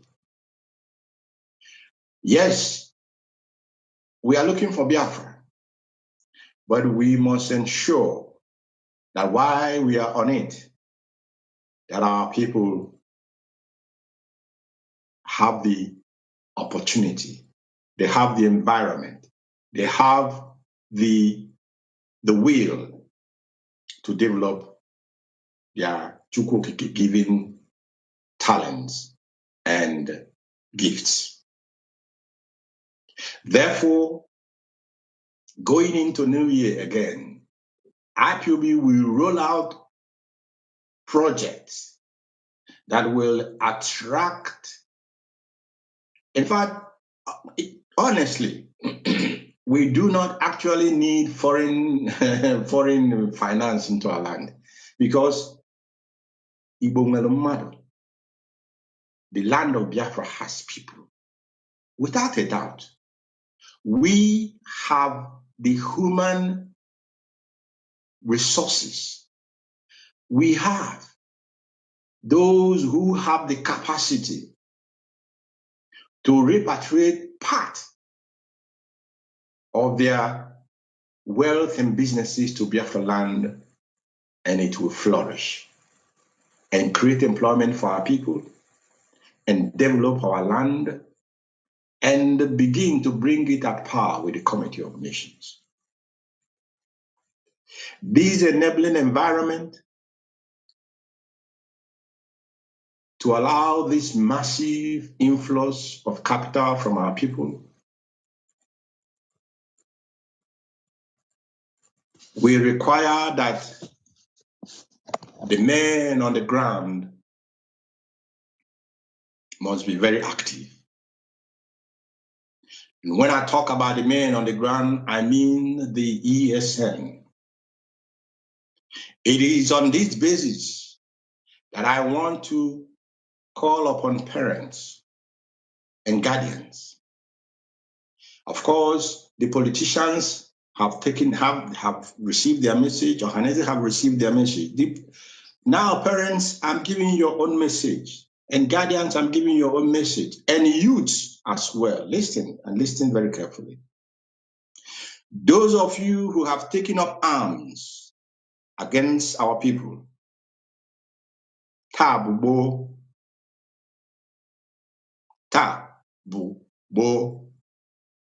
meaning that today is still a day of grace. It does not matter what anybody tells you. If you were 10 at the beginning, you're probably left with 2 or 3. If you can listen to what happened to your colleagues, you have the opportunity to turn a new leaf. And when I say turn a new leaf, I'm not saying you should drop your gun and come and join ESN. No, it can't happen. We cannot be, ESN will never be contaminated with the crime that has been committed by many of you whose hands are dripping with the blood of the innocent in our land. You go out, you go and kidnap a man. You kidnap a man, you ask for the family to give you ransom, they give you ransom, and you kill the man. How much wicked can you be? How much mindless? How much barbaric can you be? And you think because you have a gun? Well, if you don't know, there's something bigger than gun, and many of you already know that. I'm therefore asking parents to call their children to order. At least tell them so that you will not be part of the responsibility when the time will come, because it will be, did you tell your child? Did you speak to your word? Talk so that let's say that you spoke and they did not listen. You have done your duty. You have done your part. The consequences that will fall upon him and her alone, and you may not be part of it. But after you have listened to my message today, and you continue to believe that the blood money that your ward or your child will be bringing to you from killing other people is what will make you, I don't know what it's going to make you, but it's not going to make you anything. It's not going to make you anything. Those of you who are in called criminality in our land, using cultism, this is not what your parents sent you to go and do in the university. It's not that you're not the only people who went to university. I can tell you, me, Mazi, where I went to university is the hotbed of cultism. You must not be part of it. It's not what your parents send you to. Ask. Even if I don't call the school I went to, go ask which country in the zoo in the 90s and 80s and late 20s is the hotbed of cultism in the zoo. How if I own imosu na naked and food and the rest of it. Children must denounce all forms of cult activities in our land. Honorable, you that the politicians are using to cause problem. When they will use you and they have used you to their satisfaction, they will dump you, and you will be no hand will cover you, nothing will save you when that time comes. There is a time for you to call yourself to order. And parents, this is a time for you to call your world and your children to order. Biafra land will not be a land of anarchy where courtism and crimes hold sway. On the land of Ajani, I swear that will not happen. Ajana and Igbo. It will not happen. Therefore, you take your time now and retrace your steps. This is where ESN comes in. I can shock Biafrans. Let me even tell you that from the moment Mazi Nnamdi Kanu was arrested in 2021, June, July, up to this moment, the indigenous people of Biafra, the Eastern Security Network, and every other arm of this movement has been sustained by the IPOB family members. When something happened in Enugu, they will say, it has happened. ESN, please come. ESN will go. When it happens in Ebonyi, they will say, these people have come. ESN, please, ESN will go.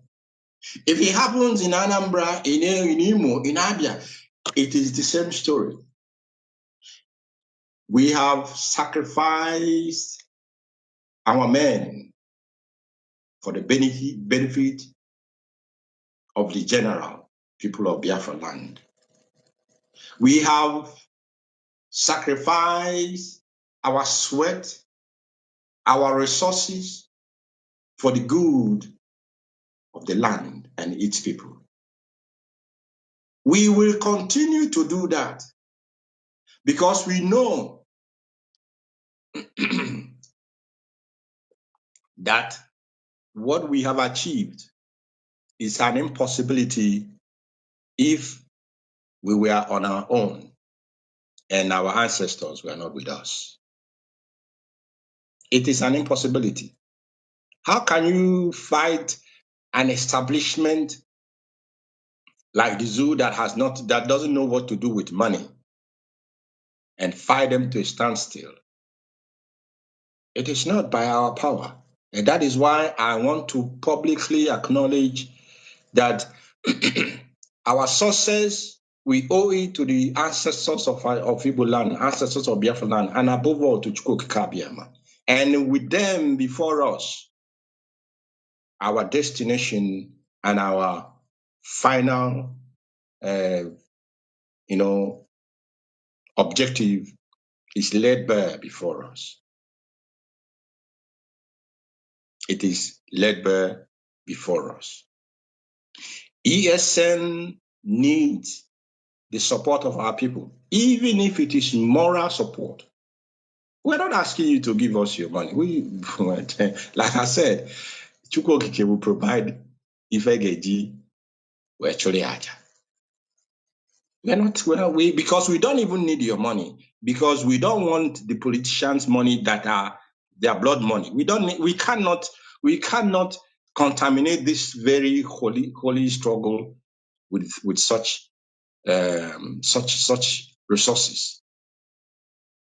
But what I ask you to do is to give these young men,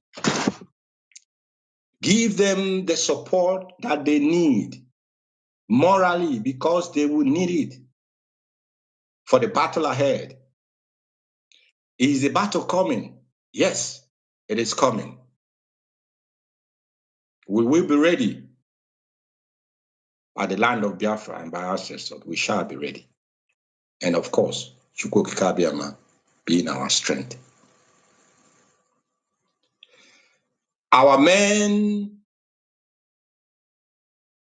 have left the comfort of their homes, like I'm speaking to you here now.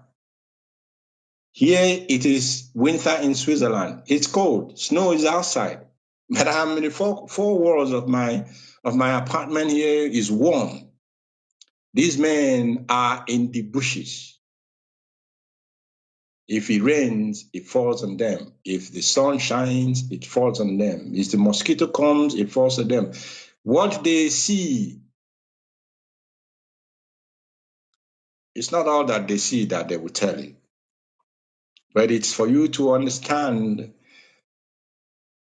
how they have volunteered themselves and making this sacrifice year in, year out. It's about 4 years they were set up.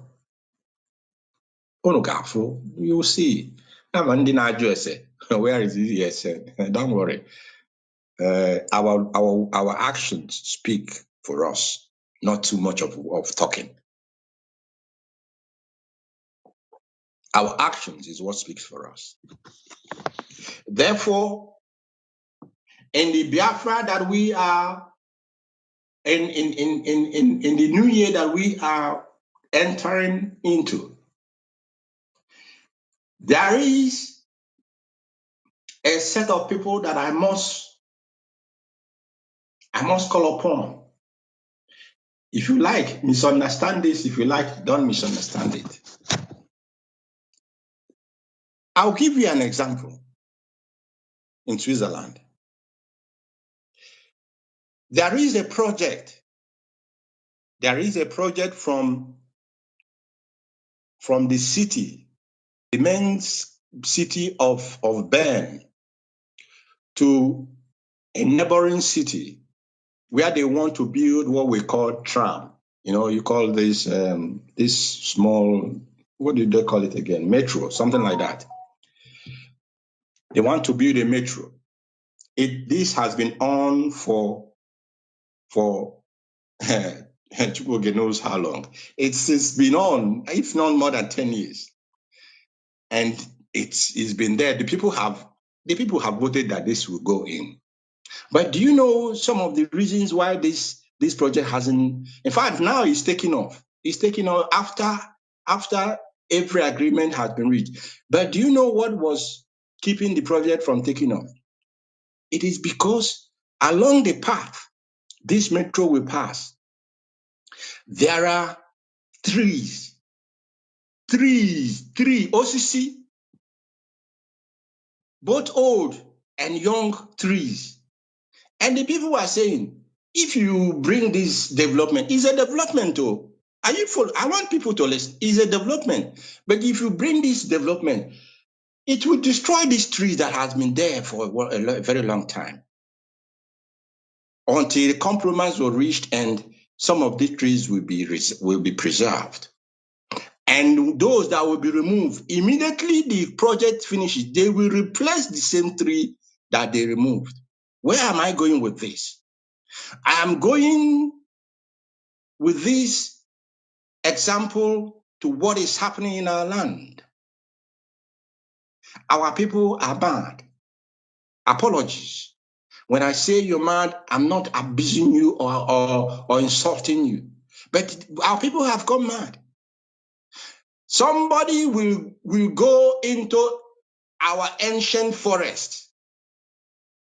Pastor Amaro, a man of dog or God. Or he will tell you, no CCRD here, no you have your custom, no family cost, no you have problem of your family. Go and bring it down. A flavor, you go and cut your Ife dinana before I'm on you go and destroy it. Say no, I don't know. I honestly I don't even understand what they call, but they will tell you it's a tree that is causing your problem. It's a shrine that is causing your problem. You know, there was There was a lighter mood that Chimamanda made once. Of course, she said it in a jokey way, in a funny way, but she made a sense. She made some sense in what she said. She was saying that she was more than taken aback when she went to visit some of these things outside of Biafra, that is in foreign countries, and she has to pay money. Those things that we burn, we take it out, put fuel on it, and burn it, and say it is Arose, it is the devil, it is Satan. We burn it. This, don't forget that the white man came and stole many of them from your land. They stole it, or they stole them from your land. And they have, if you see where they put these things, with air condition, man, these things, when it was in our land, it was in the nature. But they now put it, of course, where they put it is not the best. That's not, but for understand why they put it where they put them.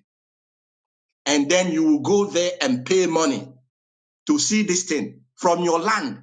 And somebody will call himself a pastor and say, this thing is a problem in your family, destroy it. Excuse me. Hello.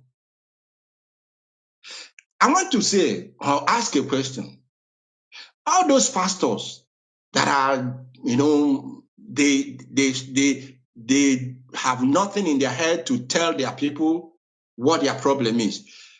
Imagine for a day, Biafrans, imagine for a day that those who believe in Ordinana, who call upon the ancestors of the land, begins to go and tell their members that it is the church that is causing their problem. Of course, when they do that, it means those Ordinana don't know what they are talking about. It's because the church is not the problem. Will be whether the land is good or not. Now, Oyodna will tell those who believe, they'll call themselves and say, this church is the problem. Let's go and burn it. If that happened once, happened twice, happened thrice, there will be an uproar now. There will be uproar, even internationally. People will say that our people have started persecuting Christians. But now that they are destroying Oro Okibosina, Ebe Belu Megan Ugobelu, Ego Ebe Belu Ugobelu. Live and let live. What is your problem? Biafra land is a place where you can practice what you believe in without you interfering in what other person is believing in. And if he have made it a point of duty for you to continue to go and burn our trees and then burn our bushes because it is, you say it, one day you will go in there, you will not come out. And I want those who have this mindset to stop it before it consumes them. The other thing that I want to talk to our people about is, I ain't not outside here. In fact, our brother Ainwa, those of you who came home for this Christmas time, I'm sure you have gone to the market to go and price only kola nut or oji. If you know go and look for okwa. If you know go and look for all these fruit trees that our land was blessed with. You will go and build your house. You will remove part of nature from your environment. My brother, you are not complete. You are not complete. If you go on to continue to cut down these trees, give a folia, what are you going to show your children in 20 years? Pictures, right? Photo. This is how it used to be. This is how we used to have it.